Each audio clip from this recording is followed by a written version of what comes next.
Listeners, you should know David and I were texting before this debating, do we change this thing around? Do we play with this? Should we reorganize this section? And he texted me, let's just do it.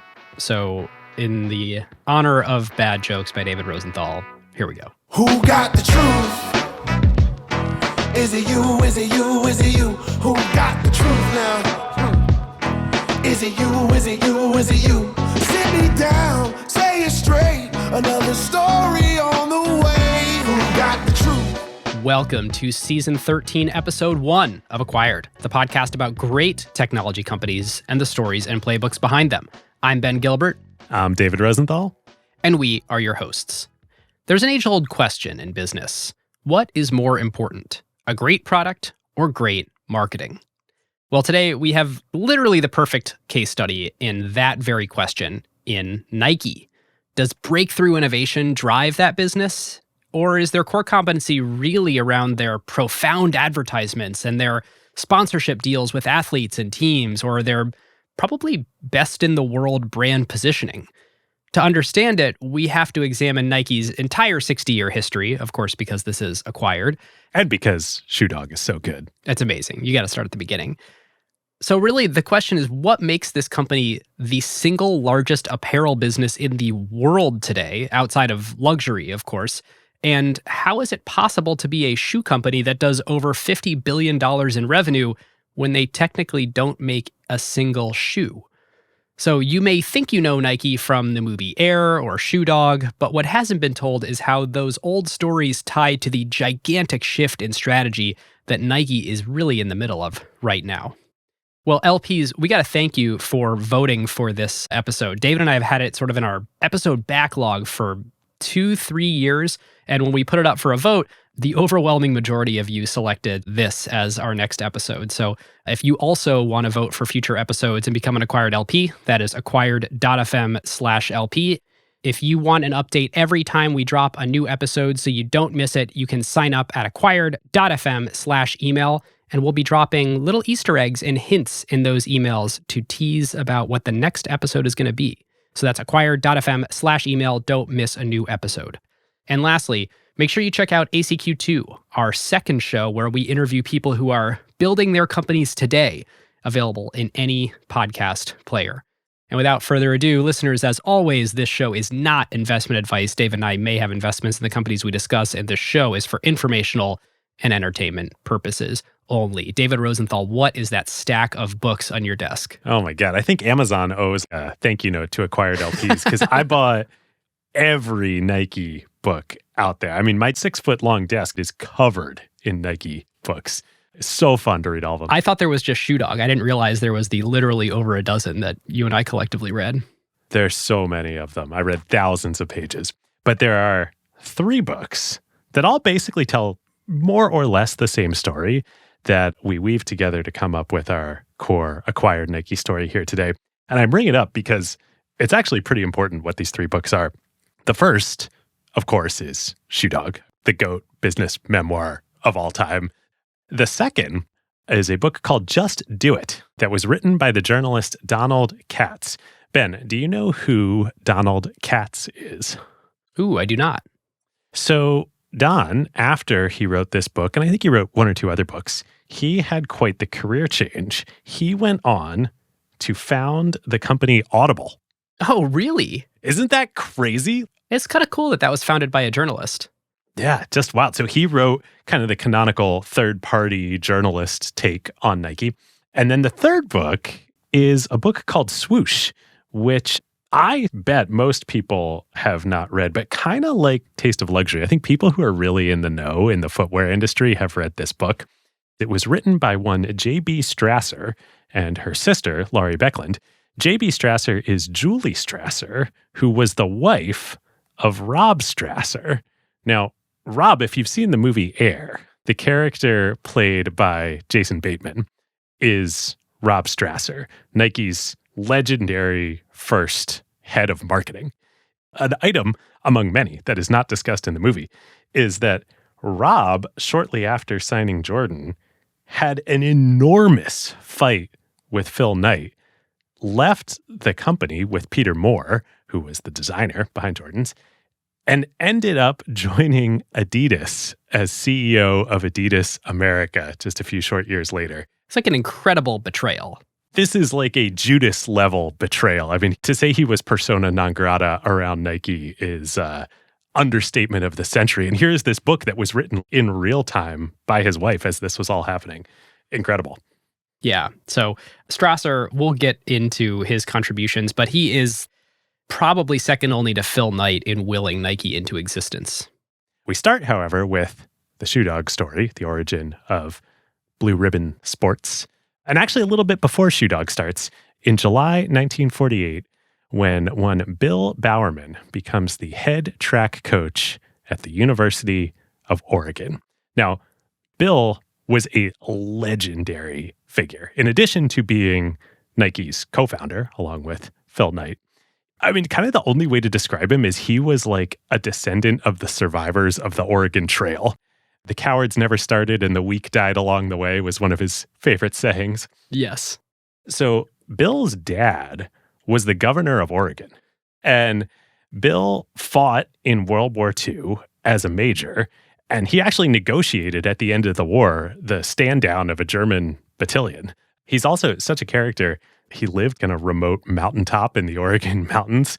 And the mail delivery people who would come up to his home kept knocking over his mailbox with their trucks. So he rigs the mailbox with explosives to blow up the truck the next time it happens. And he literally blew up the truck. I mean, the stuff you could get away with in the 50s. They do not make them like that anymore. No, they do not. So when Bill comes home after the war, he first coaches high school and then he becomes the head track coach at the University of Oregon.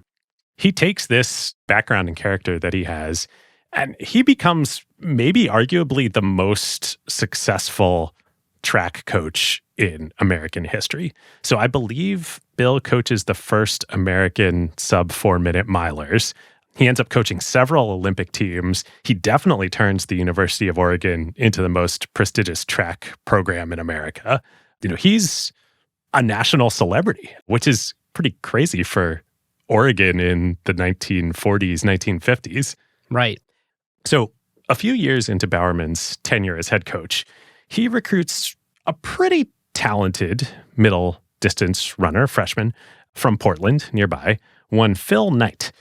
Now, Phil also has some interesting Oregon roots. He's the son of Bill Knight, who is another well-known University of Oregon alum. He was a former lawyer in Portland, and he's the publisher of the Oregon Journal newspaper. Phil follows in his dad's footsteps. He majors in journalism at Oregon, and he runs for Bowerman. And I would say Phil is okay as a runner. Well, it's interesting. Phil Knight would describe himself in his prime as an okay runner because he was running with the best collegiate runners in the world, coached by Bill Bowerman, who barely gave Phil Knight the time of day. I get the sense he was not a man of many words and certainly almost no words of encouragement other than run faster. And so you've got Phil Knight. The guy runs a 4-minute, 13-second mile and is convinced he's okay. This is exactly what I was going to say. I think at any other school, Phil would have been a star. This isn't really in Shoe Dog, but I know Phil's personality from reading so much about him over the past couple weeks.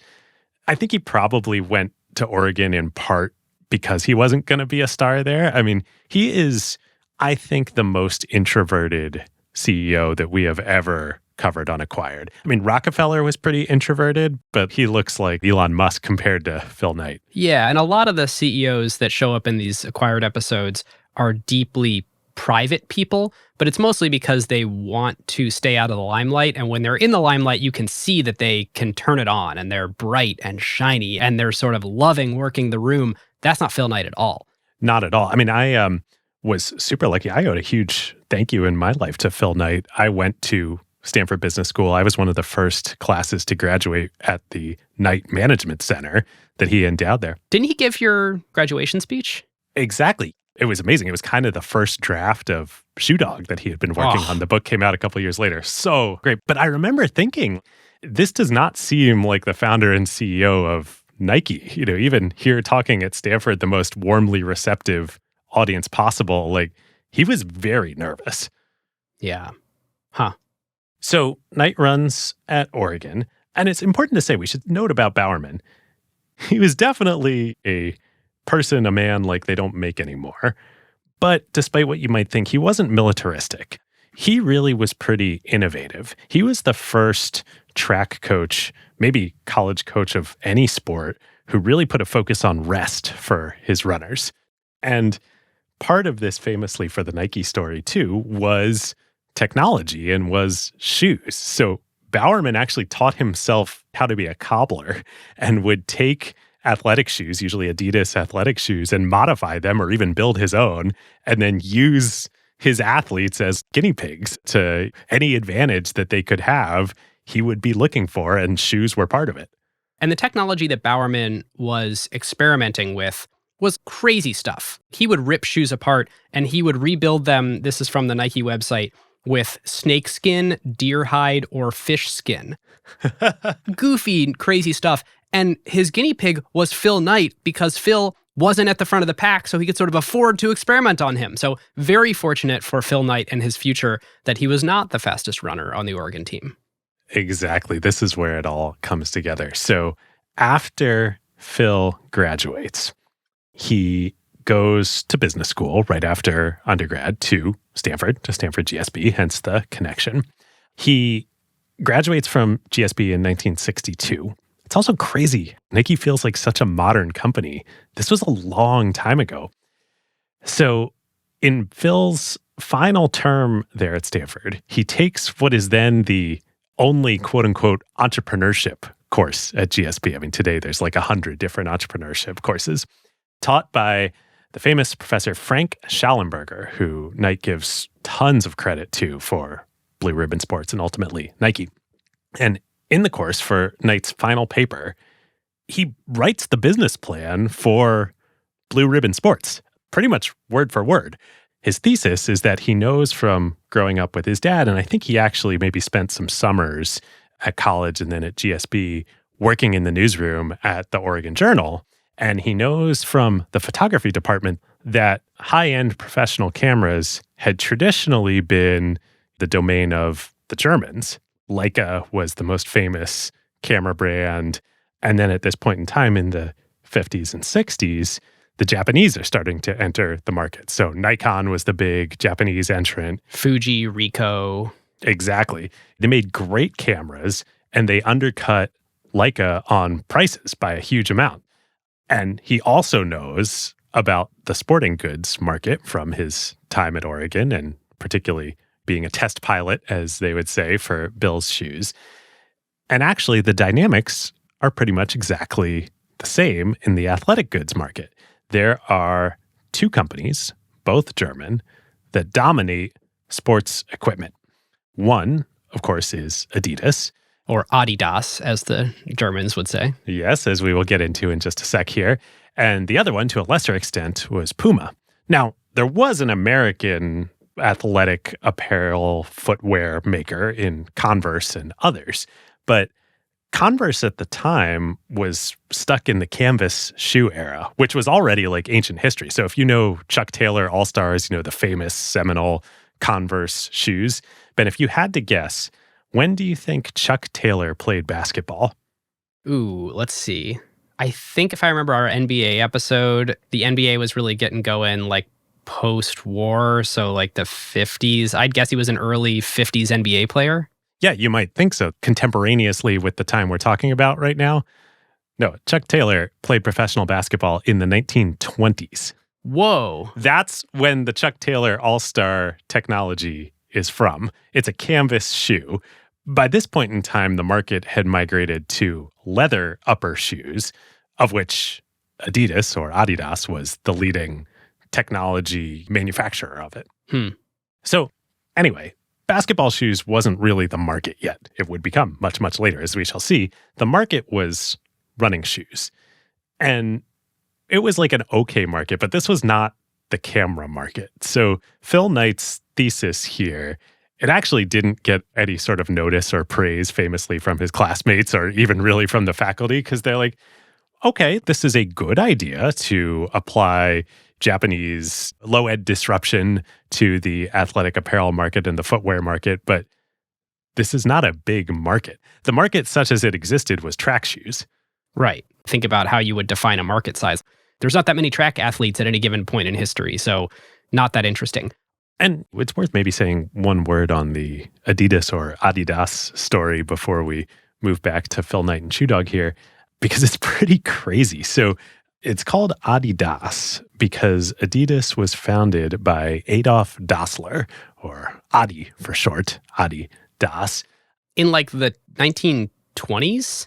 Yes. So after World War I, when Germany was totally decimated, but before World War II, he becomes like a fairly well-known elite cobbler, shoe purveyor, track cleat purveyor to Olympians at the time. So actually, ironically, I guess, Jesse Owens wins the 1936 Olympics, the big American demonstration, literally beating Hitler in Berlin, in Germany, in Adidas shoes. And actually, that was Adi Dassler taking a big risk by sneaking a pair of Adidas shoes to someone who could get them to Jesse Owens like the night before his race. And Jesse Owens was like, oh, these are actually awesome. And so it was like a big sort of, is this going to be a problem for Adi when it comes out that the American won wearing German shoes? Interesting. I didn't know that part of the story. That makes sense because Adi's older brother, Rudy, worked with him in the business, as did Adi's wife and son. After World War II, though, the two brothers have a huge acrimonious split. Rudy goes off and starts a separate shoe company. It never came out what the fight was about, but one of the rumors is that Rudy went and fought in the Nazi army and Adi didn't. Oh. And maybe that might have, I don't know, but may have had something to do with it. Anyway, crazy. Rudy goes across town and starts a competing company after the war named Puma. Craziest thing. Adidas, Adidas, and Puma are the two brothers. They're both the Dassler brothers. Crazy. Okay, so take us back to Phil Knight. Phil has this idea in this class in business school, this good idea but small idea to sell Japanese track shoes in the US and undercut Adidas.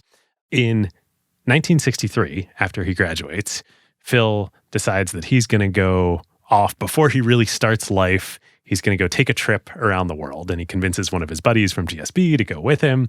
They go first to Hawaii, famously, and the buddy meets a girl in Hawaii. And It's like, why would I leave Hawaii? yeah, I mean, smart guy. Phil, though, goes on to Japan, and he's still thinking about this idea. When he's in Japan, he starts going to tracks in Tokyo and watching what people are wearing, running around the tracks. And he observes and he decides that the Tiger brand shoes that he's seeing are the best. So he looks up the company that makes Tigers. Turns out they're made by a company called Onitsuka, which is based in Kobe in the south of Japan near Osaka. And Phil, for a desperate introvert, kind of crazily, this is how passionate he is about this idea. He gets it in his head that he's going to hop on a train from Tokyo and just go knock on their door and say hi to the Onitsuka Corporation and maybe ask them if he could import some of their shoes. So the story goes that he shows up on the door, and I can only imagine what 23-year-old Phil Knight is feeling as he's going through this. Well, this is the other side of Phil's personality, where he's sort of a tortured soul.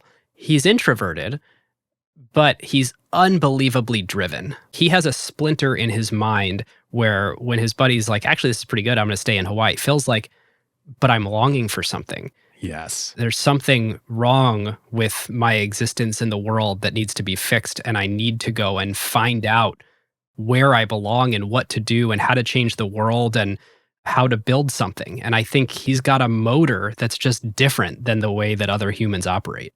I've been thinking a lot about, I think this is a David Senra saying that the CEOs and the founders of these companies that we cover, that he covers, they are the Genghis Khans of our time. And Phil doesn't present as a Genghis Khan, Yes. but he still is. Right. Deep down underneath all that introvert, he has that same drive that John Rockefeller had, that an Elon Musk has, that a Mark Zuckerberg has. And this unbelievably competitive spirit is the founding element of Nike's culture that permeates to this day. At Nike, you play to win. And I think everyone shows up to work and you wear Nike stuff and you don't ever wear any of the competitors. Not to, hey, I want to try out this stuff. It's like, hey, we don't do that here. That's playing for the other team. Get off the other team. You're on our team. And you wake up every day and you show up to go to work and kick your competitors' asses. And sometimes that takes them to questionable places that we'll talk about later in the episode. But Nike is among the most competitive cultures in the world. It's funny you say Nike there as sort of founding principles because Nike isn't going to come for quite a while here. While Phil is making this train trip down to Kobe, he suddenly has a realization. His plan is he's going to show up at the door. He's going to say that he's an American businessman, a distributor, and he wants to distribute their shoes in America, literally his business plan from the GSB class. He doesn't have a company, though, and he doesn't have a name for the company. So he has to think fast and come up with a name. And there are multiple conflicting stories about where the name comes from. The one that Phil tells is that the name Blue Ribbon Sports comes from him thinking back to his childhood days, becoming a track athlete in middle school and high school. He talks about he got cut from the baseball team and his mom encouraged him to go out for track. And then the blue ribbons that he won at his track meets, really helped define his personality. It's a very nice story. Very nice story. That's where the name comes from.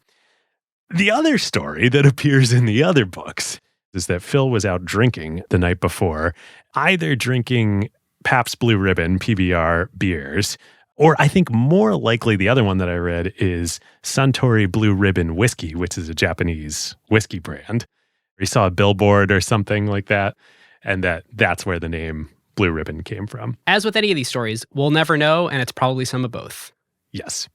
Either way, perhaps driven by this drive to succeed, Phil puts on the performance of a lifetime in this meeting. He claims that he is a U.S. businessman from America. He's gone to Stanford Business School. He has a company called Blue Ribbon Sports. He wants to import their shoes. By the way, he ran track for the legendary Bill Bowerman, who of course they know. He tells them that he's done market research. He thinks that the U.S. track shoe, running shoe market could be a $1 billion market. Which he totally makes up. He has no evidence to back this up whatsoever. He's done lots of market research. Lots of market research. And it is completely wrong in both directions. The actual U.S. market for running shoes at this point in time, there's no way it was $1 billion. Like maybe 100 million, maybe. We're talking about running was not a thing. It was a thing that athletes did. Right. And the running craze or the fitness craze hadn't really started yet. So to give you a sense, David, I think you're probably spot on with that. Maybe 100 million, maybe 200 million for track shoes in the US. The branded athletic shoe market all up, including all sports for the whole US across all age groups, everything, $2 billion. Right. So he's completely wrong on what it actually is at that point in time.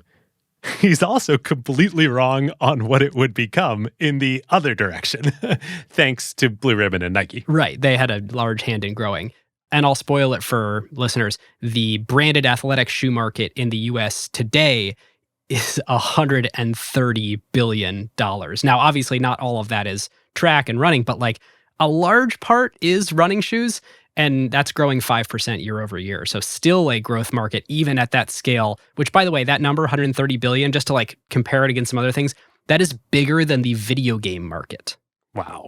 Hey, not everybody has to play video games, but everybody's got to wear shoes. So Knight leaves this meeting, this performance of a lifetime.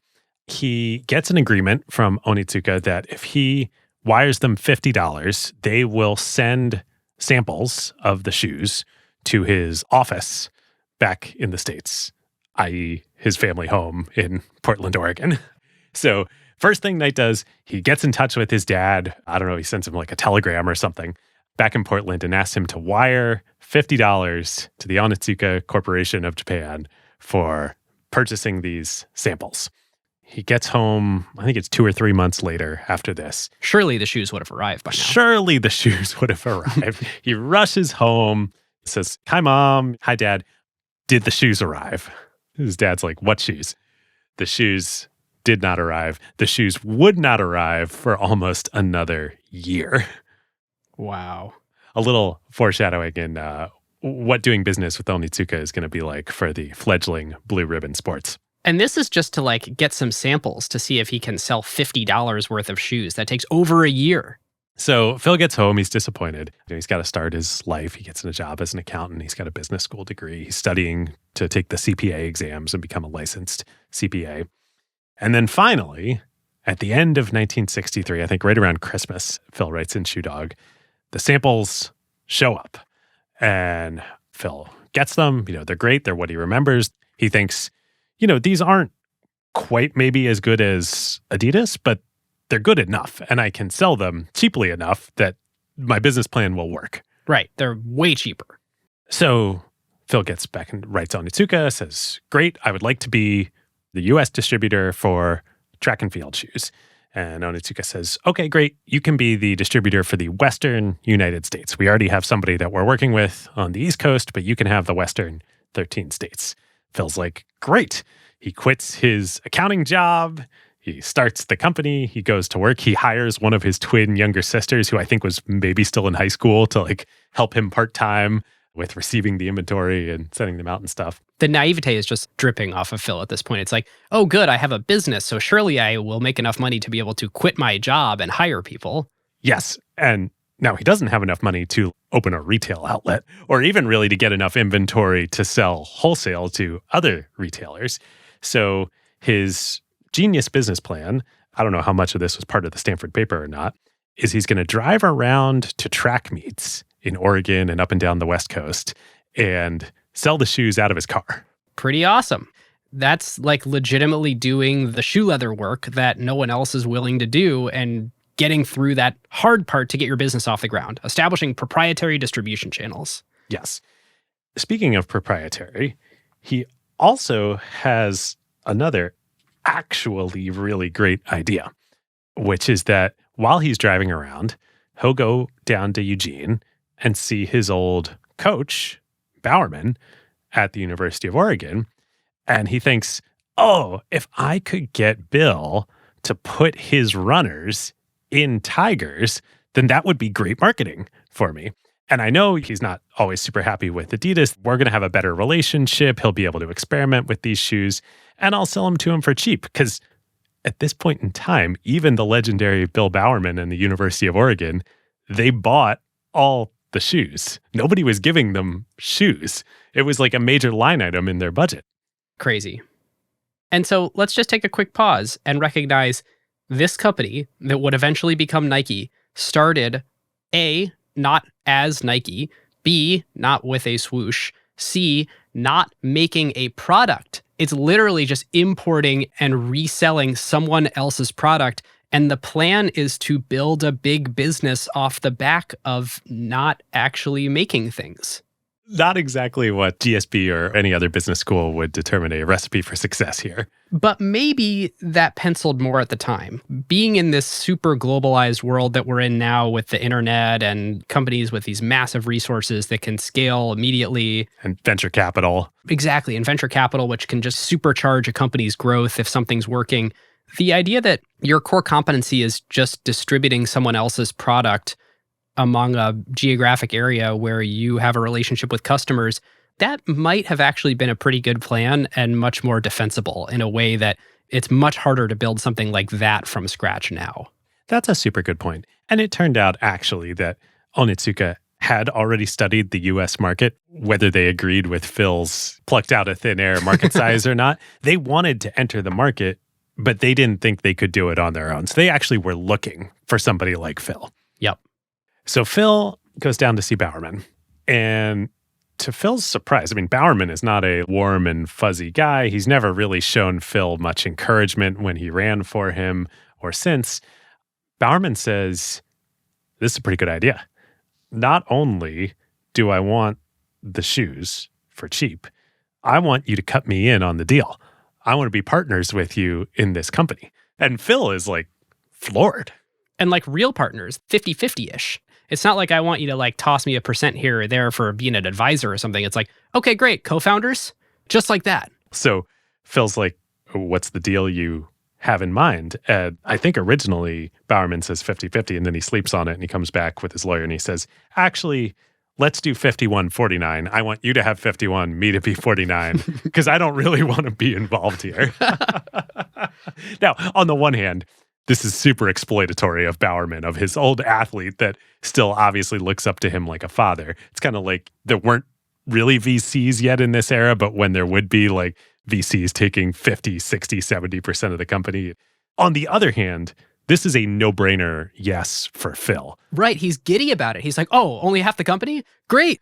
Well, and if Phil doesn't do this deal, he would have 100% of Phil Knight's Blue Ribbon Sports.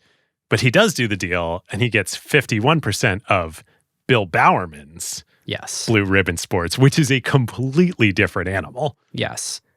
So I was thinking about this. After reading Shoe Dog, I was like, because I just read it for the second time.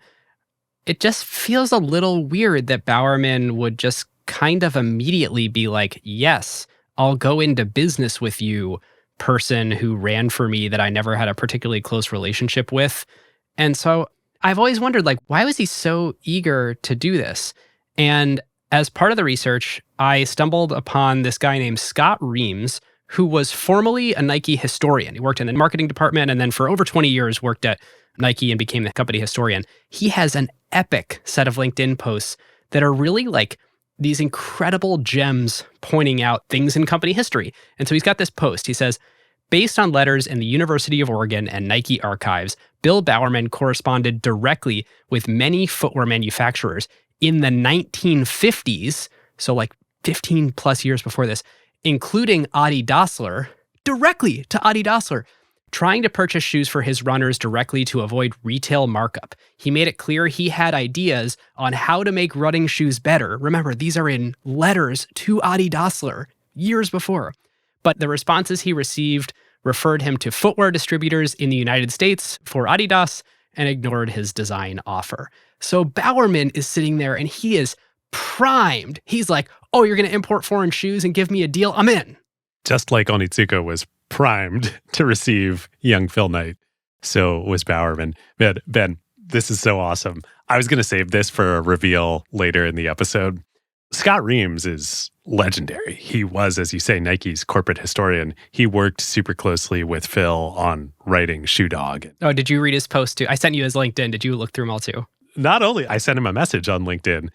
I talked to him. I spent hours talking to Scott. Really? He spent a few days helping me put our version, Acquired's version of the Nike story together. We have a huge, huge thank you to him. But I was going to surprise you with this. This is super cool. That is so awesome. Oh, that's so cool. I guess I should tell you. So, listeners, we talked to like nearly a dozen people to prepare for this episode. I also want to thank Eric Sprunk, who is a 27-year Nike veteran. And David, you know that I chatted with him, but he was COO until a couple of years ago, and very cool to get his perspective and Scott's perspective. I'm curious if you have any other nuggets that come up too. Oh, I've got one in particular that I want to bring Scott's perspective in, but it's a little farther in the story. Great. All right. So Bowerman. So, okay, we've got 51 Knight, 49 Bowerman in Blue Ribbon Sports. They each put in $500 to finance the first big shipment of inventory of Tigers from Onitsuka. And they, meaning Phil, does what he intended to do. He drives around to track meets around the Pacific Northwest and sells them out of the back of his car. And even with that funny sales strategy, and in Shoe Dog, Phil talks about this, while he was in Hawaii with his buddy, the way they made money was they sold encyclopedias door to door, and then Phil gets a job as a stockbroker trying to sell stocks. He doesn't make any sale. Like, he's the most introverted person in the world. He can't be a salesman. But for some reason, when he's selling shoes, when he's doing his crazy idea, he can literally just go to track meets and convince kids and their parents to buy these shoes out of the back of his car. When you believe in something, sales are just natural. It's so true. So they sell out basically immediately, and then they plow all the profit that they're making back into the next orders of inventory from Onitsuka. So they do $8,000 in revenue in 1964. That doubles in 1965. They do $16,000 in revenue. But Ben, as I think you're about to say, there's kind of a problem here. Well, there's a few problems. One of which is they're not making that much money. It's not a great gross margin business. You have to pay to import these shoes from Japan. How much can you really mark them up to sell them? And if you're making, I don't know, $2-3 profit, something like that on each pair of shoes, you have to sell a lot of shoes if your only way to get money to buy more inventory is the profits from the shoes that you sold last order. I don't even know how you double year over year, because where's the money coming from to get the inventory? This is not a solvable problem. It's a circular issue. There's no way to do it. So Phil is selling the Tigers for $6.95 a pair. It costs him and Bowerman about $3.50 to get each pair of shoes. So that leaves what, about $3.50? Pretty soon, Phil hires his first full-time employee, the legendary Jeff Johnson, who has a huge role in Nike, as we shall see. Once Jeff and other sales reps come on board, he's giving them about $1.75 in commissions. So half the gross margin ends up going into sales and marketing expenses. Exactly. So that leaves, what, $1.75, maybe $2, like you said, in profit per pair. How are you going to order more inventory at $3.50 a pair when you're making $2 in profit per pair? The math doesn't pencil. Wow. Quick aside on Jeff Johnson. Like we said, he is absolutely legendary. He also sells out of the back of his car. He's based in California. He met Knight at Stanford. Jeff was a Stanford undergrad who ran track and met Knight while he was at GSB. Johnson sells out of the back of his car. He evangelizes the brand. He designs shoes. He eventually opens Nike's first retail store in LA.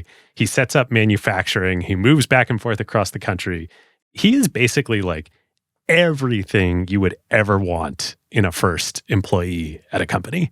To find a Jeff Johnson is the most incredible thing that could ever happen to a startup company. And he has an irrational passion for running, which basically no one else did at the time. Here's a great quote from Shoe Dog, so it's in Phil Knight's voice. In 1965, running wasn't even a sport. It wasn't popular. It wasn't unpopular. It just was. To go out for a 3-mile run was something weirdos did, presumably to burn off their manic energy.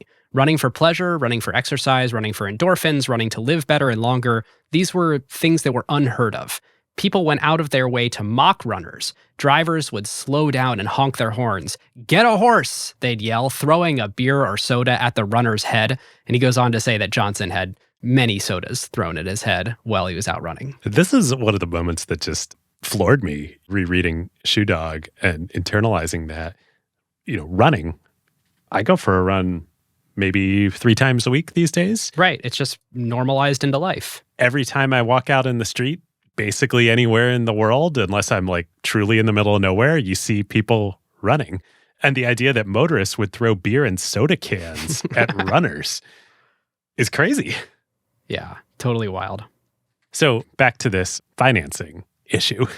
As you can imagine, the only way to grow as a company with the set of operating constraints that Blue Ribbon Sports has is through financing.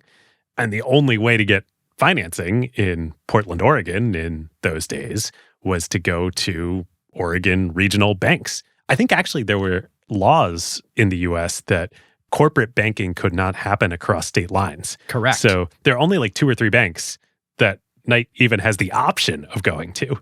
Yep. And by the way, when you're going to get money from the bank, it's not equity capital. They're not saying, like a venture capitalist would say, "Oh, I'll buy a piece of your business and value it at this and give you the money at that." It's just pure loan that you owe back to them at some point in time with interest. Yep. And the bankers who were making these loans in Portland then was a very, very small town in a very, very small state on the west coast of the US. They're not going to be very risk-seeking. They're going to be quite risk-averse. So there's another good passage that I grabbed from Shoe Dog that explains this. Phil Knight. "I was projecting $16,000 in my second year, and according to my banker, this was a very troubling trend. A 100% increase in sales is troubling, I asked. Your rate of growth is too fast for your equity, he said. Growth off your balance sheet is dangerous." And this is where Phil Knight's complete opposite approach comes in. He goes, life is growth. Business is growth. You grow or you die. And the banker says, that's not how we see it. And there's a couple important points to make in here, one of which is this equity they're referring to. We refer to equity these days, especially in startup land, as percentage points in a startup. And what he's talking about here is the technical definition of equity. The book value of equity. Right. Your total assets minus your total liabilities is your equity. And in many cases, you can sort of squint at this if you don't have a lot of liabilities or a lot of debt on your books and say, okay, so it's basically like the cash in the bank. It's the assets you have on hand is your equity. So what this banker is basically saying to Phil Knight is, I will only loan you up to the amount of money that I already know you have.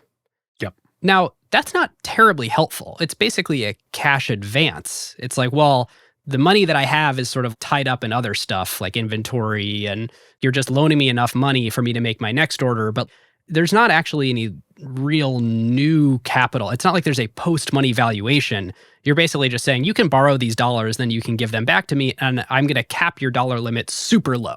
Yeah, it's basically factoring. Right. Is what it's known as today. Right. So, yeah, as you can imagine, there are quite a lot of struggles with the various banks in Oregon, and it's all very well chronicled in Shoe Dog.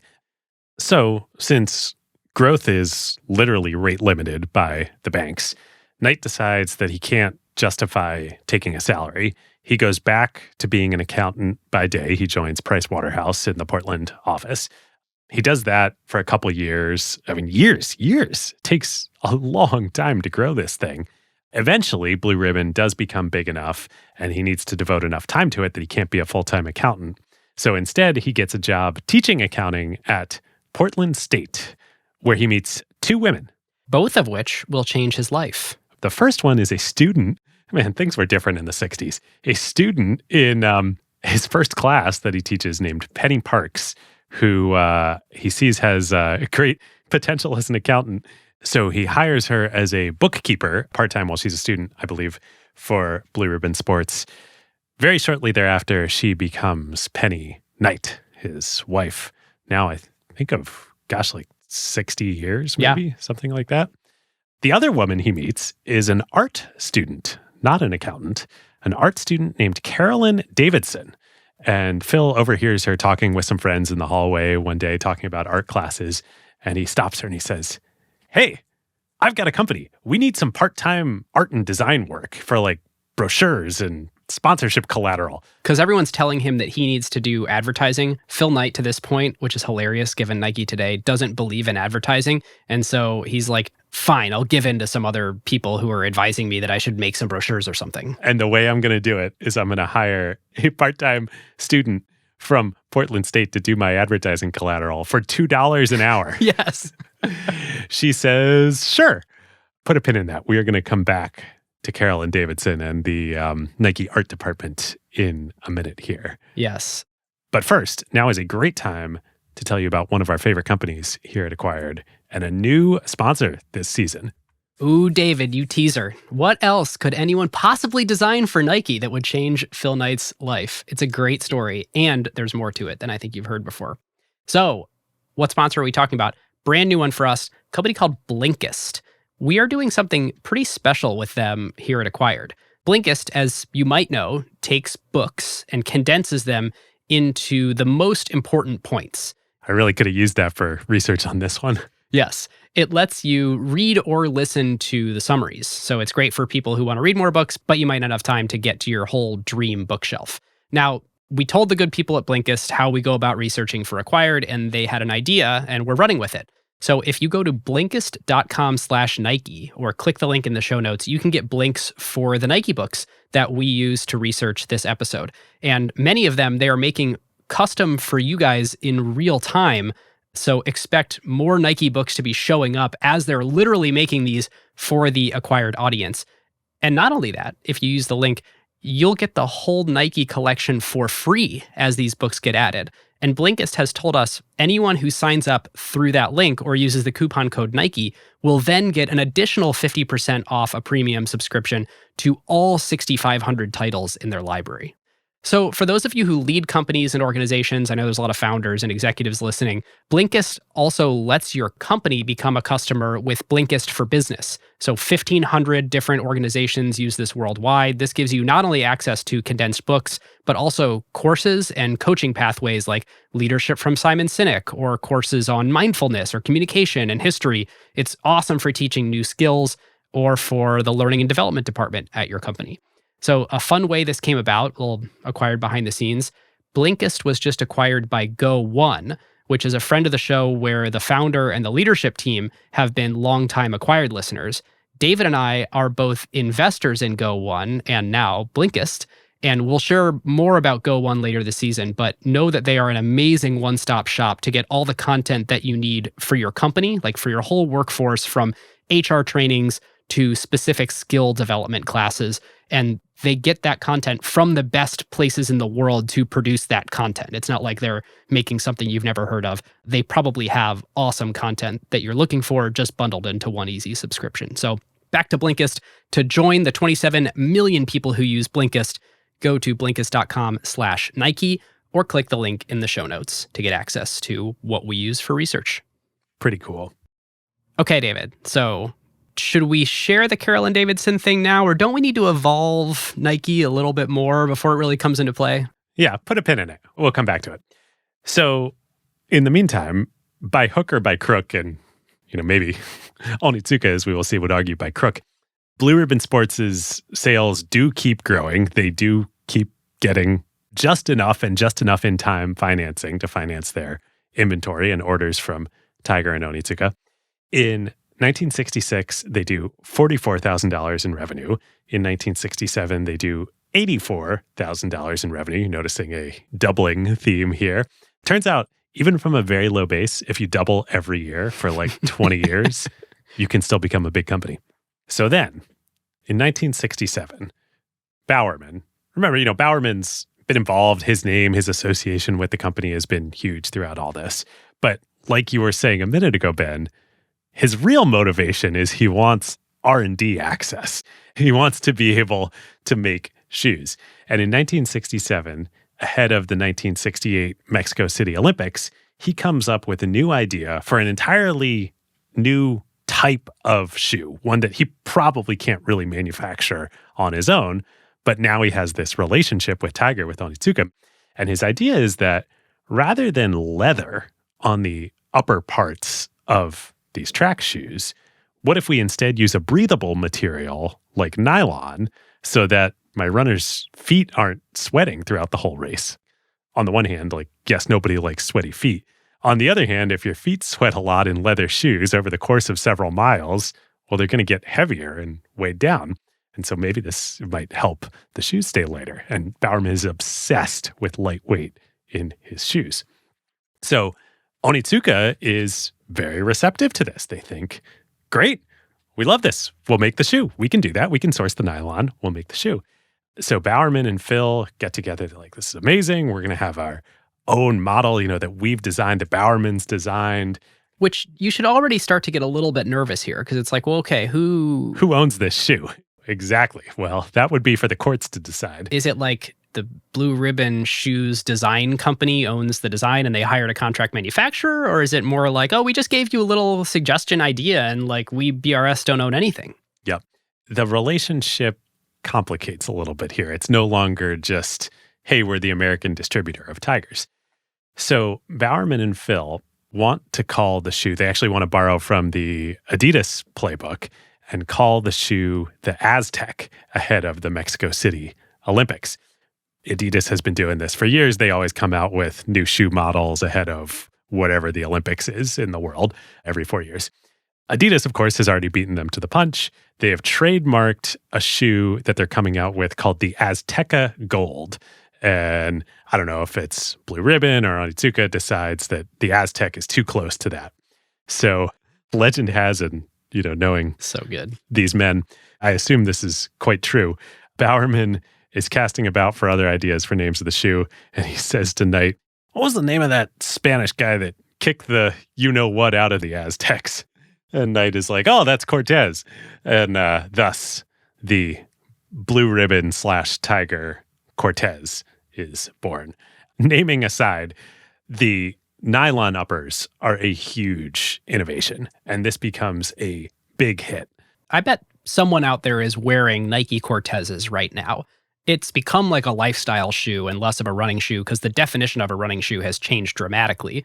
And so the fascinating thing is if you look down at your Nike Cortez or you Google a picture of it, it's basically exactly the same as the thing that they came out with. But when they came out, it had the Onitsuka, now Asics design on it, not the swoosh. Yeah, spoiler alert, Tiger eventually became Asics. Yes. So also in 1967, Bowerman has another just monumental contribution. His contributions, though sporadic when they happen, are enormous. Yeah. So he writes a book. I feel like some marketing agency these days would advise a startup on, oh yeah, this is how you build a market, write a book, start and evangelize a movement. Bowerman just does this because it's what he wants to do. He had gone on a trip to visit another international track coach in New Zealand a few years earlier. And he discovers the concept of jogging. I don't even know if the word jogging really existed in America at this point in time. The idea of running not to win, but to run for joy or for physical fitness was an entirely foreign concept. All right, I'm going to read a paragraph from Shoe Dog here. This is Phil Knight. He told me, on top of everything else, he was also writing a book. A book, I said, about jogging, he said gruffly. Bowerman was forever griping that people make the mistake of thinking only elite Olympians are athletes. But everyone's an athlete, he said. If you have a body, then you're an athlete. Now he was determined to get this point across to a larger audience, the reading public. Sound interesting, I said, but I thought my old coach had popped out a screw. Who the heck would want to read a book about jogging? This is Phil Knight, the founder of Nike. Right. I mean, even Phil Knight is like, jogging? That's crazy. So Bowerman writes this book. It's called Jogging, a Physical Fitness Program for All Ages. He writes the book. It comes out in 1967. Life magazine, and Life magazine was huge in America at the time. They come out to Oregon and they write a profile of him and his jogging clubs that he started for the citizens of Eugene of all ages to get into jogging and physical fitness. And by God, I mean, as much as anything, this book and this article is what starts the fitness movement in America. Yep. It's the craziest thing. I keep going back and forth when looking at Nike and say, did they benefit from this enormous wave that they were riding, or did they create a wave? And I think it was actually both. Yes. So Knight has this great quote about this. Later in life, he's asked literally this question, if Nike started the fitness revolution. And his answer is so typically Phil Knight. He says, we were at least right there, and we sure rode it for one hell of a ride. I love it. Here's a crazy bit of trivia, David. So for me, when I reflect back on like the birth of the jogging movement, because I'm a millennial and I wasn't there, I think of Forrest Gump. You know, he's running across America and all these people are running with him. And that time and that aesthetic to me is like, oh, that's when jogging sort of really took off. He was wearing Nike Cortezes. Yeah. Perfect. So great. And the fact that Blue Ribbon really did have starting to become pretty real distribution at this point to the West Coast, they actually had built a brand and a trustworthiness with customers and coaches and that sort of thing for themselves that not only could Bowerman write the book and evangelize and have the idea, but they could actually get shoes onto the feet of people because out of this budding company, they actually had a little bit of distribution. And more than just athletes. Yeah. Or more importantly, changing the definition of athlete. Yes, I like that. Changing the definition. More than just people who define themselves by their occupation, whether amateur or professional, as athletes. Right. So by 1970, just a short while after this, Blue Ribbon is now doing over $500,000 in annual sales. So they're like a real company now. They're selling out of the Cortezes literally as fast as they can get them off the boats from Japan. Onitsuka renews Blue Ribbon's distribution agreement in 1970 for 3 more years to run through 1973. When this happens, Phil then goes to the bankers in Oregon and asks for, hey, great, The Cortez is selling out great. Fitness is this new thing. We're a $500,000 revenue company. We've got a 3-year ironclad deal with our manufacturer. Surely you could assign some value to that contract, if not to our brand and our team and all these other intangibles.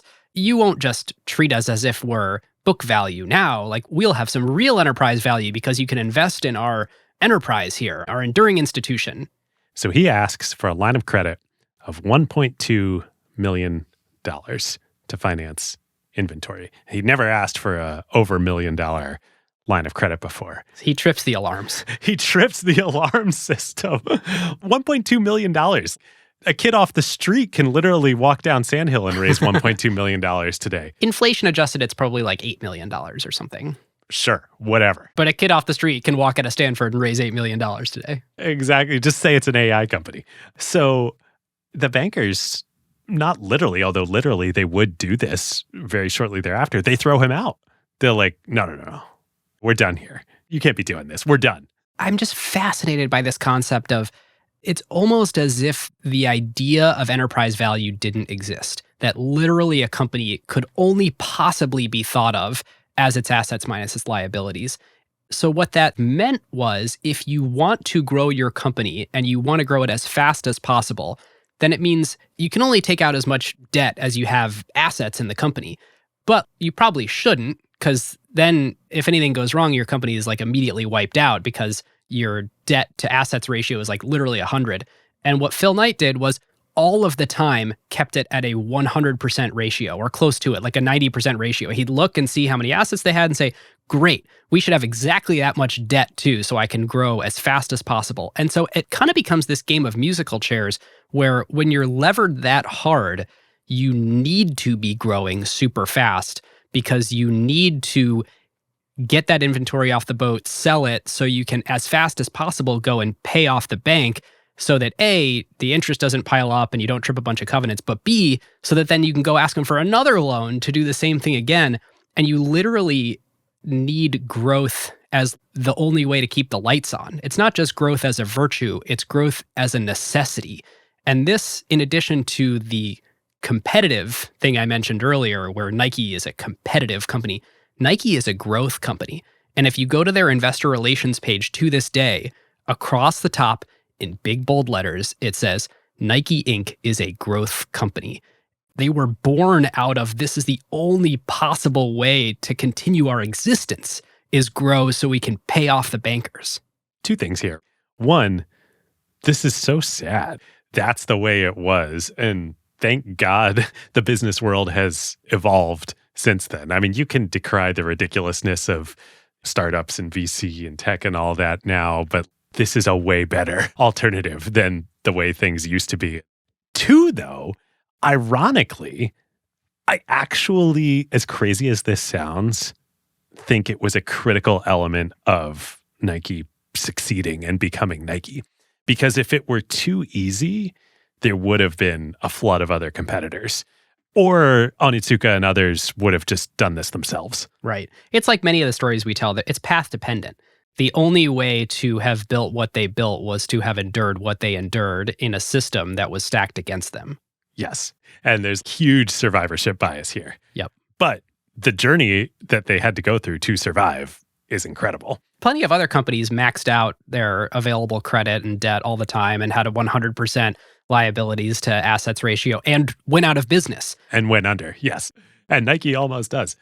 So when this happens, when he gets thrown out of the banks, Phil needs to do something to raise money. So he decides the only thing he can think of is to do a small public offering, like a local IPO.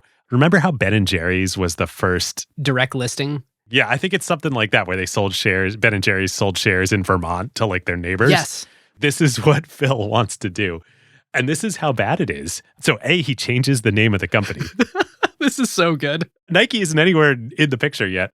He changes the name of the company to Sports-Tech, T-E-K, Yes. Inc., with the idea that, oh, this will make us sound like a technology company, and then people will be interested in investing. Because he hears that people are getting financing for their business in the form of equity capital, where they're willing to assign a valuation to the company, and regardless of what your current sales and assets look like, that sort of takes your potential future growth into account and gives you capital in exchange for that. And what they want is a percent of the upside, equity investing as we know it today in startups. And all of that is happening in Northern California into tech companies, as we chronicled on the Sequoia episode with Don Valentine. It's that era.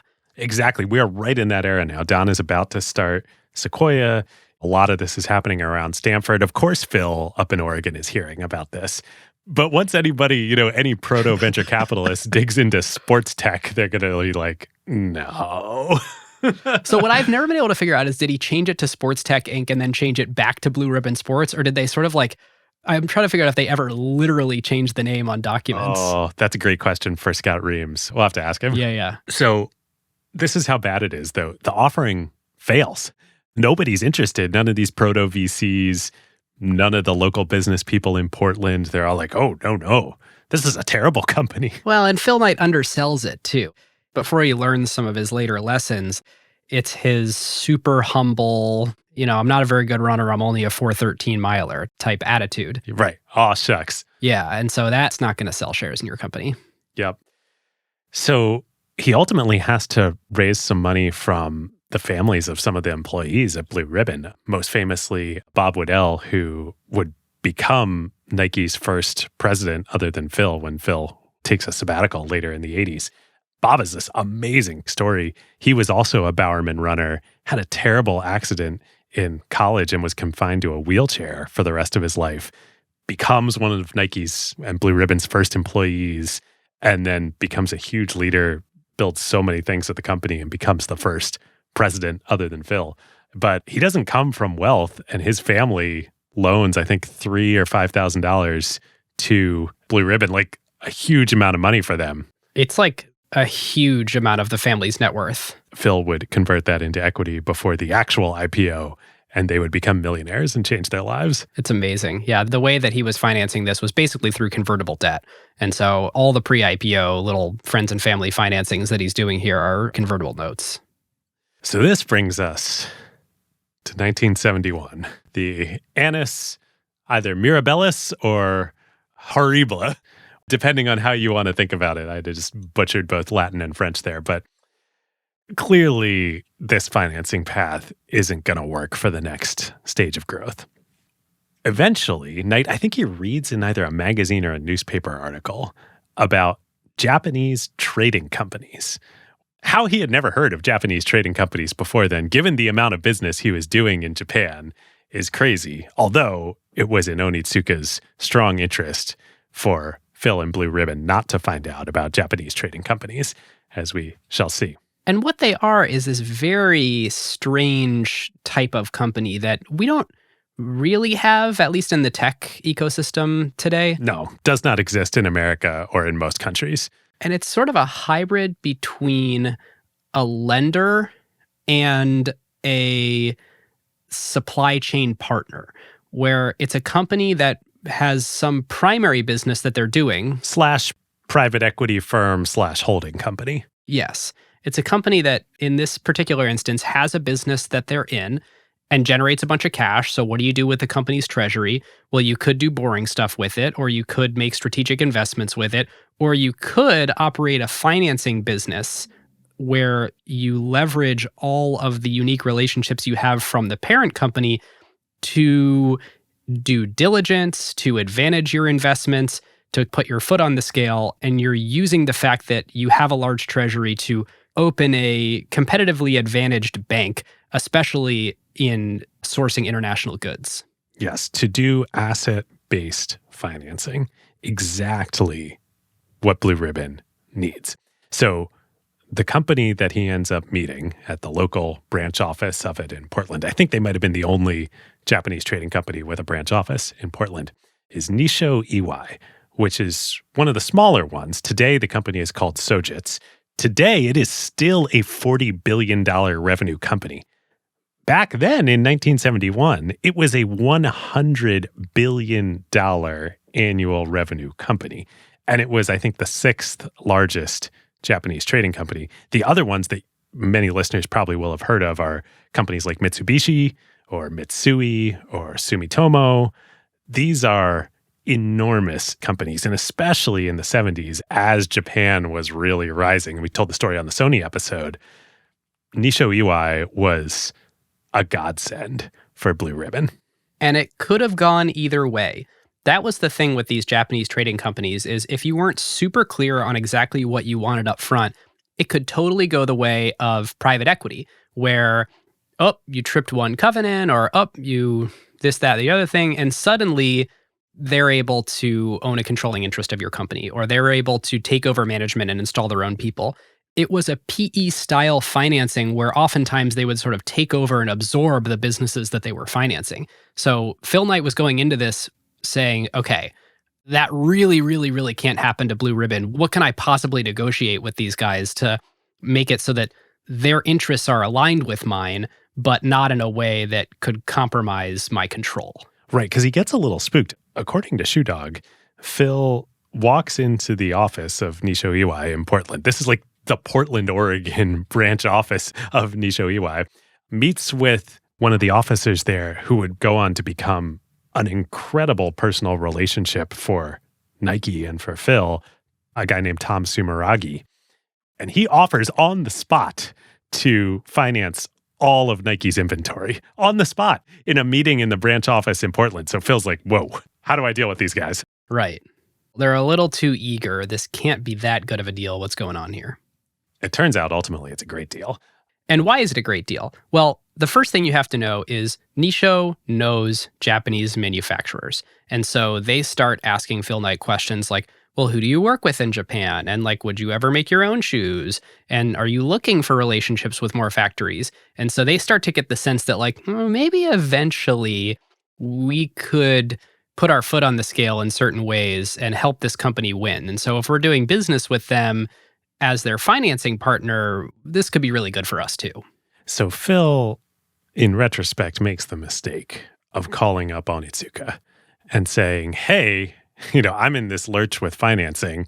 I just met Nisho Iwai. They offered to finance all my orders with you guys. Would you be okay if I do it? And they immediately say, absolutely not. And the reason they say absolutely not is, Ben, just like you're saying, they know what's going to happen here is Nisho is going to say to Phil, hey, this is nice that you're buying Onitsuka's inventory. Onitsuka, I think, is like a 20, 30, maybe $40 million revenue company in Kobe at this point in time. Right. This could creep into us. Nisho is a $100 billion company, right? Nisho is going to say, hey, we'll introduce you to manufacturers, to factories here in Japan. Build your own shoes. Make your own brand. Screw these Tiger guys. And that is exactly what happens. Yes. And before we get into exactly how this all plays out and effectively the real founding of Nike, creating their own shoes and how that all goes down with this financing as a key part of it, this is a great time to tell you about our next brand new sponsor of Acquired, Crusoe.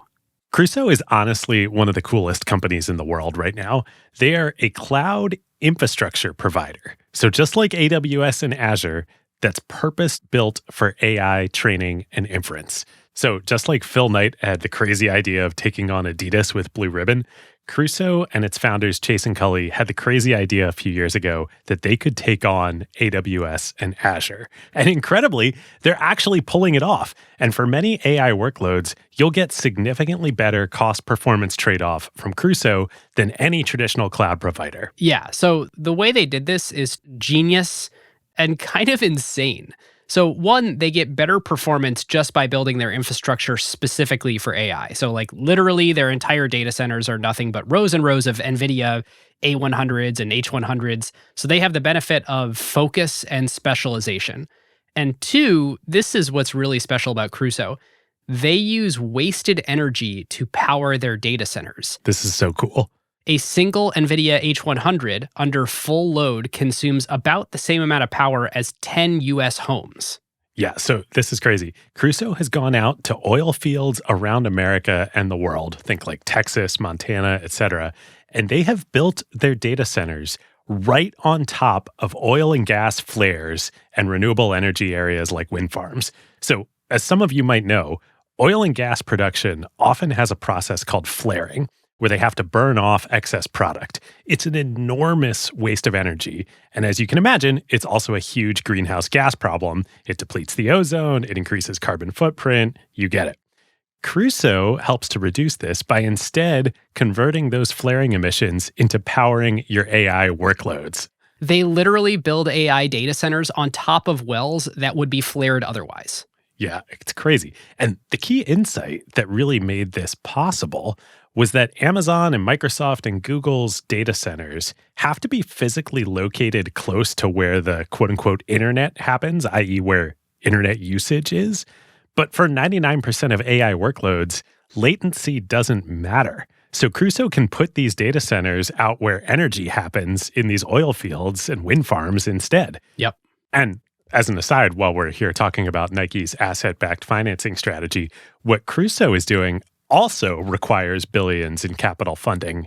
They finance the build-out of these data centers not through venture capital, but through similar structures as Nike, just from large endowments and foundations instead of Japanese trading companies, although if Nisho Iwai is interested, I'm sure they would be happy to work with them too.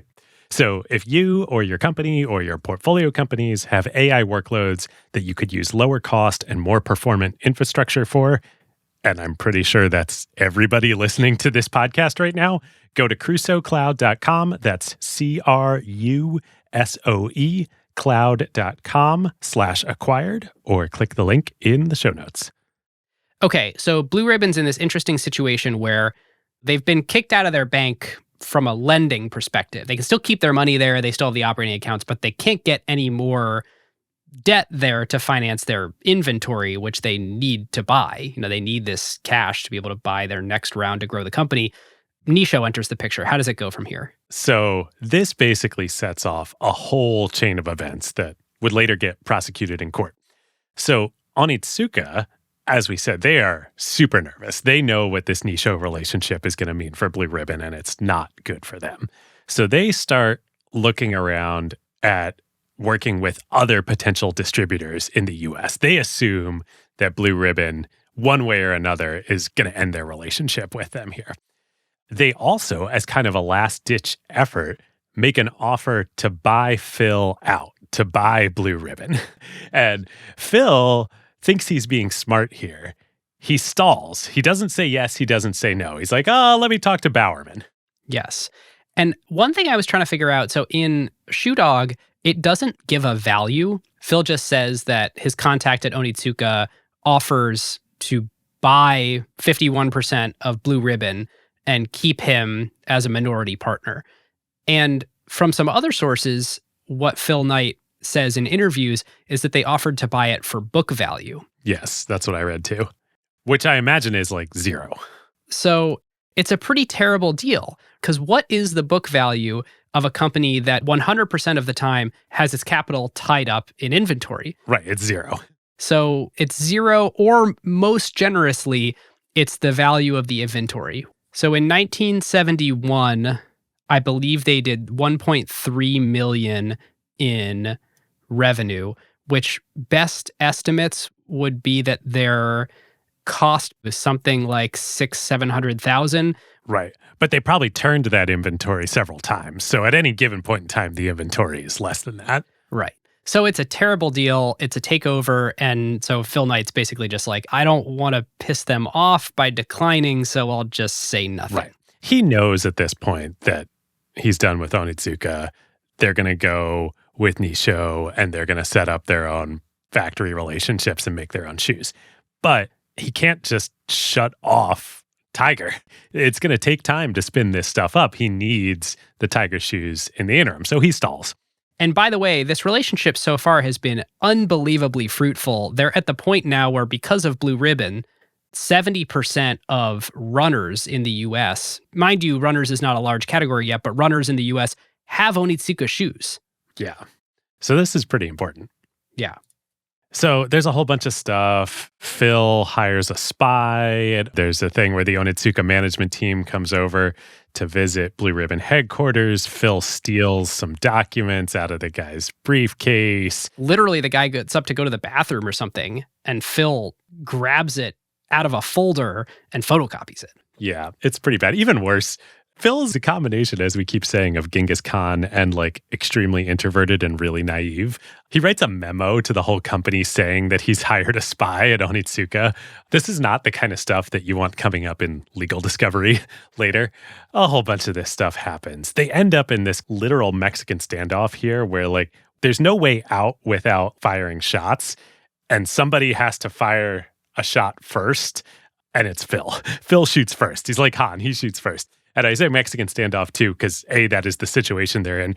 B, the first shot gets fired in Mexico. So while Phil is waiting on spinning up the Japanese factory relationships with Nisho Iwai, he remembers from back in the Mexico City Olympics in 1968, I think, that there was a factory, I believe in Guadalajara, that Adidas had used to make soccer cleats for the Olympics. And he says, you know, those soccer cleats that Adidas made were pretty good. Let me go down to that factory and see if I can get some of those cleats, and we'll sell them here in America as blue ribbon American football cleats. Now, technically, he thinks this won't violate his exclusivity agreement with Onitsuka because Onitsuka doesn't make football cleats. Now, that's debatable. Yeah. There's a paragraph in the written agreement that gives Phil Knight 3 years or whatever it is of exclusive distribution. In exchange, he is forbidden from importing other brands of track and field shoes. And so theoretically, he thinks as long as they're not track shoes, it's fine. So he goes down to the factory in Mexico. He's like, can I get the shoes? And they're like, yeah, sure. What do you want to put on them? When we made them for Adidas, you know, we had the 3 stripes on them, the Adidas stripes. What design do you want on your version of these shoes? And oh yeah, by the way, what do you want to call them? And Phil's like, let me get back to you on both of those. So he goes home to Portland and calls up who else? Carolyn Davidson. Yep. The part-time art department at Blue Ribbon Sports for $2 an hour. And he asks her to design something like Adidas's stripes that can go on the sides of these soccer/football cleats. And huge thank you here to Scott Reams for helping us sort out exactly what the timeline is and what the details are, because it's not well understood how this all went down. And you can actually hear quotes from Phil Knight in interviews and a little bit in Shoe Dog where it disputes other records of how this all went down. And people care a lot about this because obviously what we're getting here is the origin of the swoosh and of Nike. And so how does this end up happening? The most interesting thing is from Scott, he put this on LinkedIn, he talked to Carolyn herself about this. Her recollection is that originally in the request to create what became the swoosh, they wanted structural support as an element in the design. And she came back with some designs. They didn't like any of them. And so in the second revision, they dropped the requirement that it be supportive in any way and that it's just about having the brand sewn onto the outside. Also, super importantly, this is not the name that we're talking about here. So point one, we're just talking about a logo to go on the shoes. So all the thought of like, oh, the swoosh is like the wing of the goddess of victory. No, not the case. This is before the name. Right. So it's literally not inspired by the Greek goddess of victory. Like I was just in France. I just stood in front of the winged victory statue. It's this beautiful, incredible thing in Paris. There's this myth running around forever and ever that the swoosh is inspired by one of those wings. The name Nike came after the design of the swoosh, which, by the way, also was not called a swoosh yet. Okay, so as you say, she goes through 2 rounds of sketches. When the second round comes back, they're out of time. The factory is calling and they're like, hey, shoes are just about ready. We just got to put the sides on them. What do you want? So finally, Phil and Jeff Johnson and Bob Waddell, they're sitting around and a couple other folks. And they're like, well, we got to pick one. And they're like, well, maybe, I don't know, this one that kind of looks like a check mark. It maybe is the best of the bunch.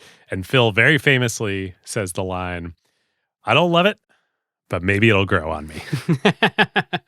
And that becomes the swoosh.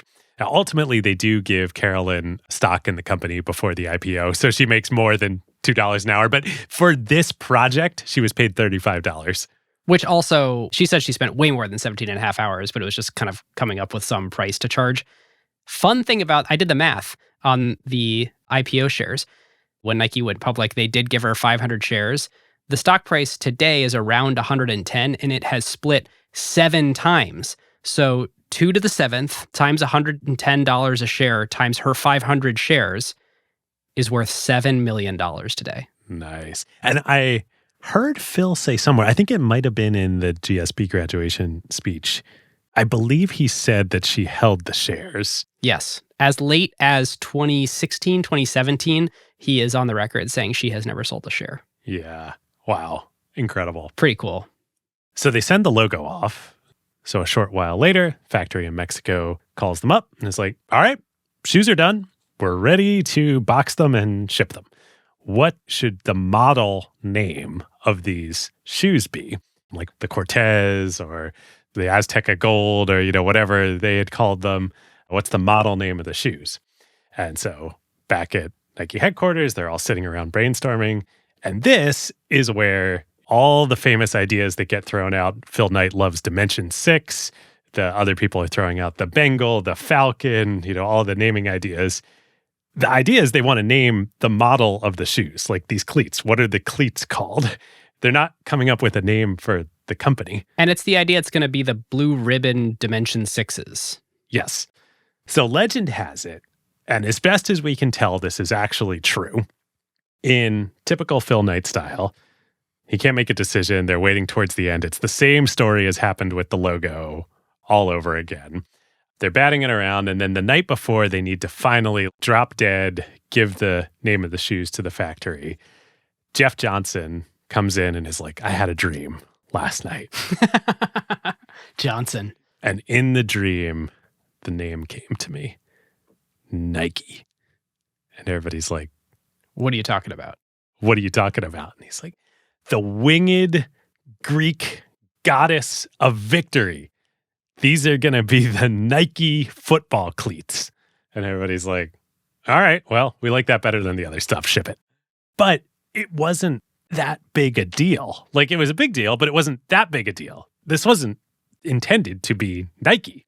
This was intended to be the name of the model of the football cleat. That they weren't even sure was going to work. Right. And it didn't work. Turns out this factory, not very high quality. Well, no, I don't think that was the problem. I think the factory was fine. I mean, they made shoes for Adidas for the Olympics. The problem was it was in Guadalajara. It doesn't get very cold in Guadalajara.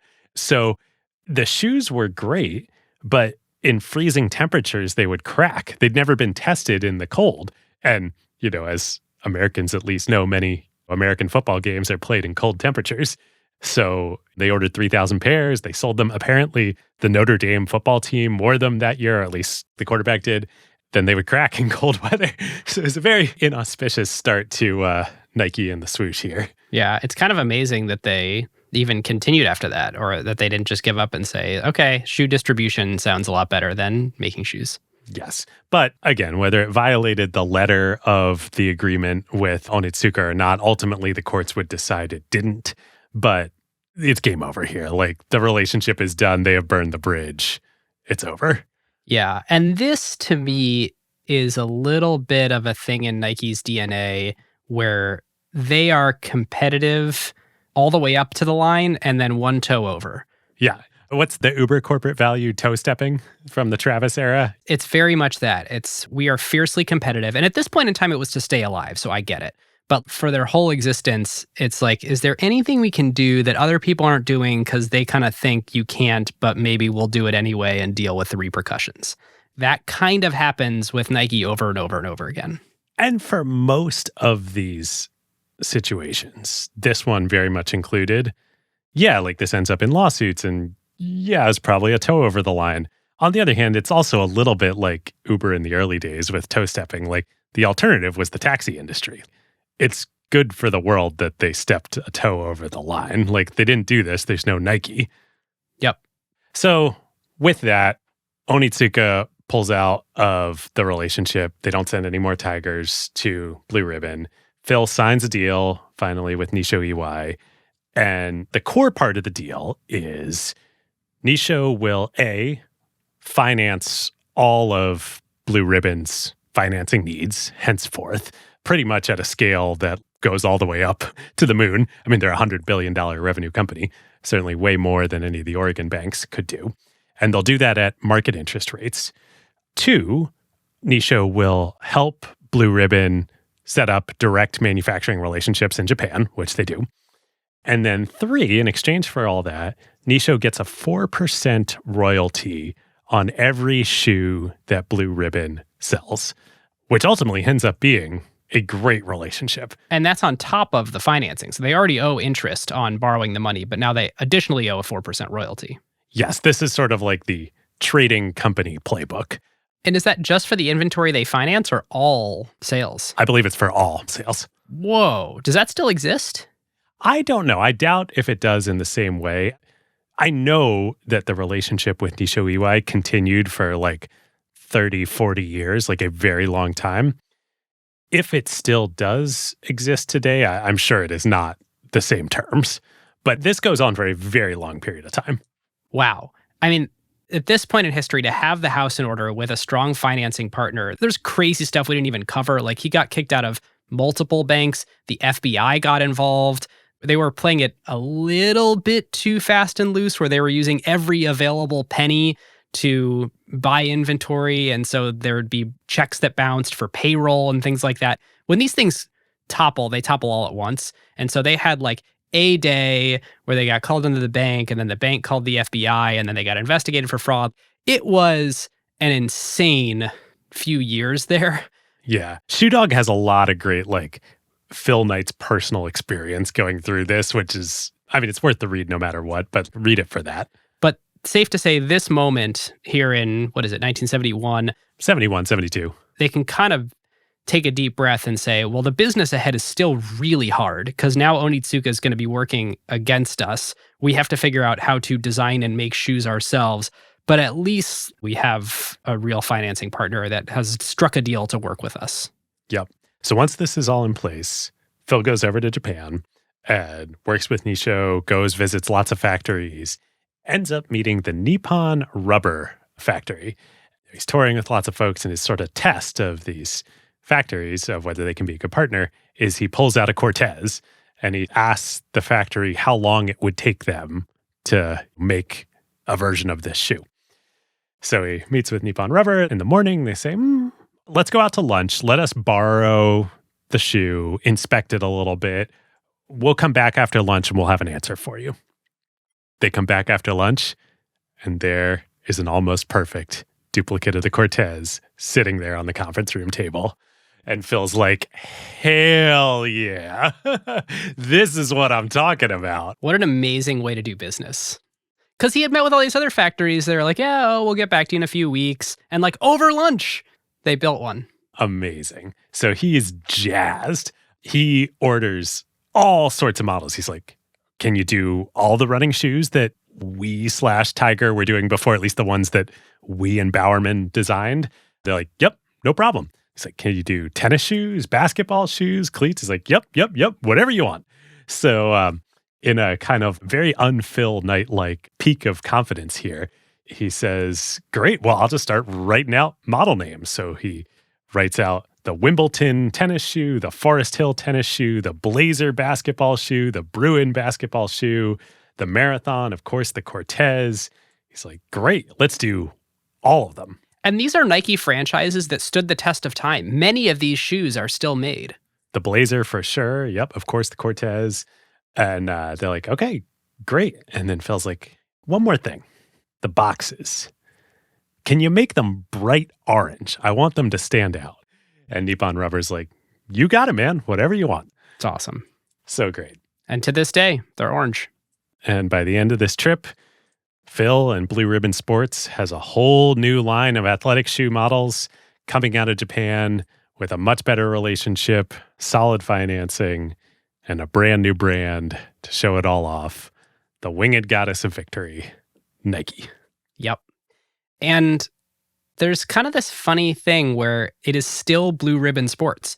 So in 1971, they do create Nike Inc. It is a wholly owned subsidiary of Blue Ribbon Sports, and it is responsible for manufacturing well, or contracting with manufacturers to make this line of shoes, this Nike designed line of shoes owned by Blue Ribbon Sports. Of course, later on, these would flip and Nike would become the parent company. But for now, it's a subsidiary of Blue Ribbon.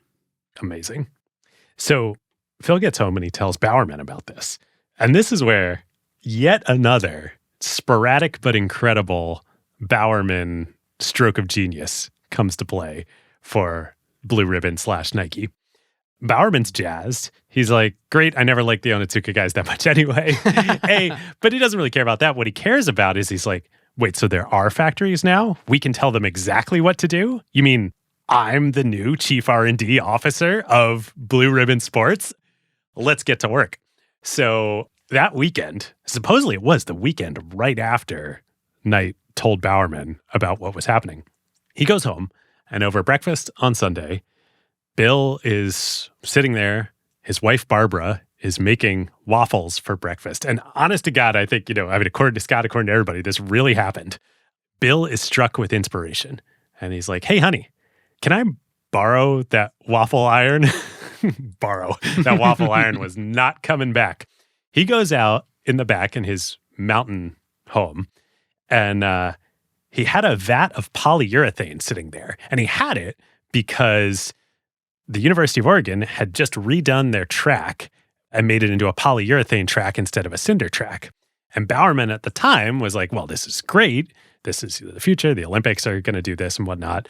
But the shoes that I have my runners in, they're not gripping the track that well.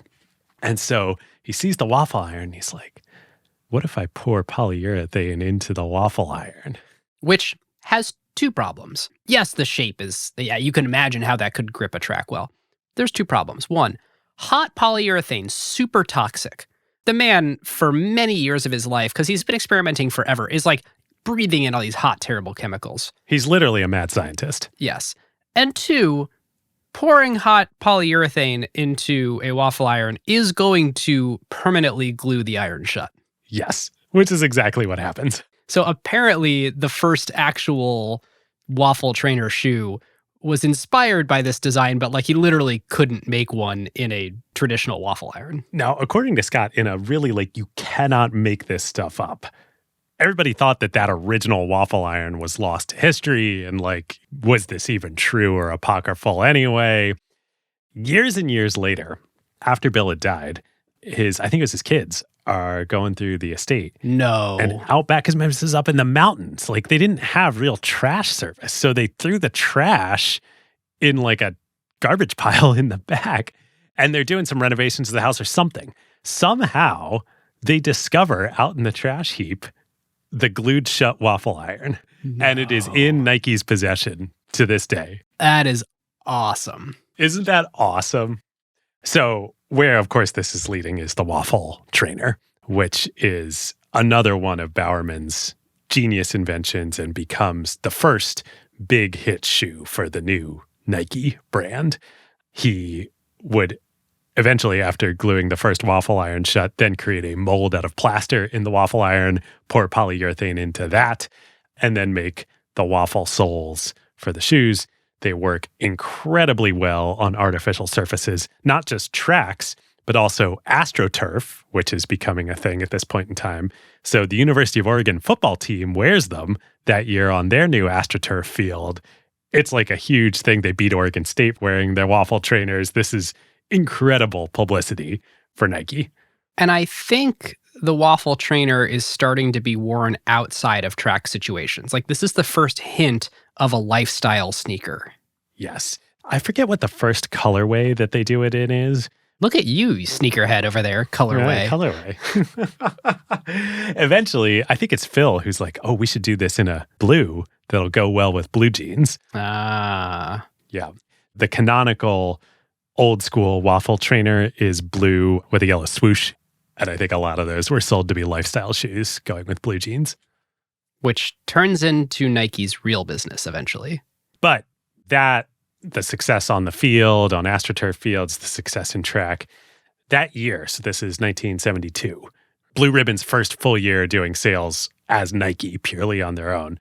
They do $3.2 million in revenue. Remember, just a couple of years before, their last kind of full year with Tiger, they were doing $500,000 in revenue. So to go from all the crazy drama, ending the Tiger relationship, starting up their own factory production, making the waffle trainer to be at $3.2 million, fully financed by Nisho. What a great spot to be in. Nike is designing their own shoes and going direct to the manufacturer. I think the benefit to the business at this point is not margin expansion. It's purely aliveness. And can we convince people to buy things from us that aren't Onitsuka Tigers? Because to this point, it's still unproven if it's, hey, Blue Ribbon has great distribution and people will buy anything from these guys because we trust the company, or if it's people really wanted Onitsuka Tiger because they were really good shoes for runners, and I don't really want whatever this new thing you're selling is. Yes. And it turned out that it was the former. People were willing, definitely willing, to buy Blue Ribbon shoes and to buy Bill Bowerman shoes, regardless of Tiger and Onitsuka. Which is kind of amazing. That is completely opposite to what my intuition would have suggested. I would have definitely believed there's these shoes that are popular among other competitors, so I should be wearing them to be as competitive as them. If I run in them myself, I learn to like them. It's very strange that it ends up being the relationship that matters. Like thinking, oh, I trust whatever this running shoe distribution company is now making because they say it's good. I'm sure it's good. Well, this is how important Bowerman was. He started jogging. Not only was he Bill Bowerman, legendary track coach, he also started jogging. So the convergence of things, all the butterfly wing flapping that had to happen for Nike to become Nike, right at this time, right as Nike is being born and Blue Ribbon is going out on their own, Bowerman gets a generational runner at Oregon. Steve Prefontaine. Tragedy. Like, weirdly, so many people we've covered recently on Acquired dies in a car crash way too young, James Dean style, which ironically, of course, just cements his legacy. But Pre was the American runner. He was on the cover of Sports Illustrated while he was a runner at Oregon for Bowerman. He simultaneously held every American record for every distance between 2,000 and 10,000 meters. It's crazy. He died holding every single one of those records. Yes. Incredible. And he did this at Oregon and then later as a professional, but still for Bowerman and his Olympic teams in Nikes right as Nike was starting. You can't script this any better. And in fact, he was not allowed to take a paid endorsement due to AAU rules. Yes, this is another toe stepping that's going to happen here. Just like snatching the document out of the briefcase, whatever it takes to win, Phil Knight figures out a way to A, make sure that he's running in Nikes, and B, make sure that he doesn't need to worry about money by finding a clever way to not do a paid endorsement, but something else. And this is one of those things that the AAU and the amateur rules and all that, like Nike was 1,000% on the side of right here. And Nike was on the side of the athlete, which is a thing that they've always been and is a huge part of their strategy. Yes. So what was happening was amateur athletic rules and the Olympic organizing committee's rules were that you had to be an amateur. You couldn't be a professional athlete. You couldn't take endorsements or take money to race. Pre was this poor kid from Oregon. So after he graduated and wasn't at the university anymore, he literally had to bartend to make money while he's simultaneously holding the American records in every major distance event. This is criminal. So what Phil does is he decides to employ Pre as a corporate employee of Nike as the National Director of Public Affairs for $5,000 a year. With no responsibility. Yes. And there's this amazing quote in Shoe Dog. Phil says, "People asked me what that meant. I said it means he can run fast." So great. So great. This is the perfect encapsulation. I'm going to foreshadow just a little bit here of the later number 3 in the later Nike document of the 10 principles of Nike that we will talk about in a bit. Number 3 is so great. Perfect results count, not a perfect process. Break the rules, fight the law. That's exactly what Phil and Nike are doing here. Yep, you bet. So that's on the sort of proto-marketing front that this early Nike playbook is getting going. $5,000 for the best publicity you could possibly ever get. It's Phil Knight basically inventing sports marketing. I mean, there's a sort of nascent idea of athlete sponsorship at the time, but this is the invention of it as we know it today. And all athletic brands are defined by athletes, and this is really the first instance. Yes, that's part one of just the brilliant kind of re-startup of the Nike startup playbook that Phil puts together here. Part two, equally brilliant and innovative. He comes up with an idea for what he calls the futures program. So the way retailing worked back then, and Nike had their own stores always, but they also sold through retailers, of course. The retailers would place orders with Nike to buy the shoes, and then they would resell them at retail. And then they would pay after they got the inventory. This is how retail works. This is like the law of the land, not the official law, but the way it all works. Yep. Phil comes up with the idea, because remember, he's got the Nisho Iwai partnership, but financing is still he's scarred by this.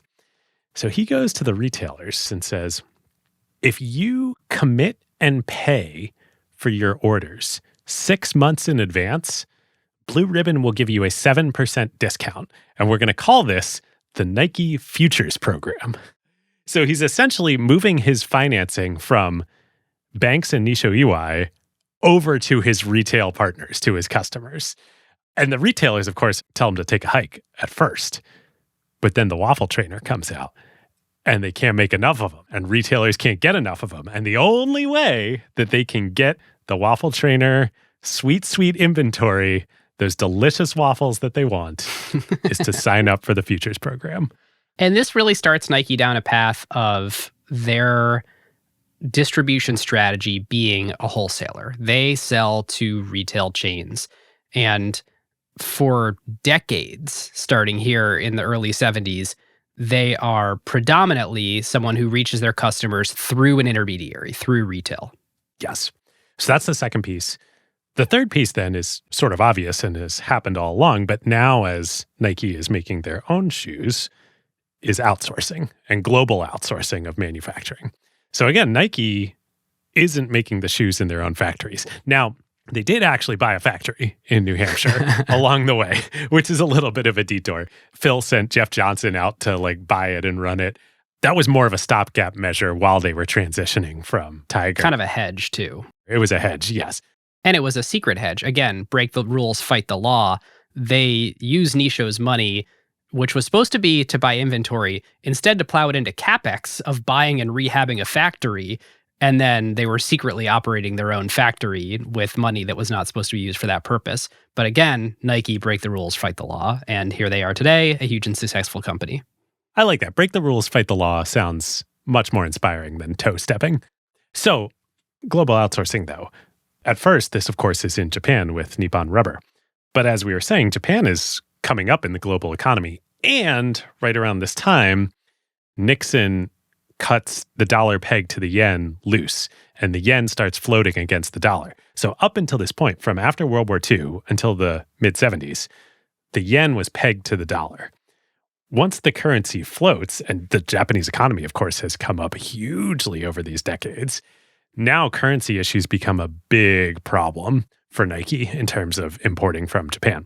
And the cost of labor is going up. So basically, the writing's on the wall. There's no way that they're getting shoes for $3 a pair anymore anytime soon. This means that they got to go find other countries to make the shoes in. Yep. So Phil and a bunch of the management team starts flying around Asia. They go to Taiwan, they go to South Korea. Ultimately, they go to China, they go to Indonesia, they go to Vietnam.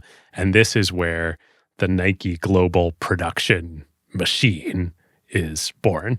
And at first, it's primarily Taiwan and then South Korea that they go to. Then the big move is into China, both in terms of production and for selling. I think there's a scene in Shoe Dog, even when he's on the trip around the world in 1963, that he peers into China from Hong Kong and is dreaming about 2 billion feet in China. And Nike would be one of the very first companies, and I think the first footwear company that would be allowed to sell in China. To sell and to open factories. They sort of opened the country for the industry. So this, we would certainly be remiss in doing a Nike episode if we didn't talk about the downside of this. The upside, of course, is cheap shoes. And the upside, I think you can make a strong argument in the case with many of those countries that this is part of the coming up process in the global economy. If you look at what happened to the Japanese economy, to the South Korean economy, to the Taiwanese economy, they went from making shoes to making chips to making technology to being global economic powers. It's part of the process. At the same time, people are making like 70 cents a day working in these factories. Totally. Well, let's flash forward to the 90s here, where this really hits a flashpoint, and then I think we'll come back to the story. While we're here, we may as well be here. So, stories hit the news of some really horrible things like child labor, stitching soccer balls on dirt floors in high temperatures, toxic glues, Carcinogens. etc. Nike fans looked at this as, oof, the company really has a black mark on their otherwise great reputation. But it kind of was the natural endpoint of an idea that had been in the company's DNA the whole time. I mean, literally, Phil Knight's Stanford paper is about arbitraging cheap labor from imported goods and selling into markets willing to pay higher prices. They should have realized this is where it could have gone if left unchecked. So, to add insult to injury, Nike wildly mishandled this. They tried to act like it wasn't their problem. They literally said to the press, oh, we don't make shoes. Mark Parker later walked this back with a stance where he said, ignorance is not bliss. You have to understand the systemic issues and work with factory partners to solve them. They did do a huge amount of work to clean up their act. They created new standards for factory partners. They published supplier lists. They have third-party audits of factories. They do huge investments in R&D and invented things like new types of glue that weren't toxic, which they then went on to share with their competitors. But David, I don't know, there is still this interesting and more theoretical question. What is the line of acceptability and who should determine it? Obviously, when a company trips a clear, bright line like child labor, there is appropriately public outcry. But what about when the lines are blurrier? Are 75-degree factories okay? Or are $3 wages fine if the local average is $2 an hour? At the end of the day, there's a discomfort of sitting with the idea that in order to manufacture a product that you are buying, from shoes to smartphones, somebody has to work in conditions you wouldn't endure, even if it's better than all of their other options. And companies need to grapple with a spectrum that they sit on. On one end, there's making the absolute maximum margin. And on the other end, there's creating labor conditions that customers would totally be fine with if they learned every single little detail. And in the 90s, Nike chose to sit too far on maximizing the margin side of things, and they intentionally turned a blind eye to what was going on in the factories, and they were in the wrong because it led to exploiting people. One of the things that Nike folks were really surprised by at the time when the controversy came up is they were like, all the other shoe companies do it this way. All the clothing companies do it this way. Why are we being picked on? Yeah, but Nike started it, and they're the biggest. But I think it's even more than that. People had come to love Nike so much, and the brand represented so much, that it was like a huge betrayal. It was a disappointment. It was like, oh, I thought you were better than that. You are about inspiring greatness, and this is not greatness. And I think that's really interesting that, like, yeah, this was part of Nike from the beginning, but because of everything else that made Nike successful, it's super ironic that they didn't hold themselves to the high standard that the whole company was all about. And then their customers were like, yo, this doesn't compute. Yeah, they sort of discovered they couldn't have their cake and eat it too, of saying, we are the brand that inspires you. Oh, but by the way, anytime there's an issue, oh, that's one of our suppliers' problems. We simply don't make shoes. Even though it is technically correct, the court of a public opinion will find you guilty.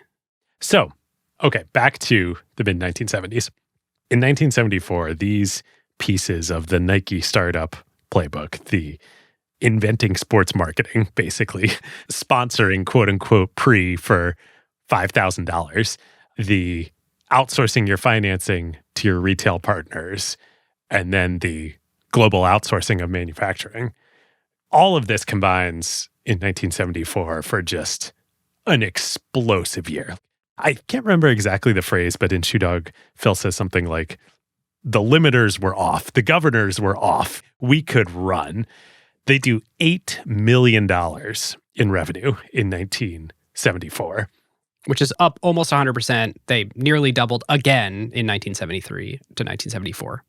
1974 is also a momentous year for Blue Ribbon because they finally settle the legal battles with Onitsuka, and they win in court. Amazingly. Ultimately, they settle for Onitsuka paying Blue Ribbon $400,000, which by this point in time is a pittance to Blue Ribbon. But the actual butterfly flaps its wings, hugely important outcome of this for the Nike journey is that the court case with Onitsuka leads to one Rob Strasser Yes. coming into Phil Knight and the Nike orbit. He was their lawyer on this case, right? Yes, Strasser was the junior attorney at the Portland law firm that was working on the Nike case.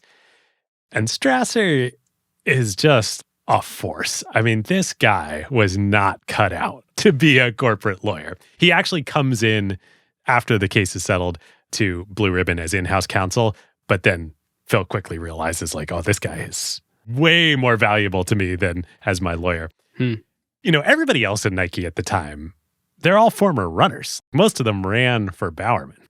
Strasser is, I think, about 6'2" and weighs over 300 pounds. And he has an equally outsized personality as his actual size. He gets the nickname within Nike of Rolling Thunder. And boy, does he roll like thunder.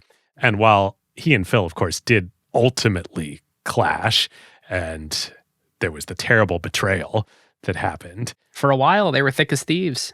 Yes. So the first thing that Phil puts Rob in charge of is taking this really early sports marketing concept of doing sponsorship deals with athletes and blowing it out. So they had already, before Rob joined, done the first official sponsorship of an athlete with Ilie Nastase, the tennis player. They paid him $10,000 to wear Nike tennis shoes. Oh boy, how quaint. When Strasser comes in, he starts doing sponsorships in a systematic manner. So he goes out and negotiates with athletes and agents. He signs up like half the NBA for peanuts. Now, not the big stars, but the journeymen, the role players in the NBA. He just obliterates them and their agents in negotiations. I mean, they're getting like, I don't even know the dollar amounts, but not a lot. They're getting free shoes, basically. And then Nike is showing up on nationally televised broadcasts every single night. Yep. This leads then to a bigger initiative that Strasser puts together. And if you've watched the recent movie Air about Air Jordan, this totally gets played as like a Sonny Vaccaro thing.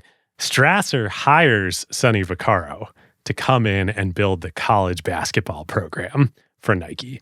And this is another just equally brilliant move.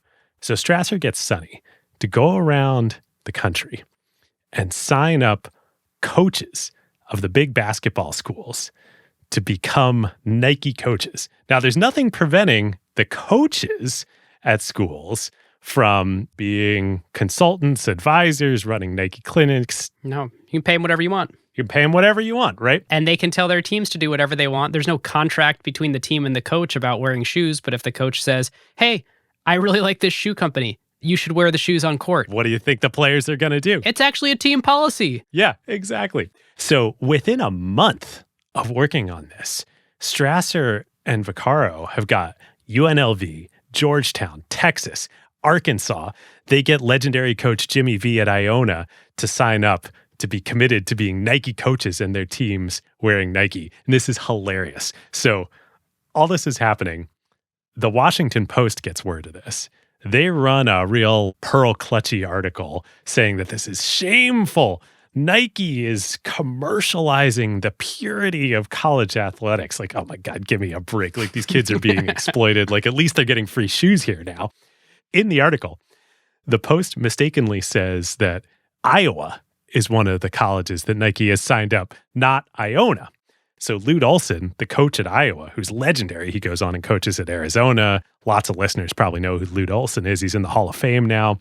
Instead of being pissed off that he was included in this shameful article with the Post, he calls up Nike and he's like, yo, can I get in on this? So then they sign up Lou did Iowa and then Arizona, and he becomes a big Nike coach. It's incredible. Strasser then takes the same playbook to college football, signs all the big coaches in schools, all the big powerhouses for peanuts. This is incredible. Now, selling football cleats is never a big business for Nike, but college football is huge. I mean, still huge. A lot of eyeballs on those swooshes. A lot of eyeballs on those swooshes. And this is so clarifying of what their sports marketing strategy is. These endorsement deals are not about the sneakers that basketball player is going to sell, or, oh, I want to buy the cleats that my favorite college football team is wearing on the field. No one else plays football other than college football students and the very few NFL players that exist. So there's really nothing to buy. But what you do see are these swooshes. And it's cementing that brand in your head of this is what real athletes wear. So one thing that's worth mentioning, this is sort of obvious, but didn't click for me until really getting pretty deep in the research here for Nike. There are actually only 3 sports that matter. So Nike, Adidas, Reebok, they sponsor lots of sports, but running, basketball, and tennis are the only sports that matter because those are the only shoes that normal people can wear. Normal people don't wear baseball cleats or football cleats or soccer cleats, no matter how popular those sports are. Yep. Even to this day, all the marketing, all the athletes, everything you see on TV of Nike and the other athletics companies, it's not about getting you to buy the shoes that athlete is wearing.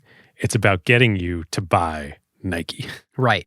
The funnel is every single one of those is a brand impression. So consider them all billboards.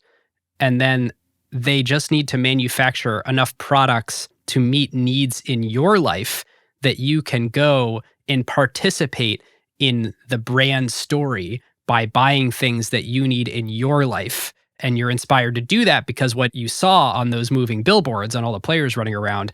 But the products that the players are wearing are made for them in their athletic journey, and the products that you're buying at the store are things that are made for you in your athletic and increasingly lifestyle journey, but you're inspired by what you see on the billboards. You're buying victory. Right. And so their whole business eventually becomes figuring out this multi-sided equation of, can we create enough demand? Like it literally on their income statement says demand creation by doing these sponsorships. And then can we create the right product mix for people to participate in our brand by giving us their dollars? Yes. Now, I don't want to say that Strasser alone architected this grand strategy, or even I'm not really sure that Phil or anybody at Nike understood this at this time.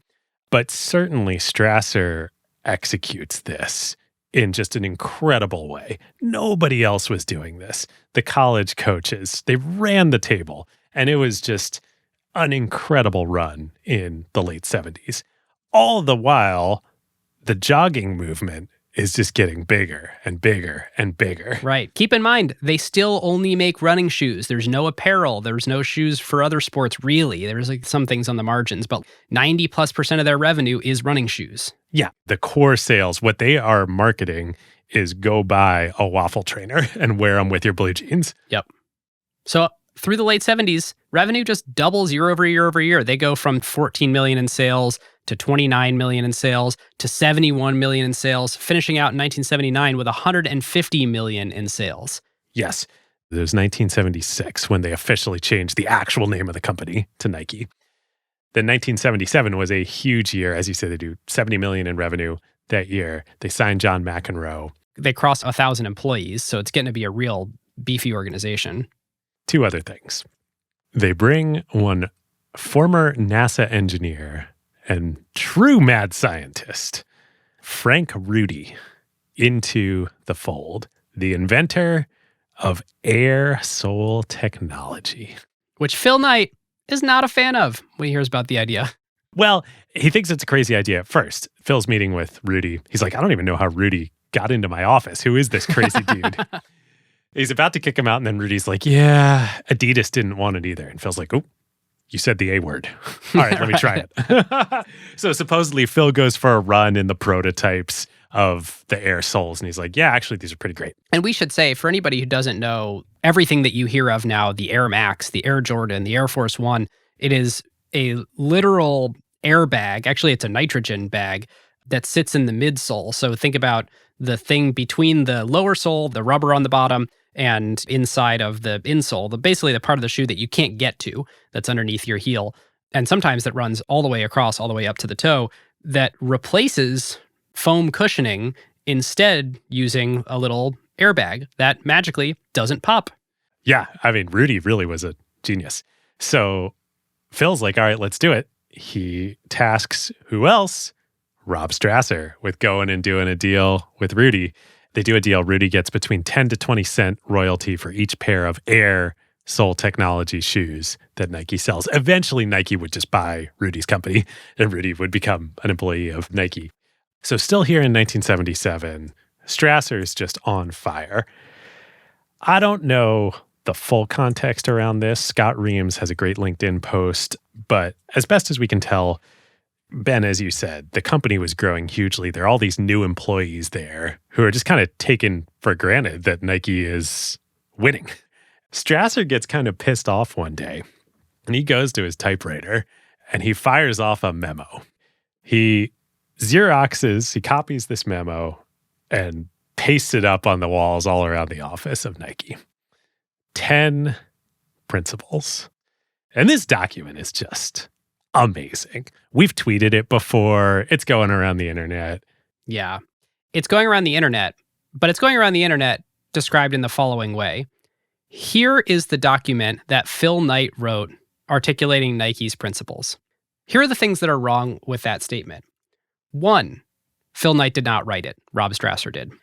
2, Nike's principles. Also incorrect. When this was written, it was actually still Blue Ribbon Sports, so that it was not yet the Nike Corporation. 3, the top of the document has this like thin, wispy swoosh. That was never the Nike swoosh. This is someone's attempt who doctored this at some point to make it look like some old version of the swoosh. There is an old version of the swoosh, which we will link to in our sources.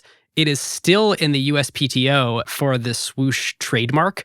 It is a hand-drawn version, Carolyn's hand-drawn version of the swoosh that looks nothing like this weird, thin, wispy thing that was like doctored and added to the document. So not Nike Inc., not the swoosh. There was never a swoosh on the document. It was done on a typewriter. How are you going to do that? And 3, not Phil Knight. But yes, oh my God, these principles are amazing, and we're going to go through them. But first, we want to tell you about our third favorite company of the episode. David, who is it? It is Statsig. Yes, back in action with Acquired. This is their first time being a full season sponsor. Statsig empowers modern-day visionaries to transform the way that they develop software.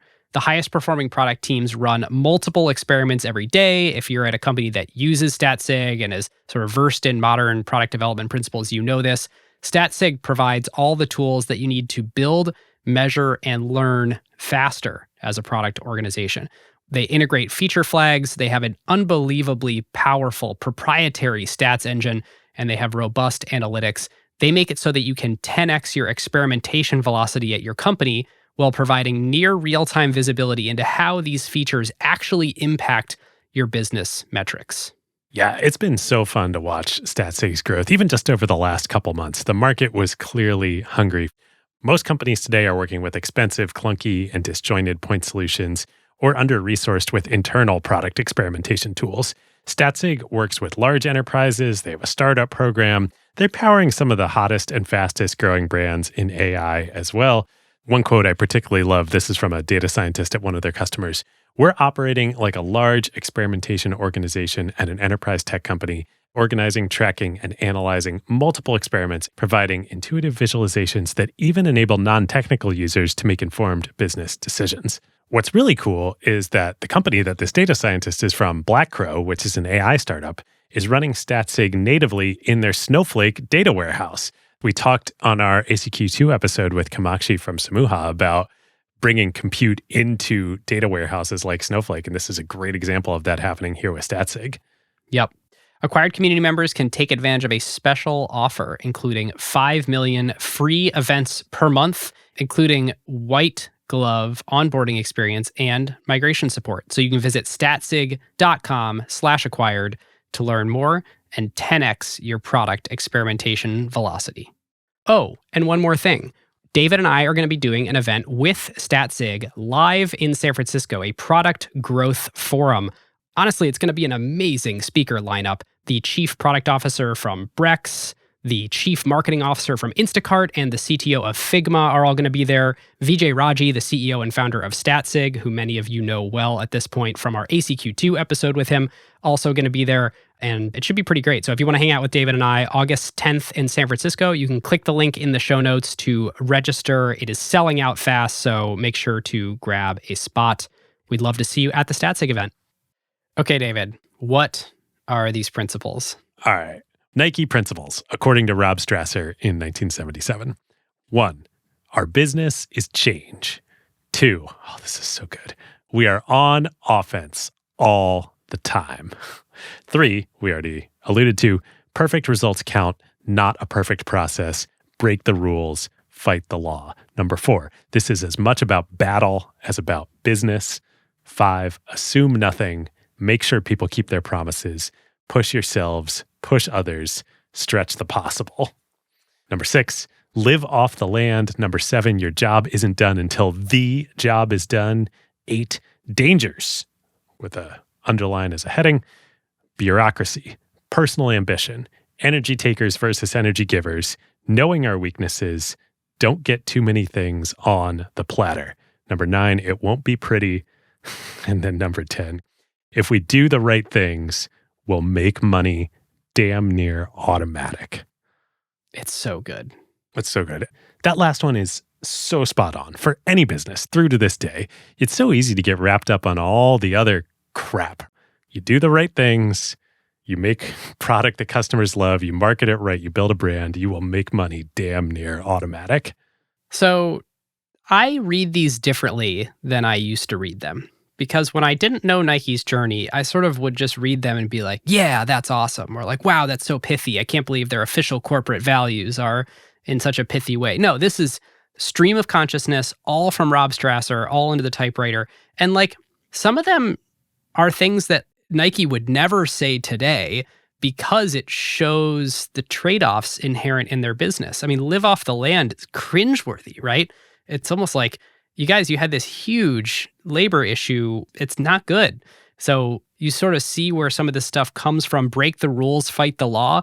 I think there's also something very clear: dangers, bureaucracy, personal ambition. Like this is a foreshadow of Rob Strasser hating the bureaucracy at Nike after its IPO that we'll talk about in a second, clashing with Phil Knight. Developing his own personal ambition. And developing his own personal ambition, leaving and going to Adidas. So there's like so much in here that when you really start to know the company's history and story and the headspace that he was in when he punched this out, it reads entirely differently to me than I sort of used to just read it as a, hey, I love Nike, a brand. Wow, so cool. I wish I could work at a company that had these pithy, punchy values. Yeah, this is definitely one of those cases where ignorance is bliss. Yeah, but man, they're awesome. The one that is still in Nike's maxims today that they distribute to employees, that is, David, something you and I both hold near and dear and think of with Acquired, is we're on offense all the time. You don't win by playing defense. Nope. Okay, so we're approaching 1980. They're about to go public, and they are entirely a running shoe company. Still no sign of the Nike that they are today, where they have apparel, where they're diversified across a zillion sports.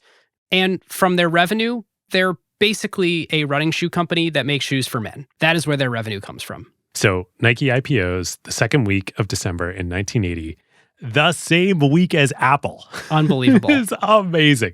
You get all the way through Shoe Dog, there is basically no mention of market cap at IPO. It's the craziest thing. Like, it really underscores how much nobody believed enterprise value mattered then. Yep. It was about $400 million, the market cap at IPO. Apple, for comparison's sake, was $1.8 billion. Now, interestingly, before they went public, Bowerman sold most of his stake back to Phil Knight. Actually, this was related to some of the financings earlier, but as Nike got bigger, he just didn't want to be a major listed shareholder in a highly visible public company. Certainly, he was in retirement age towards the end of his life. He was like, I'm going to sell my stake back to Phil. So when they went public, after the IPO, Phil owned 46% of the company and was overnight one of the richest people in America. And the craziest thing is, like, one of the richest people in America then was $178 million. Yes, quite different. Now, he was far from the top richest person in America, but still, this made national headlines. Yeah.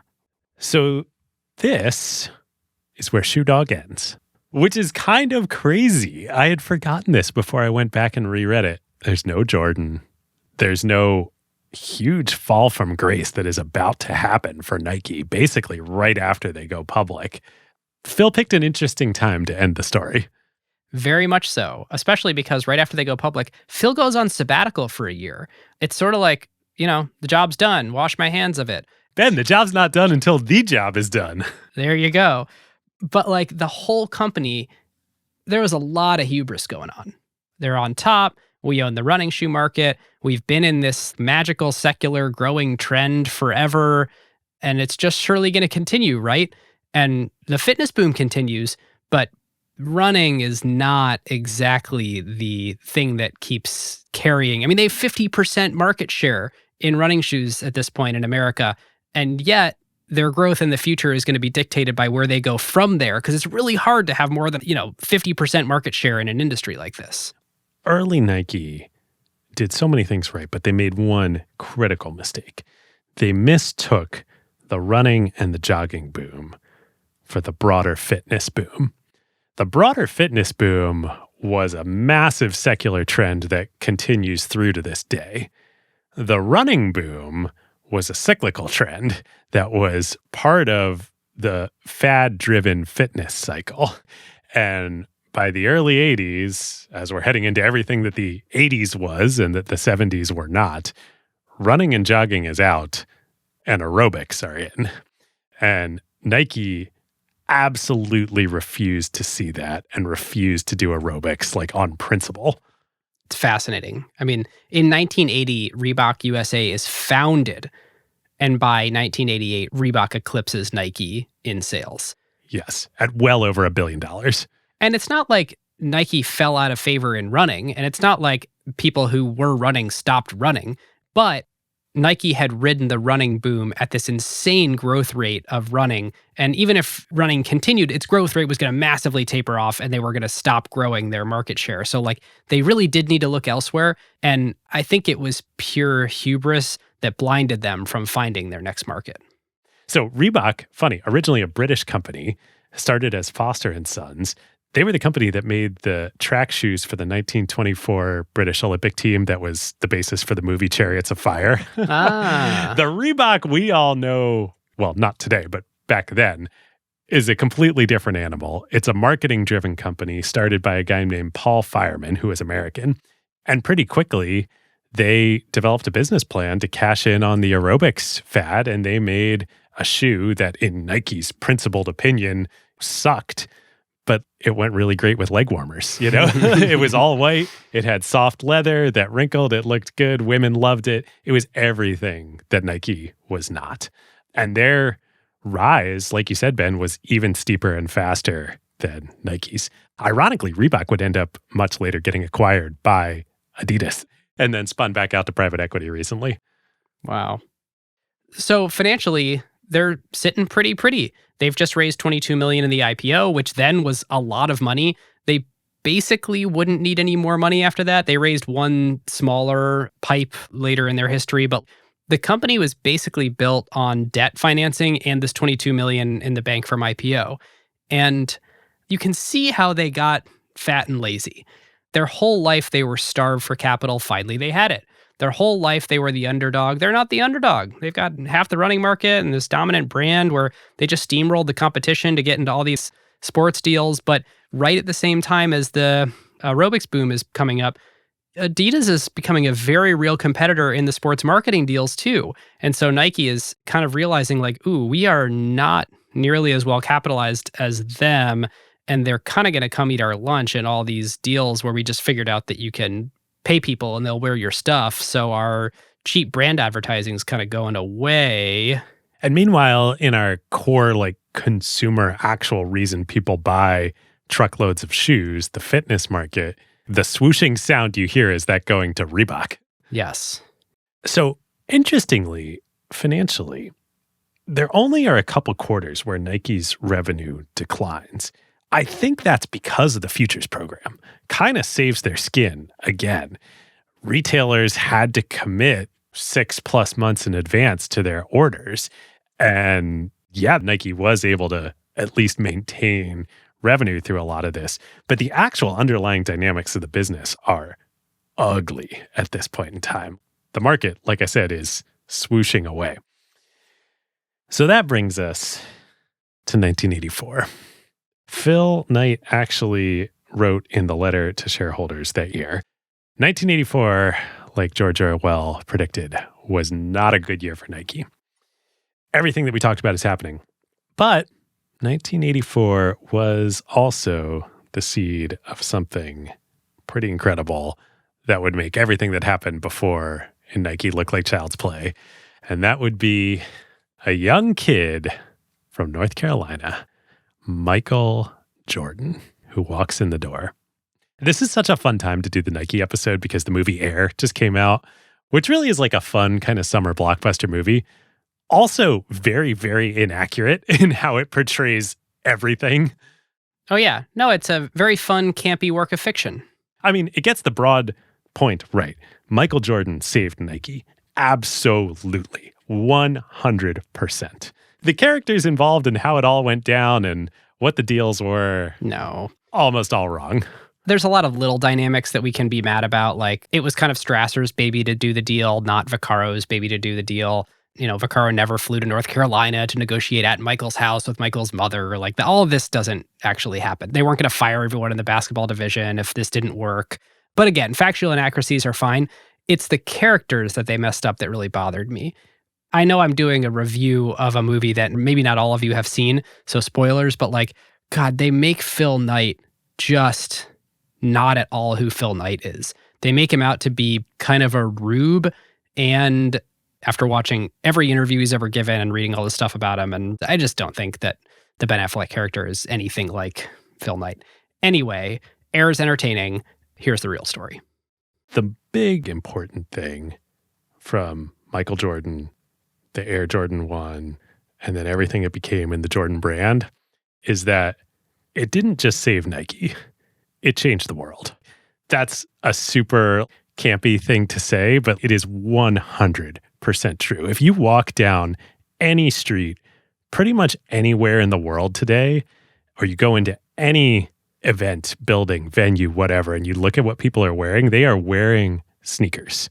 And they are mostly wearing basketball shoes and running shoes. That was not the case before Air Jordans.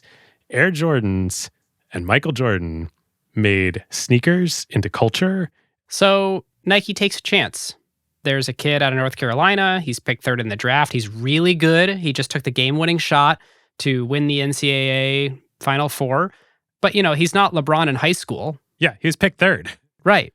I remember going to see LeBron as a high school athlete because I live near Akron, Ohio, and he went to St. Vincent St. Mary's famously. And like, he was very obviously one of the best NBA players as a freshman in high school. Jordan wasn't quite that. He was a different type of player. He was not as big and as physical as a lot of the guys dominating the NBA at the time.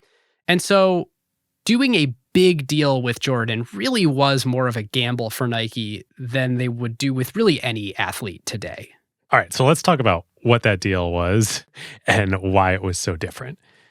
Nike, like we just said, their back's against the wall. They need to do something to save the company. And it's actually Strasser who puts this deal together. And together with Sonny Vaccaro, as portrayed in the movie, goes after Jordan. But Strasser puts it all together. So the deal is a $2.5 million minimum guaranteed payout over 5 years. But that's not actually how the economics work. The revolutionary aspect of the deal was the payouts were calculated as a 5% royalty on gross revenue from the sales of Air Jordans, the whole line, the shoes, the merchandise, everything. It's almost like the way the book industry works. They gave him an advance on the first $500K a year, but once he sold through the advance, he was going to get a 5% participation on any of the shoe sales. Right, and it goes even deeper than that. This structure was completely revolutionary. So the way shoe deals were done at the time, so Magic Johnson and Larry Bird were the biggest stars in the NBA at the time. They were both signed with Converse. Their deals were roughly $100,000 a year in cash payments to wear the Converse weapons. Ben, have you ever worn the Converse weapons? No, never. Do you know what they are? No. No, I don't. These are not Air Birds.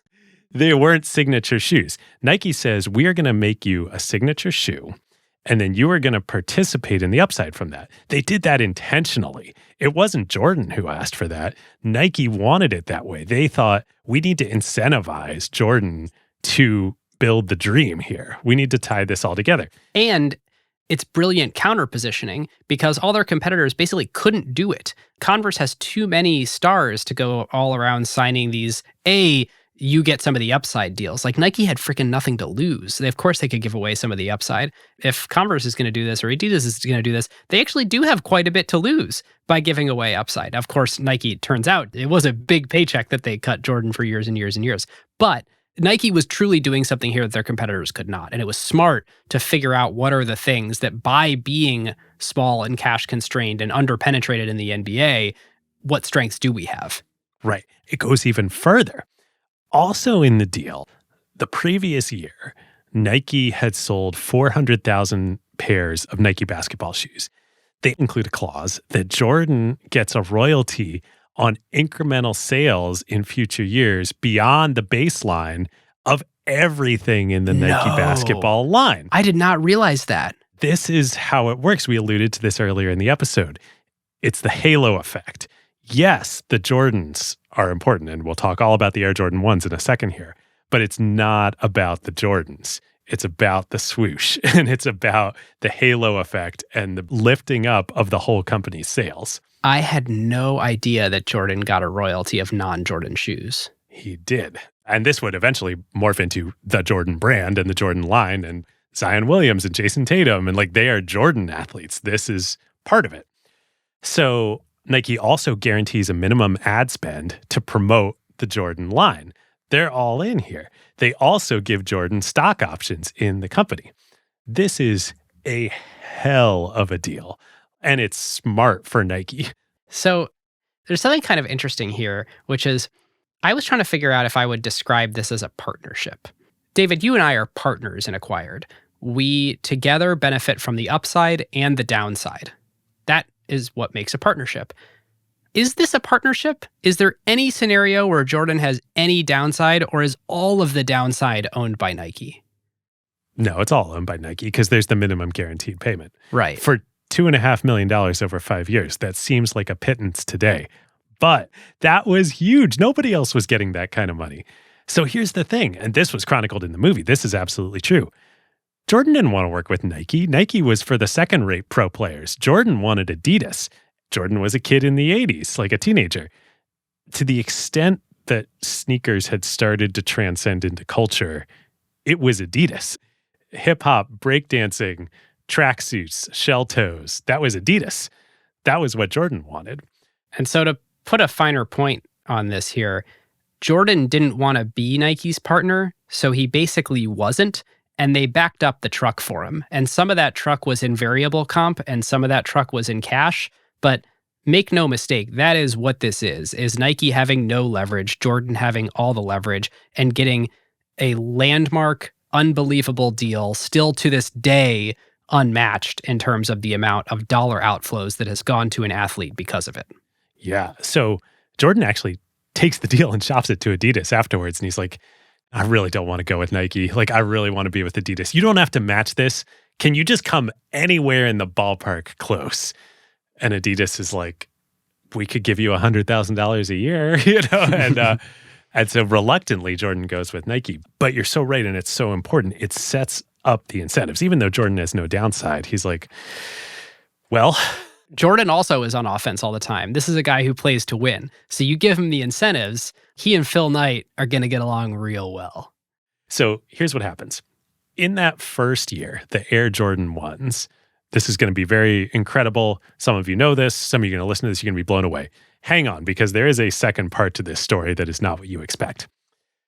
In the first year, Air Jordan 1s sell $126 million. That's the shoes and the associated merchandise with it. David, do you know what their goal was? $3 million over 3 years. So it's about 15% of Nike's entire revenue for the whole year. In the first year, they sold 1.5 million pair in the first 6 weeks after releasing them. So put aside the halo royalties that Jordan is getting on the rest of Nike basketball. Let's take just the 5% of that $126 million that he made in his first year. That's $6.3 million that Jordan got from Nike in 1985. Do you know what Jordan's contract with the Bulls was? It's too perfect. $6.3 million over 7 years. So he made the exact same amount from the Nike deal in his first year. He made his entire 7-year contract with the Bulls in his first year. Wow. I always wanted to think of the story as like, wow, Jordan took some risk and it paid off big on the back end. It's like it paid off immediately and he had to make no trade-offs to do it. He got the cash guarantees and he got the royalty upside and it happened immediately and it only got bigger from there. Well, trade-offs. I think there are two things. One, none of this would have happened if Jordan didn't turn out to be Jordan. Totally. And in fact, that's literally true. If he wasn't, what were the 3 clauses? If he didn't either win Rookie of the Year or win the NBA Finals or win the MVP or something, there was an out in the contract. Oh, interesting. I didn't know that. They were basically like, we will give you the entire farm or 5% of the farm if you are a phenom. And if you're not. Interesting. So there was some protection for Nike. Yes. And I think he's Michael Jordan. So whatever the thing was, he got all 3 of them. Oh, it wasn't the NBA Finals. It was become an all-star. Ah, interesting. Which I think he did in the first year. Yes. Yeah. Yes, that's right, because the other players kept the ball away from him and they froze him out because they were so jealous. Okay. 1, Jordan had to become Jordan. 2, though, he sacrificed a huge amount. There's this great quote from Jordan when he retired for the first time. He said, "Phil Knight and Nike have made me into a dream." And that's very sweet on the surface, but that's very dark underneath of it. Michael Jordan's life was no longer the life of a normal person or anything close to it. And now, to a certain extent, that happens to every star. But like today, you're like, duh. But back then, this was the first time this happened. Jordan became a dream. And that's very hard to live with as an actual human being. So there was some downside. Yeah, David, you're so right. Imagine that I come to you and I say, hey, I'm going to pay you and give you revenue upside. And, you know, all you have to do is do the thing that you're already good at and work hard at the thing you're already passionate about. By the way, I'm going to use your face on $5 million of media, of paid media in the next few months. It's like, whoa, what? But that's it for any normal life that I get, like right out the bat. Right. And he's a kid. Yes. So again, like this is all normal today. Everybody understands this. LeBron knew exactly what he was getting into when he signed with Nike out of high school and went to the NBA. But like this was the beginning of all of this. So why did they sell so well? That's sort of this interesting $126 million in the first year. Like, why was the demand for them crazy? Did people just love Michael Jordan? Nike, this is, I think, the first time they really flex their ability to recognize an opportunity for an incredible marketing moment. So back in '84, Jordan starts wearing in preseason and in warmups some modified Air ships because Nike's actually not done making the Air Jordan 1 yet. And so he's wearing these black and red shoes that are now called the Jordan Breads, B-R-E-D. And these shoes are black and red. And in the NBA, you wear white, and that's it.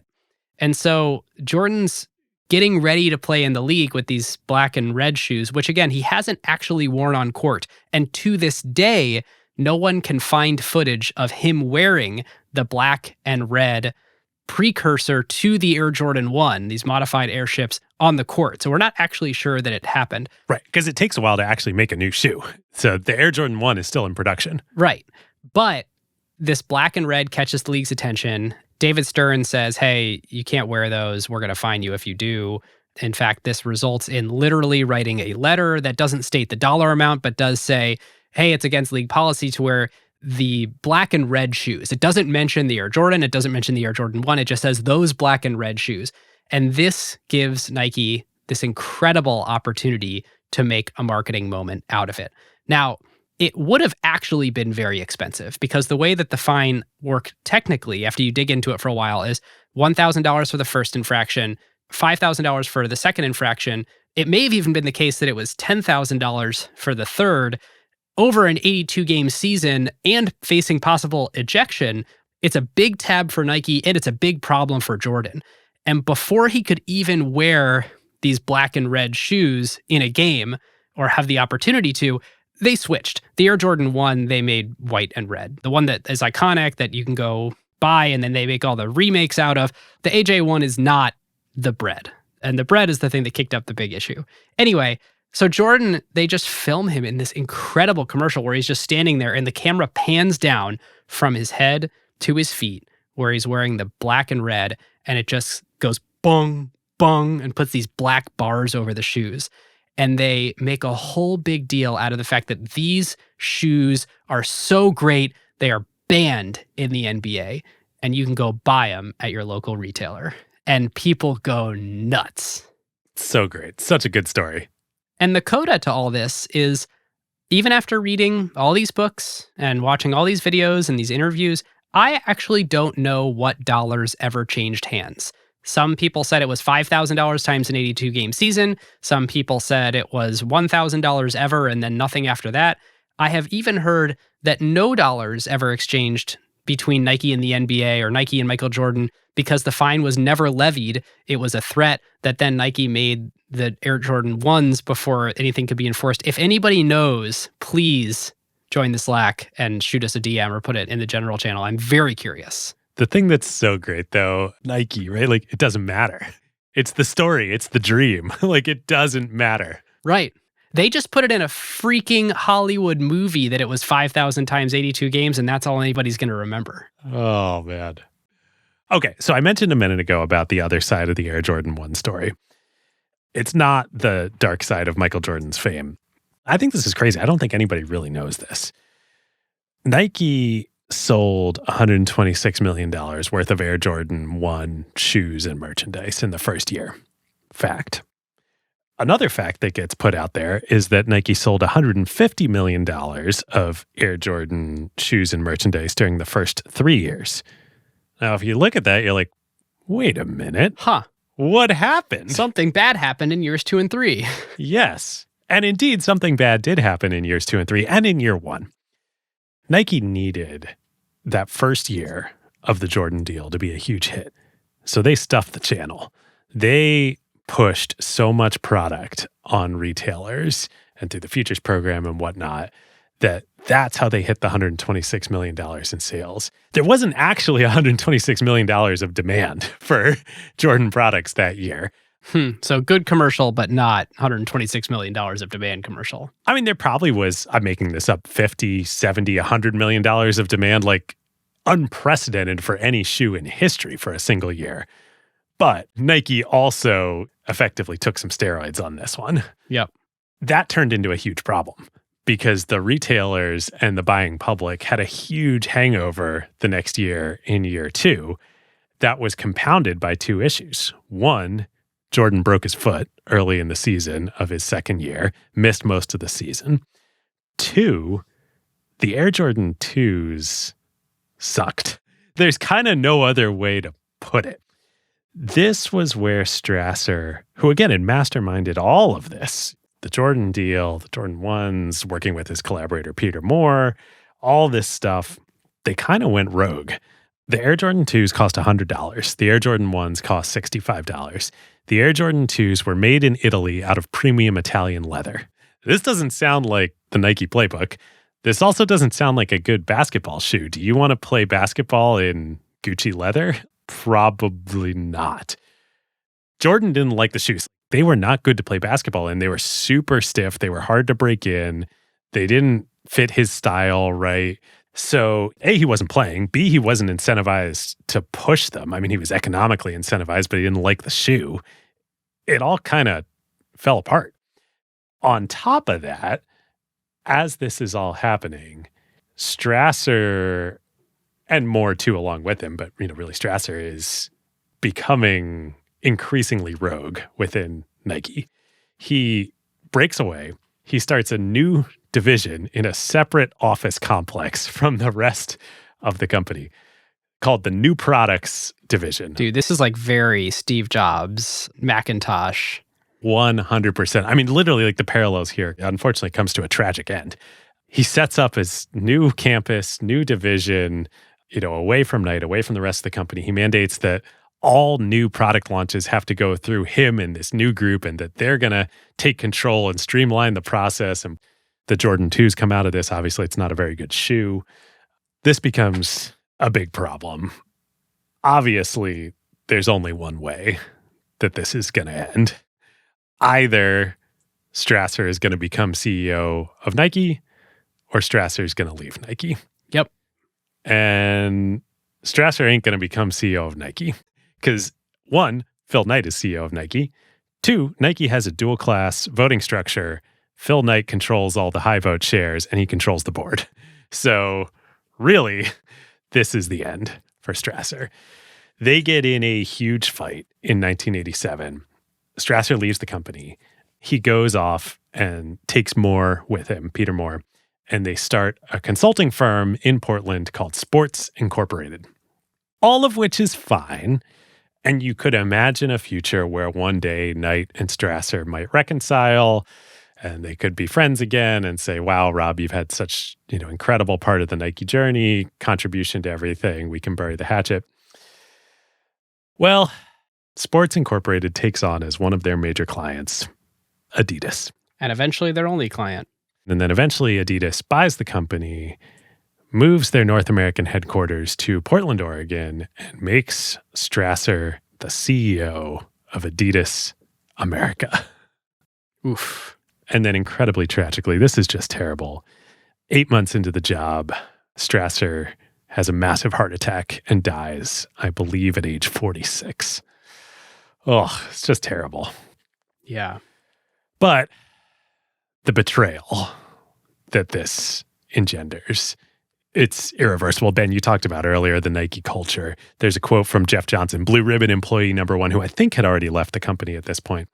He's asked in the book Just Do It about Rob becoming CEO of Adidas. And he says, I know Adidas, aren't what they once were, but Adidas people were the Huns. I would starve to death before I would work for Adidas. Wow. And then when Rob dies, Phil does not attend his funeral. It's really just heartbreaking. There's a quote that sums it up in this Portland Monthly article that talks about why Strasser isn't known to many people outside the companies and why his role sort of fades into history. And they say, why? Because his work was vital to both, which makes it incredibly difficult to neatly write him into the mythology of either one. For Adidas, it was a brand revival, conceived and executed by a fat American ex-Nike guy and his artsy partner. For Nike, Strasser's overachievements are overshadowed, if not severely tarnished, because he was a traitor. From Phil Knight, it might have been okay if he had just quit, but he went to work for Adidas, an intolerable betrayal I never forgave him. Yeah. Oof. And still, the repercussions of this exist to this day. Adidas's American headquarters are still in Portland, Oregon. Yep. And they poach a lot of Nike people. Yep. So, okay. Back to Jordan. The plot thickens here. Jordan's not happy. Strasser was his guy there? Yeah. Strasser was his guy. Strasser leaves, starts this new company, starts working for Adidas, becomes the CEO of Adidas. Jordan's going to go to Adidas. The writing's on the wall here. I mean, Jordan's deal is up in 90, right? Not only is his deal up in 90, he tries to renegotiate. So in year 3, Jordan is so unhappy. The wheels are in motion at Adidas. Adidas, with Strasser not yet at the helm, but whispering in the ear, is going to be willing to do a Jordan-type deal for Jordan. Michael always wanted Adidas anyway. He's going to break the deal with Nike and go with them. Yep. So back to Nike and Phil. This is serious wartime mode. They schedule a pitch meeting with Jordan. This is, I think, towards the end of year 3 of the deal to try and save him, to try and re-sign him. They're willing to do anything, renegotiate the deal, give him more economics, give him another shoe, anything. Phil goes to a bright young star within the Nike design group, Tinker Hatfield. Formerly of Nike's architecture and building planning team. He wasn't even hired as a shoe designer. He was an architect. This is super important. Tinker was another Bowerman guy. He ran track for Bowerman at Oregon and studied architecture. And then he comes into Nike, and together with Mark Parker, who would become the CEO of Nike, they designed the Air Max, they designed the Air Trainer. They're part of Nike's revival on the running and training side and competing ultimately in aerobics with the Air Trainer. Now that Strasser and Moore are gone, Tinker is the star that he can give Jordan. He says, go fly out to Chicago, go with Howard White, Jordan's guy at Nike, go talk to him, come home like bearing your shield or on it, essentially. So Tinker goes out.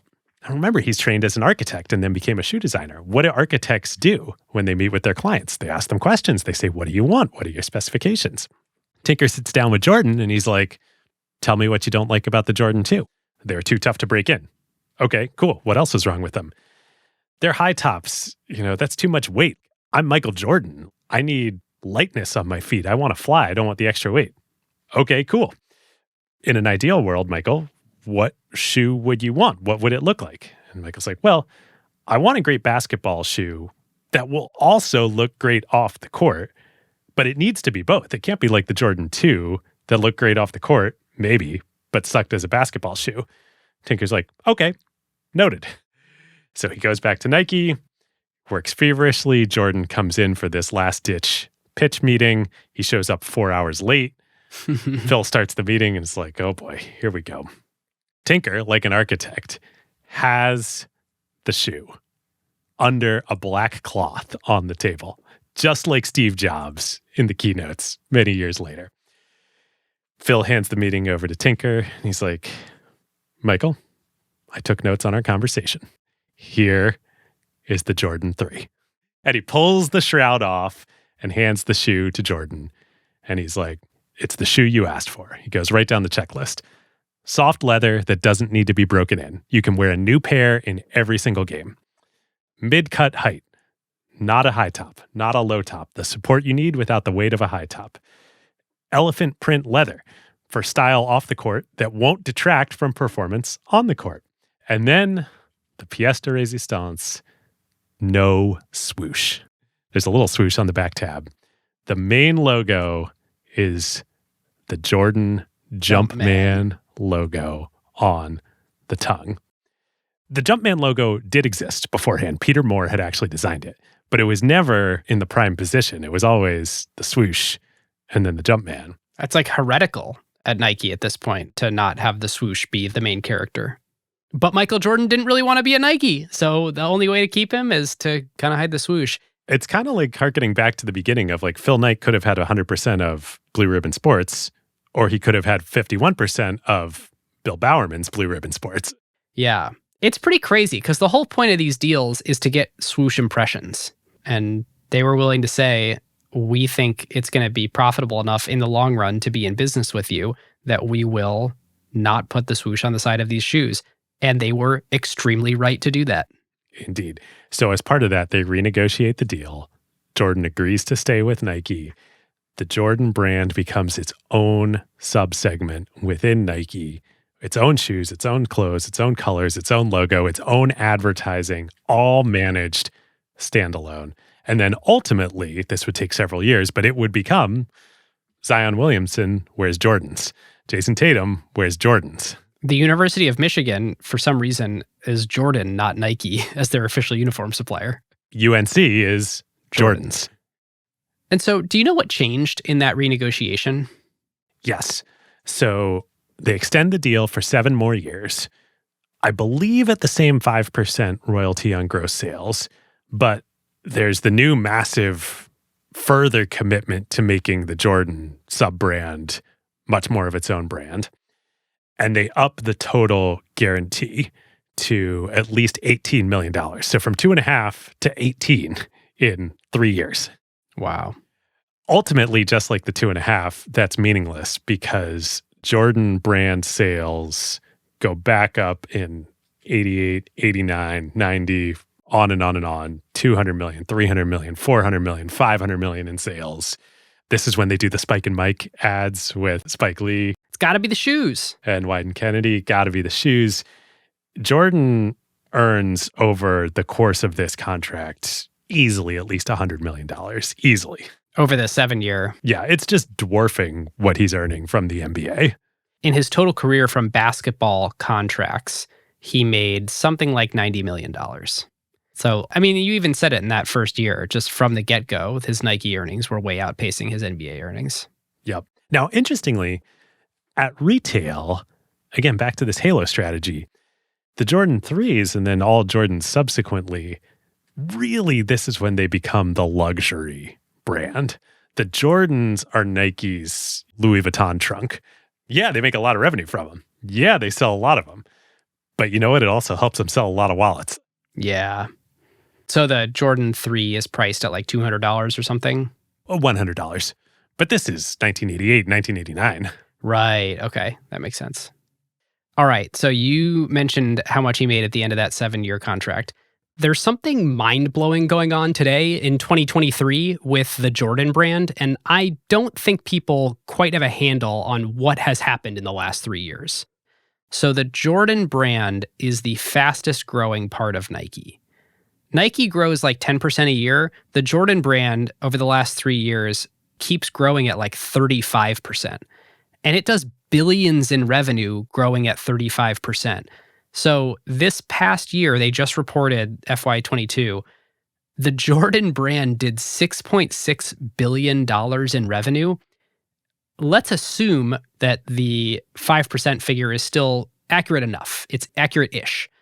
Jordan's making over $300 million a year from the Jordan brand at a 5-ish% royalty. He retired for the last time 20 years ago. There is no athlete making $300 million a year. Michael Jordan will make $5, maybe $10 billion over his lifetime from the Jordan brand. Absolutely unprecedented for an athlete. He's effectively a founder of a brand that is growing 35% at $6+ billion revenue scale. With all the operations and distribution and marketing of Nike. It is unfathomable. So he did active work for many years in order to build the brand equity. But he does passive work now to keep it alive. Of course, he has sort of input on who they're signing to the Jordan brand. He has sort of a vote in that. But in Michael staying out of trouble and Michael staying the dream, he builds a tremendous amount of brand equity. And Nike reaps 95% of that. So like they're perfectly happy with this arrangement. They're happy to cut him $300 million checks. I would be too if I was earning the other side of the $6.6 billion. But Jordan totally has had to shape his life in order to be the dream Michael and continue to be that. He is so synonymous with the brand that he has to be perfect to keep the brand doing what it's doing. Yes. And that's the dark side for Michael. One more really critical thing I want to say about all this and Jordan and the building of the dream and the changing of culture before we move on to all the rest of Nike history, which we will cover here. You can't ignore, too, again, the timing in this. All of this coincided with the rise of ESPN and SportsCenter. And that was so important. In the early days, like when Steve Prefontaine was on the cover of Sports Illustrated or some of the tennis players, it was like there was a Nike line of, oh, we could spend X million dollars in advertising, but if we get our shoes on the cover of Sports Illustrated, that's worth $20 million. With ESPN and SportsCenter, those athletes and Michael Jordan being all over that 24/7 every night, that was $20 million a night of free advertising. That's a great point. So off the back of the rise of the Jordan brand, in 1988, they launched the Just Do It campaign with the very first, I think this is the first Wyden and Kennedy ad, right? Second real big one. The first was the Revolution ad with the Beatles that they did for the Air Max. Okay. Another Ticker Hatfield and Mark Parker joint. And so they're kind of finding their footing again. They're realizing that, okay, we can diversify outside of running. We can find a lot of places to sell the dream. We can make different products to monetize the dream, to let people participate. Their market cap hits $1 billion at this point in 1988. So investors are starting to wake up to like, they're building something really special here. They open their first Nike Town in Portland. The early 90s, the late 80s, early 90s are just all good for Nike. I think by 91, their market cap hit $5 billion. By 96, their market cap hit $10 billion. And they're really just executing the strategy that we talked about, but at scale until they get hit with everything we already talked about on the labor challenges and that controversy. Yep. So that's a tough few years. Interestingly, like right around the dot-com crash is also kind of tough for them.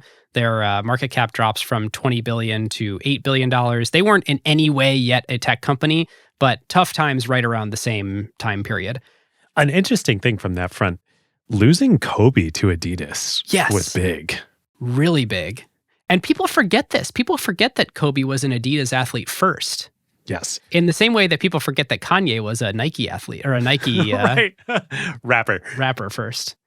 But yeah, those early 2000s were not a great time for Nike. But then, interestingly, Kobe was so unhappy at Adidas and wanted what Nike could give him that he bought Adidas out of his deal to move over to Nike.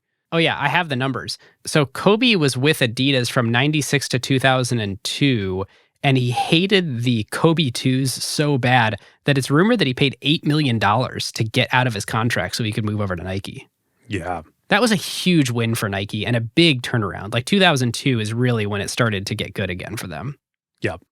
I'm sure part of that was the shoes, and yeah, by all accounts, the Kobe 2s sucked. I do think there is, and this will get to analysis in a little bit, Nike can do something for athletes, for the big superstars, that the other companies can't. Oh, and right around the same time in 2003 is when LeBron came into the NBA and Nike signed him out of high school. Yep. Okay, so 2002, they get Kobe. 2003, they get LeBron. They've cleaned up their image. They're cleaning up their factories. They're cleaning up their supply chain. In 2003, they acquire Converse for $309 million. Their once foe, and now Nike's in the multi-billion-dollar market cap, and Converse is a tiny fraction of that size. 2003, Michael Jordan retires. And it's fascinating, just to get a quick data point, the Jordan brand that year in 2003 is doing $700 million a year. And today it's doing $6.6 billion. And that's been the delta since he stopped playing basketball. I mean, the thing is, both of those numbers are bonkers. Right. $700 million is bonkers. And $6 billion is bonkers. Yeah, Jordan has completely transcended a sponsorship deal and turned into a brand. The notion, the platonic ideal of Jordan is a brand more than a human. So in 2006, another important thing happens. And most people didn't realize it at the time because, keep in mind, 2006, over in Apple, Steve Jobs is still the CEO. So not a lot of people know this guy named Tim Cook's name, but Tim joins Nike's board. I believe in late 2005, he joined the board. He immediately starts helping Nike into understanding how to use digital technology to transform their business. And in 2006, they launched the Nike Plus iPod. Yes. Which was not a terribly successful product in the market, but man, did it help Nike understand where the puck is going. And this was the first corporate use of plus in a product name. Oh, was it really? This is the moment that has led to the terribleness of the sea of digital corporate products today. We all have this to thank. Plus this, plus that, plus blah, blah, blah. I'm surprised there's not a Jordan Plus out there. No, there's not, because Jordan is too well managed a brand. I actually did not know that. It's funny. That was the origin of plus. It was interesting because it was this little thing that you would put in the insole of certain shoes, and it would measure your stride length and your, all the metrics about running, and it would report it to your iPod because it had a little 30-pin connector thing you could put into your iPod. It was the most clunky, kludgy thing ever. But as that evolved into the Fuel Band, and then as the Fuel Band evolved into apps on your iPhone, Nike started really building a way to have a relationship with their customers directly, and not just through their products, but with this sort of suite of services. And 2006, and then again in like 2013, 14, they had a sort of a new strategy start. There's really these clear moments in time where the company changed its DNA. And I go all the way back to 2006 on the technology one. It also completely changed their acquisition strategy, because up until then, they had been acquiring brands. They bought Converse, they had bought Starter. Starter was going to kind of be their like Walmart brand. Oh, that's right. Cole Haan, yeah. And I think this sort of aha moment happened where they realized, actually, what we want to be doing is pouring everything into the flywheel of the Nike brand. So they divested a bunch of stuff, but they started acquiring capabilities from a bunch of these other companies to help them make this tech migration. It's like a 2-decade thing where they have these 2 different strategies that are happening at the same time. One is the digitization. And to give you a stat on how impressive that is, across the 4 mobile apps that Nike operates today, they have 500 million users a quarter who are now using Nike digital apps, from their e-commerce app to their running app. Run Club, Training Club, sneakers. And the Nike mobile store. Huge user base, all sort of started at this moment in time where they realized, A, we should be in technology, and B, we should be making acquisitions not of other brands, but of technologies that we can integrate to help us extend our brand and participate more in the lives of our customers. The other thing, and this is a little bit later, this is more the 2013, 14 era, they pull the trigger on this big strategy shift away from what Phil Knight had sort of pioneered with the retail relationships to go direct. And Nike started to realize in this new era, this internet era, this global era where you have to be at scale to execute certain strategies, they're going to be the player at scale that can execute a direct strategy, that can operate Nike.com to sell shoes directly to customers, that can operate retail stores and all these different places to go directly to customers. And they're not all the way there. And I think there's a lot of, like, we'll talk in their sort of bear bull case about where they are in that transition and how successful it will be. But there is this tipping point where a brand becomes the scale player. Like, think about Disney in media. They've become the scale player. They can run a different playbook and go directly to customers in a way where other places that make content need to integrate with the existing distribution channels. Disney can make a 10, 15-year transition, especially with the right technology, to go direct. Nike's basically betting that they're also one of these hero brands that can run that playbook. For context, today, Nike is, more than twice the size of Adidas, who is more than 3 times, I think, the size of the number 3 player, which is Skechers, maybe? Yep, it's super power law distributed. The other aspect of that is personalization. Nike, I actually think, is really at the forefront of apparel personalization with what started as Nike ID and now is, I think, called Nike by Me. But anybody can make their own Nike shoes in their own colors with their own designs on them. To be able to do that at scale with their customer base and produce the standard lines, that requires a level of scale economies that nobody else can really match. Okay, so that's like the 2014 era where they really start to execute this digital and direct migration. Around this time, you have this very old idea of sneakerheads starting to take root in a big way, this huge growth category where the secondary market for shoes, in most situations, you would think like used shoes are worthless. And like, I'm being tongue-in-cheek here because most, secondary market shoes are not used. Well, until recently, any mainstream person would have said, of course, to that statement. Right. But there became, David, to your point about Jordan and Nike creating culture and participating in cultural movements and changing the way that people move around in the world and having a sneaker as a thing that defines you rather than a sneaker as a thing you throw on for the tennis court, but you wear, proper shoes anytime you go somewhere else.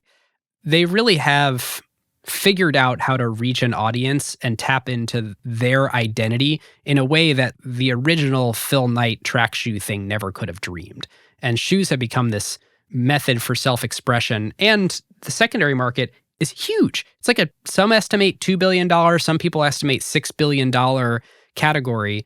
Keep in mind, all of athletic shoes are what did I say, 150-ish, somewhere around there. So still a tiny fraction compared to the athletic sneaker market broadly. But who would have thought that used special edition shoes or secondary sales of shoes could possibly be a single-digit billion-dollar ecosystem? Right. I mean, this is companies like GOAT and StockX, and we'll talk about this more in analysis, but Nike has made the, I think, very conscious decision not to capture any of that value. Yeah, I'm fascinated by that. I think they've figured out clever ways to make a bunch of money on limited edition sneakers without having to be the marketplace for all the secondary sales. The other way that Nike potentially could capture this value would be to massively increase their prices. And this is really interesting. I think this is where Nike is different from the luxury brands that we've covered, the LVMHs, the Porsches. Porsche makes tens of thousands of dollars of incremental gross margin with their library wine colors that you can buy. Nike sells these incredibly limited edition retro and otherwise sneakers, but they sell them for $150, $200, maybe $300, like not a lot of money. The instant that they get purchased, you can turn around and sell them on the secondary market for $5,000, some of these shoes, $10,000, maybe more. That is a very intentional decision by Nike not to capture that value. And I think the reason they do it is to make all of this work, to make the dream work in a way that is applicable to everybody on the planet and not just Louis Vuitton's market, is they have to keep it attainable. And so they're willing to let that $6 billion or whatever go to secondary players, go to StockX in order to keep the dream alive. It's pretty crazy. I don't think there is anything that I can buy from Nike that costs $500. Yeah. And yet Nike absolutely produces many items that are worth way more than $500. Right. And like, it's not even a high number. It's not like, oh, I can't buy something from Nike for $10,000. Like, I really can't think of a single thing I could possibly purchase for them, even for $500. Right. The one product that I know of was the Mags, the Back to the Future shoes that they actually produced. But those were for Michael J. Fox's charity. I think they made 50 of them and sold them for $17,000, if I have that right. But A, that was for charity. B, that was like obviously a stunt. That's not Louis Vuitton. All right, here's what I can buy for $490. I can get American and National League jerseys for the All-Star game. And they have some football shoes that cost $300. Curious. Wow. Crazy. But the point still stands. They make it up in volume. Yes. I really can't think of anything else off the top of my head where a company is making such a obvious and clear choice to give value to other players in the ecosystem. Yeah. Whether those be companies or just people who are arbitraging. Yeah. Just like a luxury brand, they have to market the dream, but their mechanism for capturing value is entirely different. Yep. Okay, I'm going to move us quickly here through 2018 to today so we can analyze the business in its current state. So in 2018, something pretty special happened. They pulled the trigger on a Wyden and Kennedy ad with Colin Kaepernick about standing for something. The Dream Crazy ad?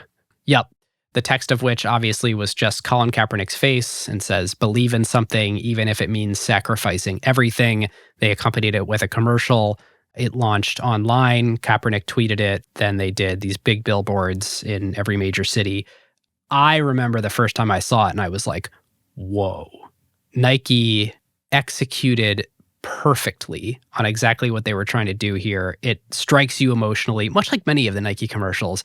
It was at a particular moment in time where they saw an opportunity to do something that they felt was right and become the center of media conversation for like months. Like, this was the advertisement of the year.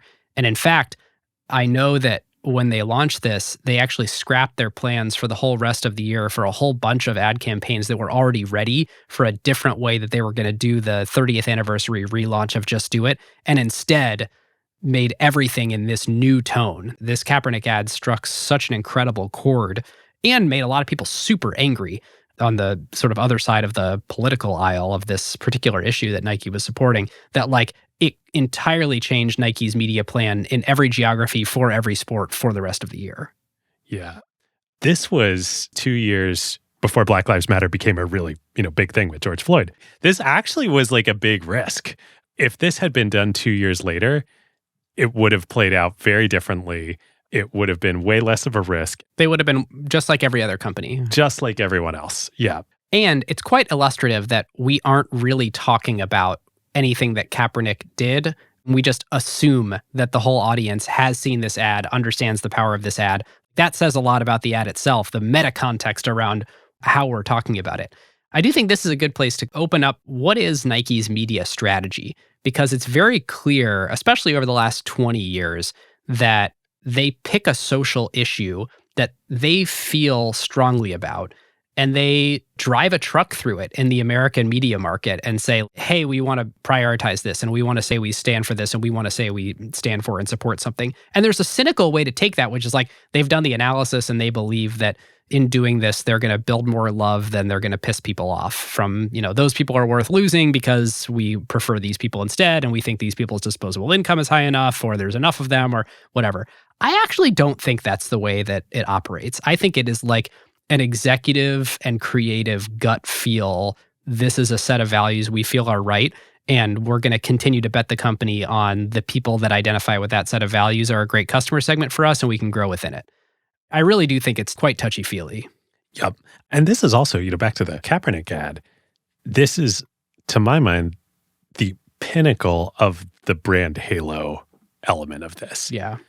Kaepernick played football, not an important sport for Nike in terms of shoe sales, hadn't played in several years. That's right. It wasn't about football. He was sitting there on the Nike roster getting paid. There was a bunch of press about how they were thinking about actually cutting him. And then someone internally was like, whoa, what are you thinking? This is a huge opportunity for us. But it's hard to be a Nike athlete when you're no longer a professional athlete. Yeah. This is like the ultimate example for me of the ad, the sponsorship, the campaign. It's not about the shoes. It's about the halo. Yeah. Despite that going really well for them in 2018, they did just have a whole bunch of other controversies.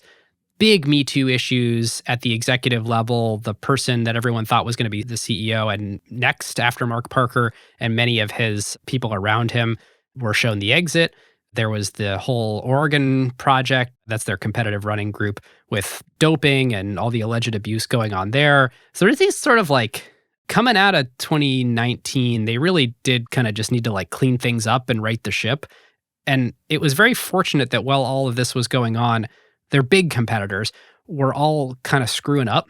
And especially going into COVID, none of their competitors figured it out. There's these smaller shoe brands, and you look at On or Hoka or Brooks. A lot of these niche players have done well in growing, but Nike hasn't had a formidable scale competitor. Adidas has just been nothing but mistakes over there the last few years. And so Nike has had some of these issues, but has kind of been fine. And after they brought in John Donahoe, they've been able to clean up the organization, reset for the next chapter, execute this shift to a direct and digital strategy, while I think they take a little bit of a breath and say, okay, what does Nike in 2030 look like? And how can we make sure that we don't sort of stagnate here? Oh, this is great. I have so much to say. Let's officially transition to analysis and do power, and then you can update us on the business today as we go. Great. So, okay, power. For new listeners, as part of the analysis on every episode, we do a segment called Power, which is based on Hamilton Helmer's incredible business strategy book, 7 Powers. Yep. Which is basically, what is it that enables a business to achieve persistent differential returns and be more profitable than their closest competitor on a durable basis? So, David, I think there is a trap laid for us on this episode, but I'm curious. Oh, you said you had a transition to power, so I'm curious where you were going. Okay. So obviously we're going to talk about brand here in a minute, but scale economies, yes, are written all over this company in this episode for me. And this is the clearest thing in my mind that makes this industry and Nike's position and strategy within it so different from, say, an LVMH or a Porsche or any of the others. I mean, I guess Porsche has scale economies. But if you look at the sneaker industry, we talked about this a minute ago. It's such a power law. There's Nike, there's Adidas that's half their size, and then the third place player is well less than half of Adidas's size. Yes. After that is Skechers, then Puma, then Asics, Converse, Under Armour, but like massively declining market share curve. Yep. Okay.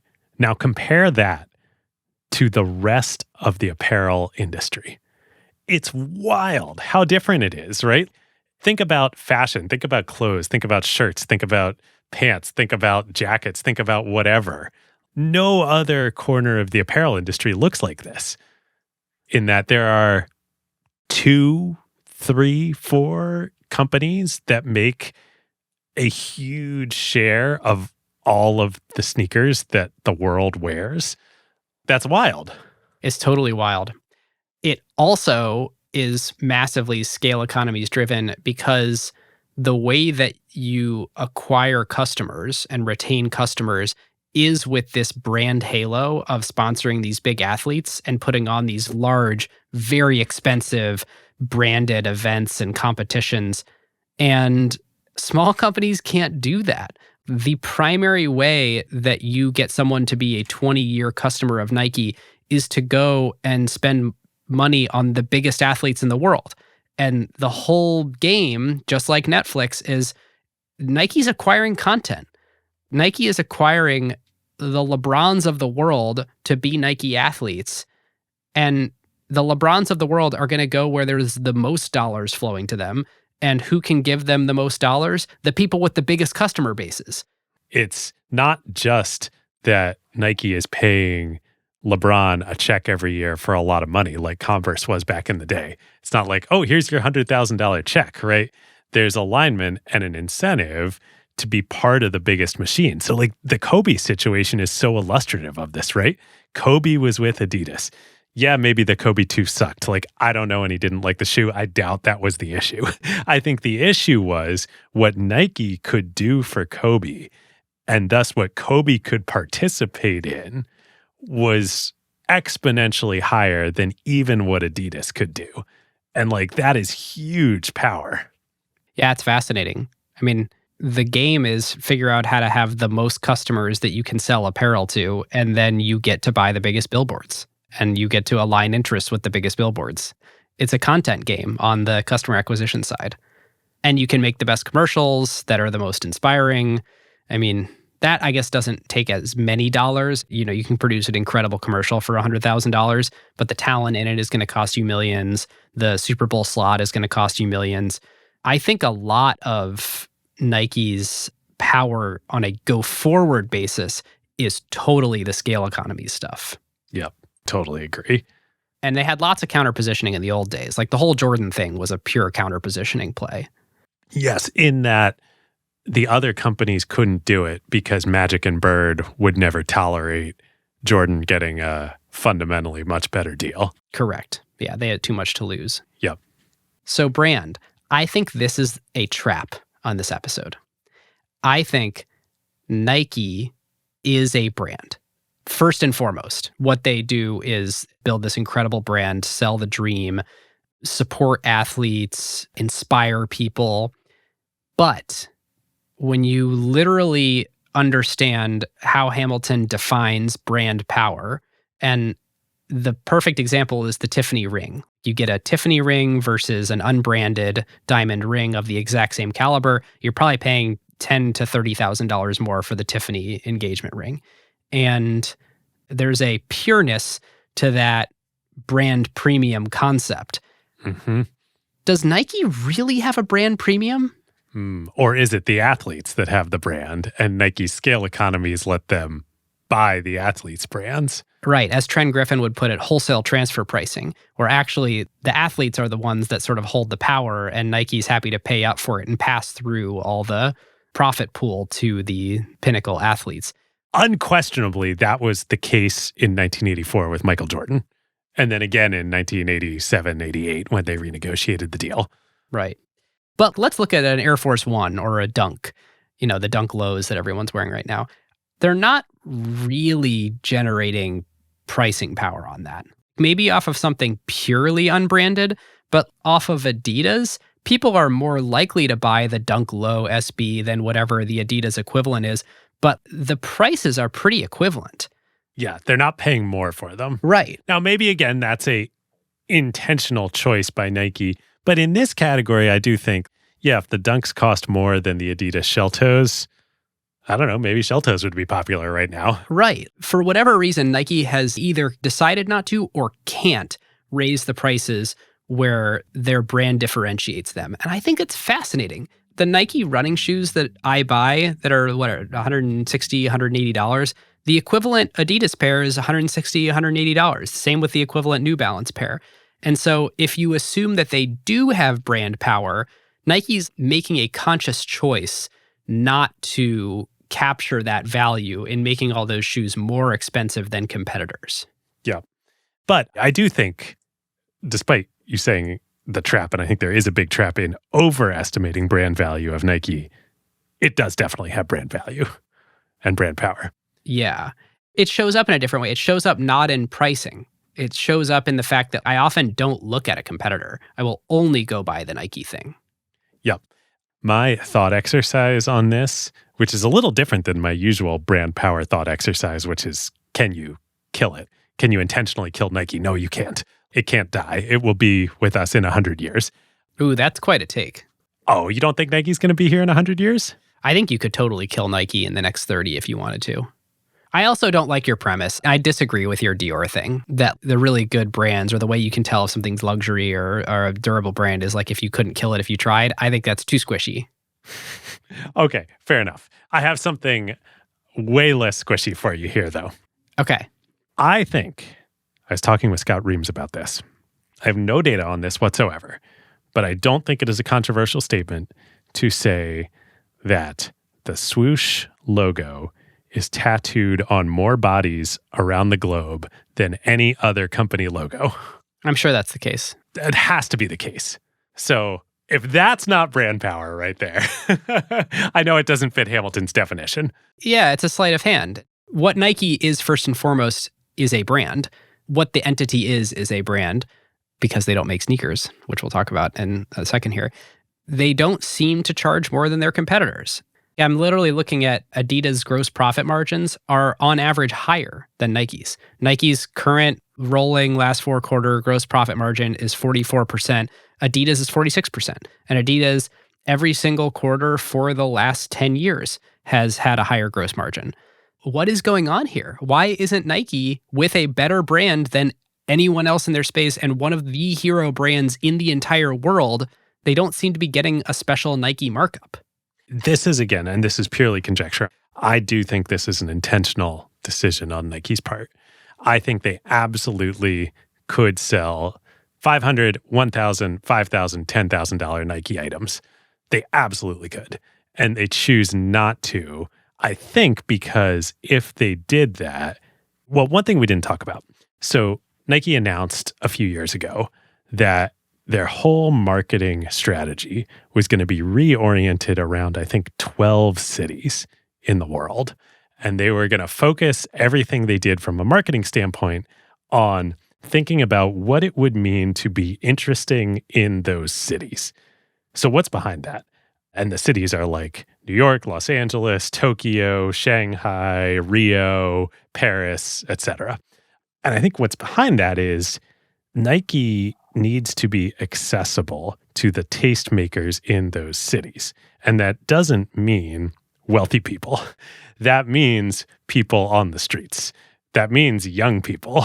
That means people who can't afford $5,000 items but want to be participating in the pinnacle of Nike. I'm not talking about $5,000 items. I'm talking about charging $200 instead of $180 because there's a swoosh on it, when the market price for those shoes seems to be $180 no matter who makes them. Why don't they do that? Is it because of what it says right at the top of their IR website, which is Nike Inc. is a growth company and they care more about growth than harvesting profit dollars? It could be. I think the thing that is so confounding here is the secondary markets, there is no question that the value of many Nike items is well above their selling price. Right.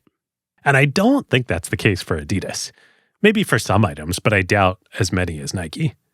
Yeah, I don't know. I don't have a clear answer here. I think my best answer is they want the most swooshes out there in the world. And there's some sweet spot where they're willing to trade off profit dollars for that, for the sort of continued brand presence where the swoosh feels like a ubiquitous thing and a brand people celebrate and are excited about, and they just want it reinforced on everyone everywhere. So they're willing to give margin dollars for that.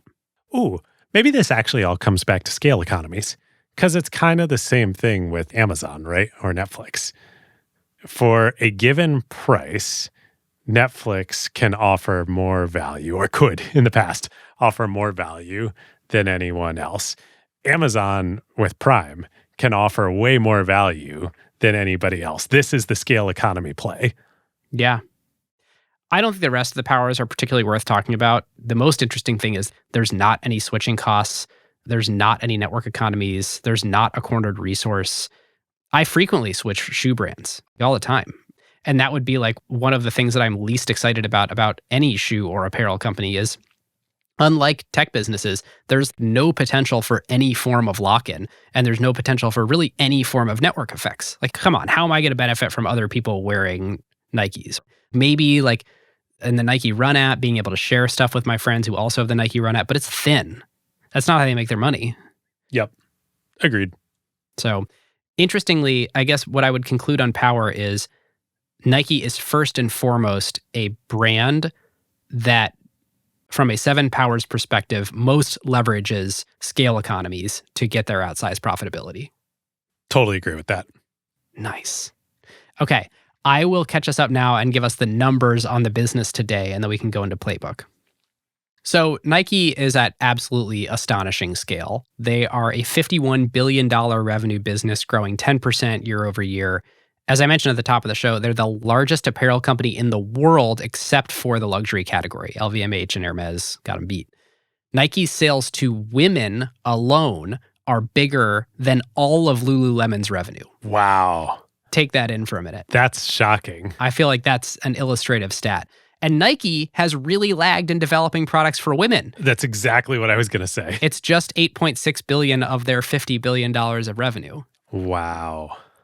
It's like every corner of Nike is bigger than the brand that you associate with that space, you know? Yep. The Nike brand does $49 billion. So there's some other revenue in there, Converse, and I think there's some other catch-all, but basically there's Nike and Converse, and Nike includes Jordan. So I mentioned earlier this shift to direct that Nike has been in the midst of for basically like a 10-year journey. About 60% is still wholesale, is still sold through retailers. And impressively, 40% of this very large business, this $50 billion revenue business, is now done selling products directly to consumers, either in stores or on their website. I can't imagine how difficult that transition is to make when you forge these like long partnerships with retailers. Come back to that in a second.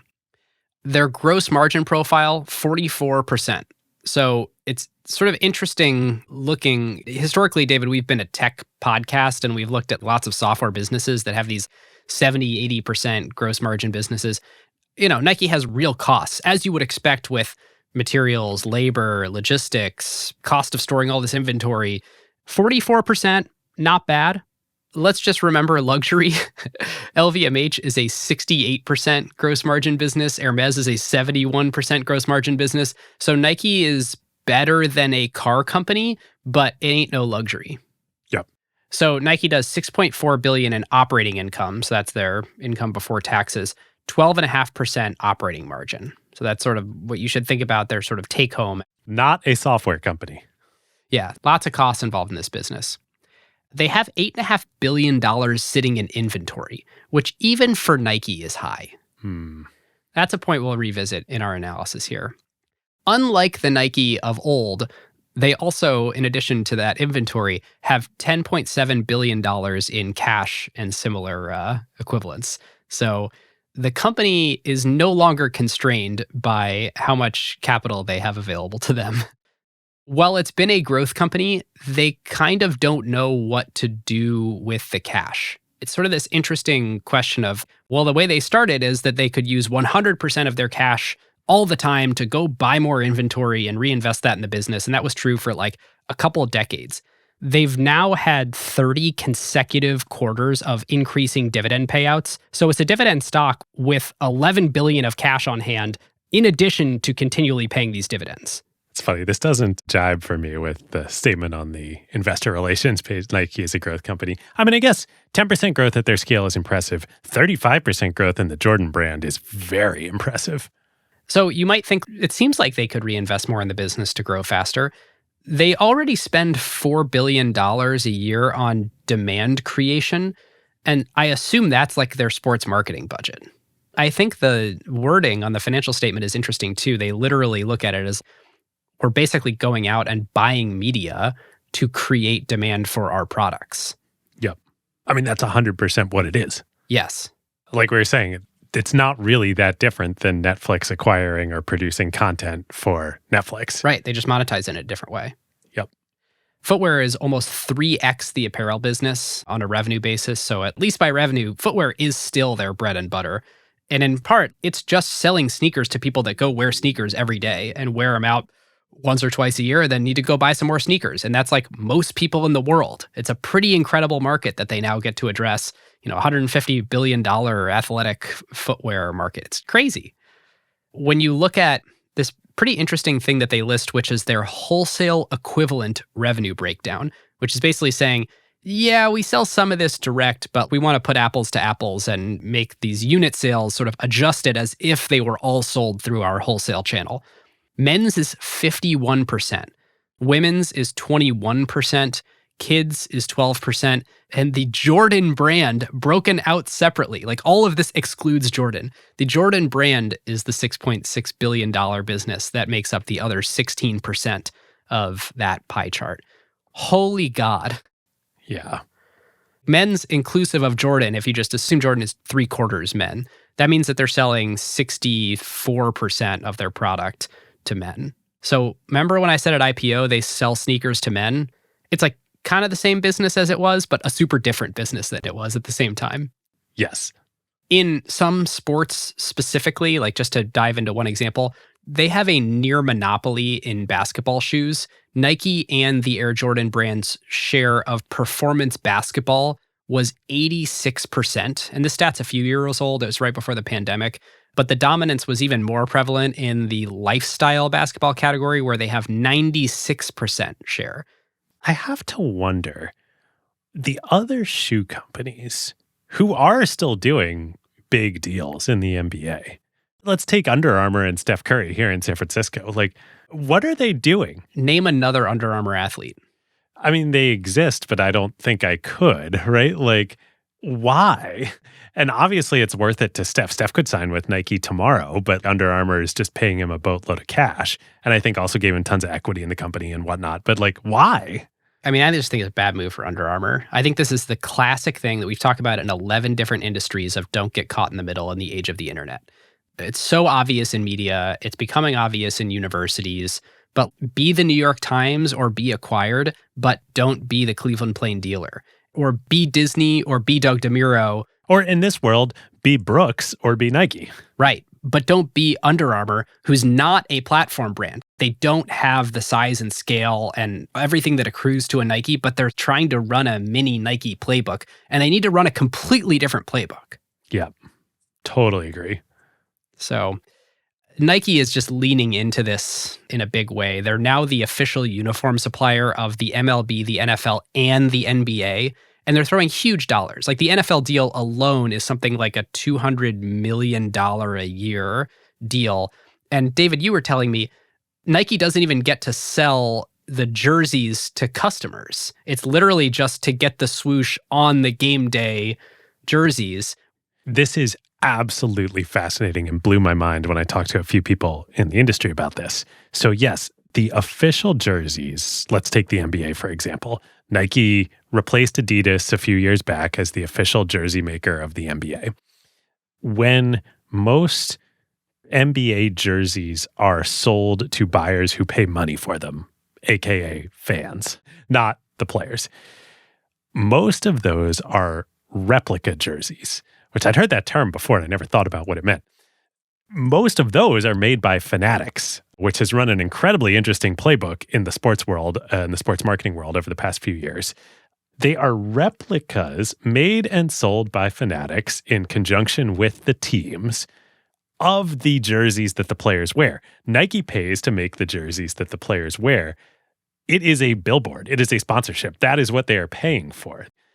But that's probably not what you're going to buy. You're going to buy a replica from the team store that is made by Fanatics that has the Nike swoosh on it. Which in many ways, that's part of why Nike is willing to pay to sponsor the NBA, is because the replica jerseys get more swooshes out there in the world, even if it's not on things that they sell. It's a billboard, even if it's not on things that they make. Right.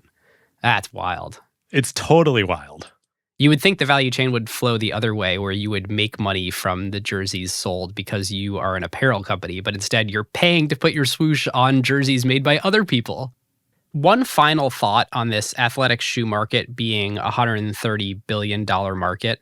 I mean, Nike totally participated in a world change and helped to change the world that we all wear sneakers all day. What an insane market to address, that there are 14 billion feet in the world and we all wear out the shoes. It's just a thing we need to just keep replacing. What a fantastic thing to get to sell. It really is surprising to me that they haven't quite figured out price discrimination. With the exception of some of these very specialized shoes, which I'm probably not going to go buy. I'm just not a sneakerhead, so I'm not going to go buy any of this limited edition color, this, that, and the other thing, or something I have to like keep in a closet in a bag. It's not my bag. But so if you like exempt away that part of the market, there's probably some shoes that I should and would pay $500 for, and yet those shoes don't seem to exist. And that's very surprising to me. Yep. Okay, so those are the numbers on the business today. You want to go to Playbook? Let's do it. Okay, Playbook. The first one, I know I've said it a few times on this episode. I totally want to like ingrain it in the ears of listeners, where Nike will come up with the most creative, clever way to win. And even if it's breaking a little bit of a rule, it's fine. The best illustration of this is Breaking 2. Did you watch that, David? Oh, yeah. So good. It was compelling. Unbelievably compelling. But they said, what are all the rules to competitive running? If you're going to have a pacer on a run with you, it needs to be the same pacer the whole time so that you can't cheat and like rotate in pacers. You can't wear certain types of shoes that have ill-defined rules. And so Nike stages this event with their shoes that provably make you 4% faster than you've ever been before. And they drive a Tesla with a laser and a whole bunch of pacers around this guy. And they're like, you know what? We're going to make this big media spectacle out of this guy setting the world record and breaking the 2-hour marathon time. And like, he came close, and it was an unbelievably entertaining event to watch. And what they said was, we don't care if this is legal or not in competition. We're just doing a stunt. You know, and you guys can debate afterwards if this actually set the world record for the marathon time or not. And I just thought it was like, there's nothing more perfectly Nike than saying like, well, those rules are like quite cute. But Nike is a growth company. But Nike is a growth company. That's the ultimate non sequitur. I hope that becomes a meme. But Nike is a growth company. It's actually better if you open it on mobile because the sub headline goes away. So it's literally just a black and white picture of Serena Williams. It says Nike Inc. is a growth company. The first time I opened it on my phone, I was like, that is okay. All right. I'm making that pretty clear. So I don't know. I think you sort of see some of that in the best DNA of Nike and in the crappy DNA of Nike, like the Oregon Project stuff. So it's important to understand that, to understand the company. Hey, Ben, break the rules, fight the law. That's right. Another big one is the things that are your very strength can go too far and become your weakness. And they totally pioneered outsourced manufacturing in Asia, which is also why they got hit so hard and deserve to get hit so hard when that became an issue. I always think everyone should always just be aware in your business that your greatest strength is also your greatest weakness, and you just have to factor it in. You just have to know. It was weird to me how wildly caught off guard they were by like, oh, well, we're not a shoe company. Come on. Can't say that. Yeah. On the note of not a shoe company, there's a great analogy here to TSMC. And in fact, there's a great analogy here to the NVIDIA and Qualcomms of the world and Nike.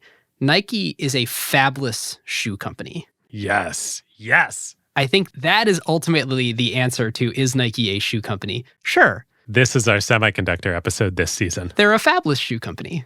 Yes. And unlike TSMC, semiconductor manufacturing is wildly differentiated. Shoe manufacturing, there's like 2 or 3 really big ones that Nike works with. They're unbelievably prescriptive. They source all the materials. They do lots of audits, stuff like that. But it runs quite differently than their apparel business, which has like thousands of manufacturers that they work with, which are all custom for all the different fabrics and stuff that they need to make. And so in some ways, it's like the fabless semiconductor industry, but unlike semiconductors, the manufacturing isn't as CapEx intensive to start, and there's not as much process power in it. So you actually do have this like highly fragmented foundry equivalent, like manufacturing ecosystem of people who can make your stuff. To the scale economies power question, to the extent in footwear that there are limited numbers of factory operators that are the big ones that are fully audited that you want to work with, being the scale player that can dominate the capacity in those factories is a huge advantage. Yep, that's exactly right. While we're on manufacturing, it's sort of a funny note. Nike manufactures 0 shoes, but they manufacture 100% of the nitrogen-filled little airbags. They do it in Oregon because that's trade secret, and then they ship those over to their Asian manufacturing facilities to put them in the shoes. Do they do that with any of the other technology like Flyknit or React? I don't know. I don't think so on Flyknit. I don't know. If you're going to make the Flyknit in the US, you may as well assemble it. Yeah, I would assume not. So I also think it's one of these interesting things where like Nike gets hit. Basically, all shoes are made the same way. There's some companies that like to claim credit for, oh my gosh, this one's made in the US. Well, like part of it's assembled in the US, but basically everyone, either makes the whole shoe or the upper outside the US. And I think New Balance is a US brand, but like it's not, to my understanding, it's not all made here. It's like designed by Apple in California. Right. The other huge theme that I think is important to take away here is for the first 15 years of Nike, it was a story of leverage. Every single point along the way, up until 1981, they took the highest leveraged route they possibly could. The whole thing was betting the farm on top of betting the farm. And we are telling Nike because it is the survivorship bias story, and there are many that would have failed along the way because at any given point, they would have gotten slightly ahead of their skis, and the 100% debt to assets ratio would have caught up with them, and then poof, they go out of business. And Phil Knight even put up he and Penny's house to guarantee a loan. If it came down, it all would have come down. There's no slack in the system at all. It even continued through to the Jordan story, right? Nobody else was going to do that deal. Yep, exactly. So Phil Knight basically never took on any equity investors, and so he took no dilution. He and his management team and Bill Bowerman owned 56% at IPO, him owning 46%, because he just kept betting the farm all on debt and basically had no buffer at all. So what that means is on IPO day, he was worth $178 million, and today he's worth about $40 billion. When you own 46% of your company at IPO and it goes on to become a top 50 company in the world, that is how you become the 25th richest person in the world. He shot the moon and he kept ownership the whole way. Yep. Okay, so we talked a lot about this brand halo idea. I want to put a specific fine point on what the strategy is. They create pinnacle products for athletes. I think oftentimes without even thinking about how does this translate to something the ordinary person could buy or wear. The athletes find their way to it either through a brand deal nowadays or in the early days, through their local running shop who has something cool and exclusive. You build brand with that niche athletic community by being obsessed with that particular athlete's journey and designing products for them and customizing experiences for them. That brand then seeps out into the broader consciousness, either through paid media or through just organic word of mouth that Nike stands with athletes. They're obsessed with it. They make the experience of being an athlete the best thing possible. And then they extend. And when I say they extend, they figure out what products that need to make that fit into the universe of the consumer psyche of how could I be like that dream that I'm watching? How can I participate in this feat of athleticism and show that this is like me too? And the hardest thing is figuring out how to extend to that audience and make products for them to buy without compromising that step one, that belief that you make pinnacle products. And what Nike has been able to do and thread that needle and figure out how to make the $15 t-shirt that you get at Dick's Sporting Goods with the swoosh on it, and also convince me that the very best shoes to run in is the, Nike Vaporfly, Next Percent, whatever. Again, just like our LVMH episode, it's amazing that they can make a little wallet clutch for a credit card and an ID and a $200,000 handbag. Yep. Only thing I would add to that is just reiterate what kind of has hit me through doing the research in this episode is that athletes are Netflix shows. Yeah, I didn't think of that until we were actually recording here. And these days, especially, in the beginning, it was athletes are billboards and Netflix shows in that, on SportsCenter or whatever, like you're going to see the swoosh. Now with social media and the modern world, it literally is a Netflix show. People are following, you name it, Patrick Mahomes, Serena Williams. They have a following who are following their lives like a reality TV show. You want to hear an insane quote that dates all the way back to 1983? Rob Strasser wrote this in an internal memo. Individual athletes, even more than teams, will be the heroes. Symbols, more and more of what real people can't do anymore. Risk and win. Yes. I see your Rob Strasser quote, and I will one-up you a Phil Knight quote. Give it to me. This is actually about Phil Knight in Just Do It. Around the time Michael Jordan became a Nike guy, Phil Knight had finally begun to apply in full measure his hunch that if the general public could be helped to imagine great athletes as he imagined them, as having implications of the very best that the human spirit had to offer, then those athletes would become like the heroes of old, the heroes in books, and people would come to those heroes and listen to what they had to say. Yes, I love it. Side with the athletes, sell the dream, people will buy products. Yes.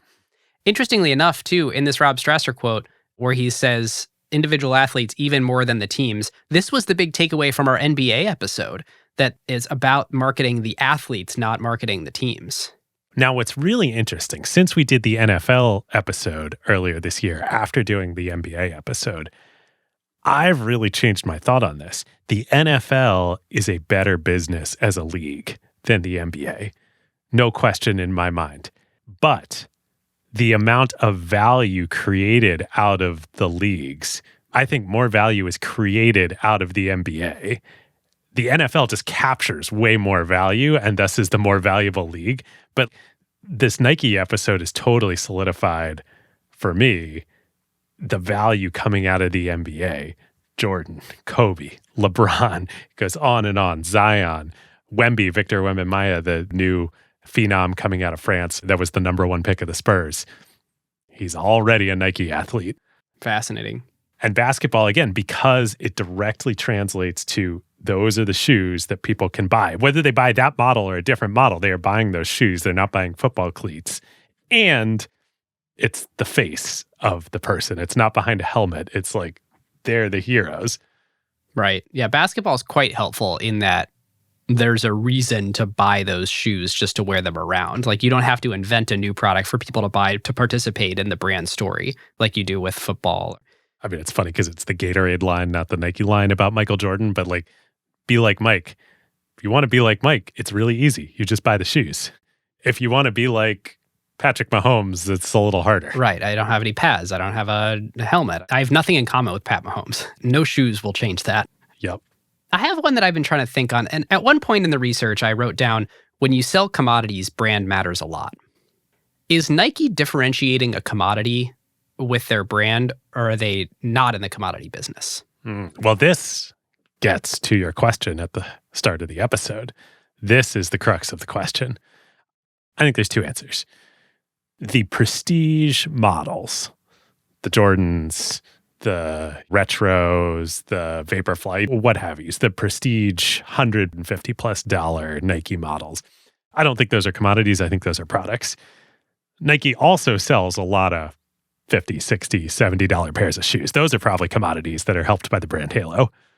Yeah. Bifurcating it like that does make sense.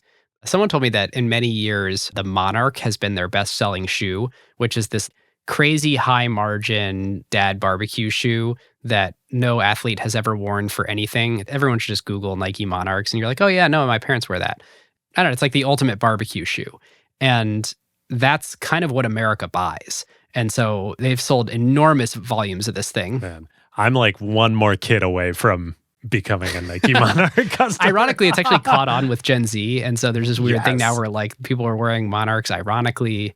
So the Monarchs are objectively a commodity product, and they're super differentiated by having the Nike brand on them. Whereas the Vaporfly, for the 2 years that it came out, the Next Percent thing that the Breaking 2 Marathon got ran in, it was like by far the best running shoe on the market for 2 whole years. That is actual R&D product that differentiates itself. So Phil Knight has the final word on this. In an interview maybe 8-10 years ago, he said, when directly asked the question, are you a product company or a marketing company? We're a marketing company, and the product is our most important marketing tool. I disagree. I think the athletes are your most important marketing tool. I think the product is a monetization method for the marketing that you do through athletes. But if you admit that, then you're saying that we don't have differentiation in our product. But I do think it's quite telling that they started distributing someone else's product. And yeah, they do lots of R&D. But at the end of the day, they succeed because they have built the best brand in the world, the most amazing distribution in the world, and the most tear-jerking marketing that anyone ever watches. And they have a 30-year enduring brand. For 30 more years, Nike will be, I can't predict after that, but Nike will be a brand that people look up to and are inspired by. Yep. Totally agree. And it's interesting, even like telling a little bit of the athlete story along the way here too. Even that story of the product is what's important. That's kind of part of the myth of the marketing of the brand with the athletes, right? You know, the Jordan 2, the Jordan 3, like, yeah, the Jordan 2 sucked. Sure. Like everything I said, probably true. I think MJ probably really believes that, as do many people. On the other hand, it's also a really convenient story, or the Kobe story of, Kobe's, Adidas shoes sucked. Right. Sure.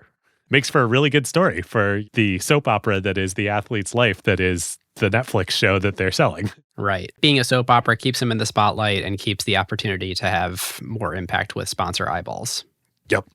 This whole sponsor celebrity thing is both a asset if you do it well and a massive liability if you do it wrong. Nike's strategy has very clearly been celebrate athletes. Adidas has had this strategy that seems to be like celebrate eyeballs, where they'll sponsor anyone with attention. It's rappers, it's musicians. Oh boy. It's some athletes, it's celebrities, it's... Do we want to talk about Kanye? Well, this is quite interesting. So I think Nike was smart. I think they legitimately premeditated, we don't want to be associated with this person. And so they drove a really hard bargain. And notoriously in 2015, Kanye walked away from Nike and said, they refused to give me creative control. I think Nike didn't see exactly what was coming with Kanye, but I do think they realized, our entire brand is built on celebrating athletes. And while we should be in business with celebrities in some way, shape, and form, I mean, there's these great old stories of Rob Strasser making sure that movie stars were wearing Nikes and driving around Hollywood. We're here to celebrate athletes and stand by athletes. And like, we would stand by Tiger Woods. We did in some really trying times in his life where a lot of people turned against him. Would we stand by Kanye? No. We don't know what to celebrate about him. And so I don't think they had too much foresight, knew exactly what was going to happen. But I think they've clarified their strategy that they're athlete focused. And for anyone who hasn't been paying attention, he blew up Adidas's year. Adidas net income has basically evaporated and gone to zero. They used to make over $2 billion a year in profit, and the last 4 quarters on a rolling basis, they've made less than $100 million. So $2 billion down to $100 million. And they claim around $500 million of this is the Yeezy write-down. They posted an actual net loss last quarter. It is a pretty disastrous situation over there. And there's a full-out slide in their deck where they admit, we think we're better than this and we're not. Oh, I didn't realize it was that bad. It's bad. For Adidas. It's really bad. They're in a complete reset year. Well, I think maybe part of this, what has happened is Nike can participate in getting their billboards in these other aspects of popular culture, music being the biggest example of it, without having to have rappers be sponsors, because how much Nike placement is there in music? A ton. How many songs are there about Michael Jordan to this day, or LeBron, or Zion, or Ja Morant, or what have you? Yeah. There's a lot of different ways to play it, and Nike seems to have played the chessboard quite intelligently. Quite intelligently, yeah. All right. So here we are at the end of analysis, the bear case and the bull case. So there's a bear case that we haven't talked about, which is Nike's in a weird place when Mark Parker retires. He was supposed to have a successor. The successor is out for Me Too reasons, and a bunch of other people too. They're theoretically thin on people who could take the job. They bring in John Donahoe. John was the CEO of ServiceNow, was the CEO of eBay, and was the CEO of Bain. So not from the sneaker business. But was a board member. He was a board member, so he knows Nike's history from that level, but different than, Mark Parker started as a sneaker designer. Very different sort of lineage coming in. He designed the Pegasus, which I think is the longest single running model with no pauses in Nike's history. I ran in a Pegasus 2 days ago. Oh, that's amazing. So John comes in and is sort of this external hire. I get the sense, I'm not sure he'll be a 20-year CEO. I get the sense this is sort of like figure it out time for Nike, stabilize things, get them set in a good direction, and then figure out who from the bench is the right next person. I don't know how long it'll be, but it's just like a vibe that I get from reading stuff. Well, Nike's also so insular. People develop up through the company and stay there forever. Yeah.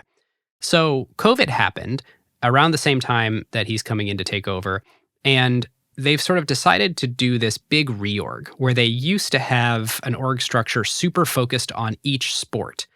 And that meant that it was people's jobs and whole teams' responsibilities to track the athlete's journey through their experience playing that sport. And they provided crazy amounts of support to athletes. And like, here's an example. At the last Olympics, they wanted every single sport to have the option to be wearing Nike shoes, every athlete. Well, many sports don't require shoes. And Nike said, that's fine with us. We just want to have a presence and we want to support those athletes. So they did a bunch of R&D on all sorts of crazy things, including like a gymnastics partial shoe for one specific gymnastics event, because they're just obsessed with how do we make the athlete experience better. If they end up in swooshes and people understand what we're all about, they'll want to participate in our brand story too. Well, this reorg was sort of intended to realign teams at Nike with the way that they actually interface with the outside world. So now it's men's, women's, and kids, because you go into a Nike store on Fifth Avenue in New York and there's a floor for men's, women's, and kids. And you go into a Dick's Sporting Goods and there's a men's, women's, and kids. And so it kind of makes sense. You shouldn't send 12 people from Nike, one representing every sport, to go meet with the one buyer at the menswear department of that shoe store. But Nike's an incredibly matrixed organization, and so that's sort of the thing that was happening. The bear case in this is what has kind of gotten lost is an obsession and focus on these individual sports and the journeys in these sports. Let's look at the trainers, like just a little example in running.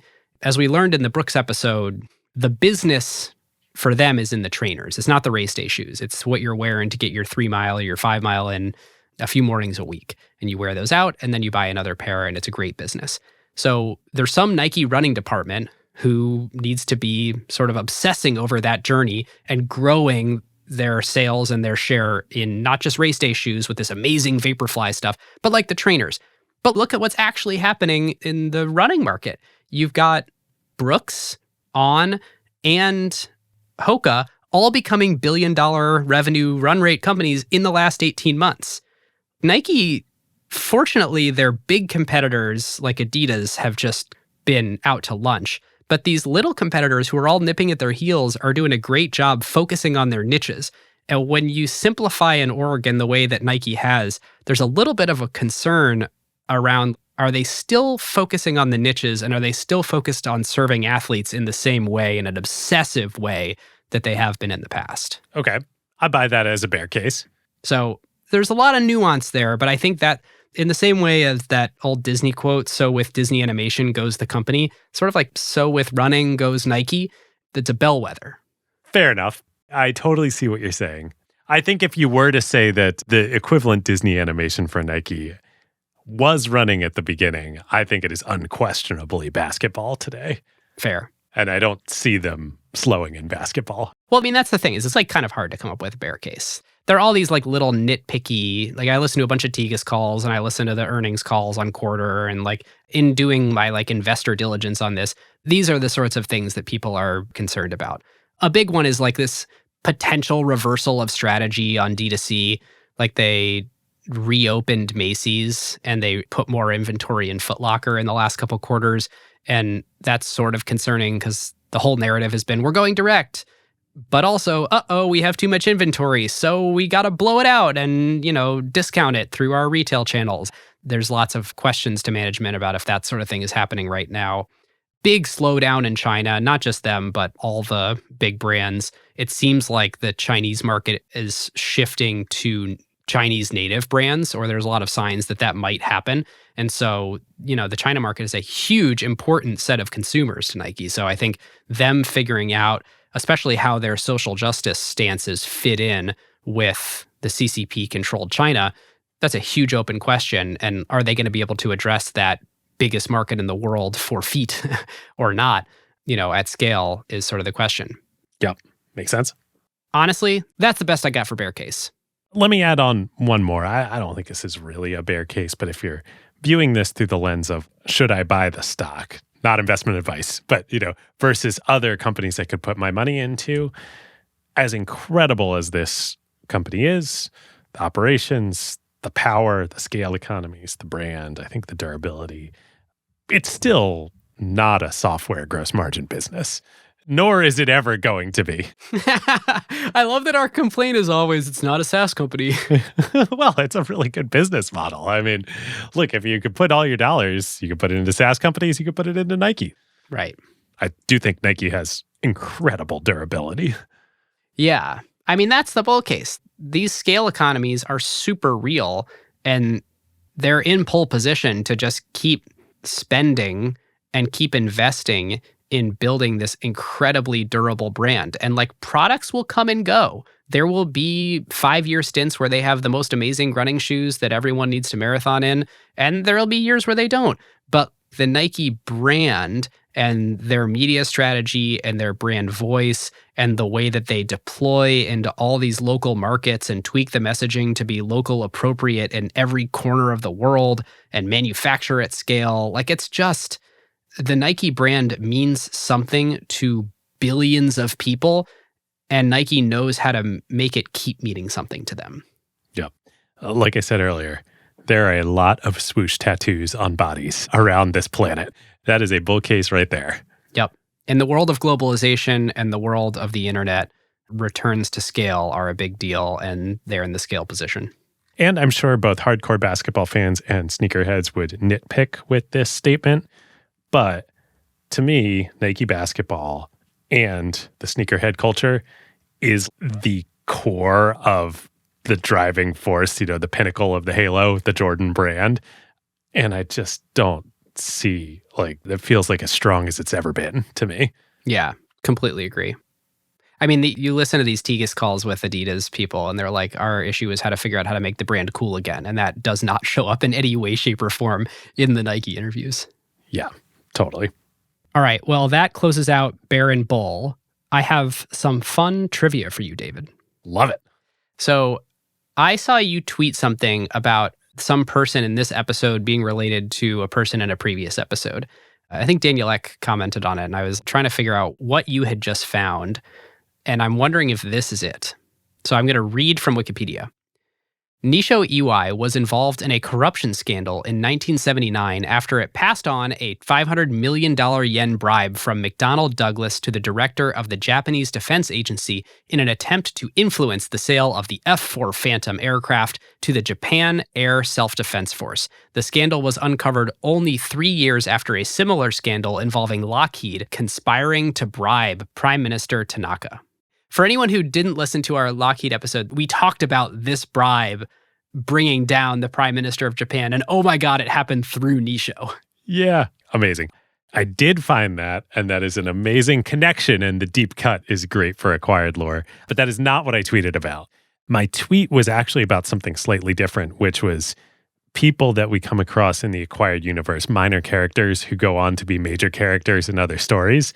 And it was actually about Don Katz and Audible. Oh, interesting. Yeah, that's a good one too. Which I love these wild career changes where like you go from being a journalist and an author to starting a technology company. Yeah, it's pretty cool. All right, quick carve out. I think you should go listen to Mark Andreessen on Lex Friedman, and then you should listen to him again on Ben Thompson in that order. He's been on a little bit of a media tour since he did it's the Andreessen Horowitz strategy. It's like everything we talked about on the episode with them and how they're the most media savvy in the game, in part because of working with Margit there. But like, oh my God, he's so smart. And it's just a privilege to get to listen to him talk every once in a while. And it's fun that he's out talking right now because his perspective on AI is also, yes, he's talking his book, and also all of his arguments are extremely compelling. He's very smart. So I recommend you listen to it. Well, it's like LeBron selling shoes. You know that he's selling shoes, but my God, he's amazing. Right. It's like, oh, listen to the venture capitalist who has 30 billion under management, where a lot of it is like betting on the future that AI is going to be this big thing that's good for the world. Talk about how AI is good for the world. Yes, I can acknowledge that and listen to him and then be like, and I completely agree with almost everything you're saying. Great. I've listened to the Ben Thompson interview, but not the Lex one yet, so I'll have to do that. I am breathing a huge sigh of relief over here because I was more than ever certain that we were going to have the same carve out today. Can you guess what mine is? No. Maybe not, because we've been so deep in Nike research to not pay attention to current events. Mine is Speak Now, Taylor's version, which just came out. And I feel like Speak Now, at least for me in my Taylor Swift experience, is like the forgotten album. Like I just never think about it. Totally. And then when it came out, and I was like, oh, wow. Well, I was surprised that she's even continuing to do the re-releases. I thought so. I was like, she doesn't need to do this anymore. She's got the leverage. Yeah, the ultimate power move would be to stop.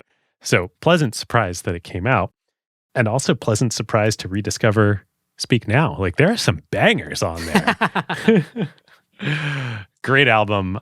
It's so funny listening to her now. How old is Taylor now? She's exactly my age, 34. Well, she's 33. She'll be 34.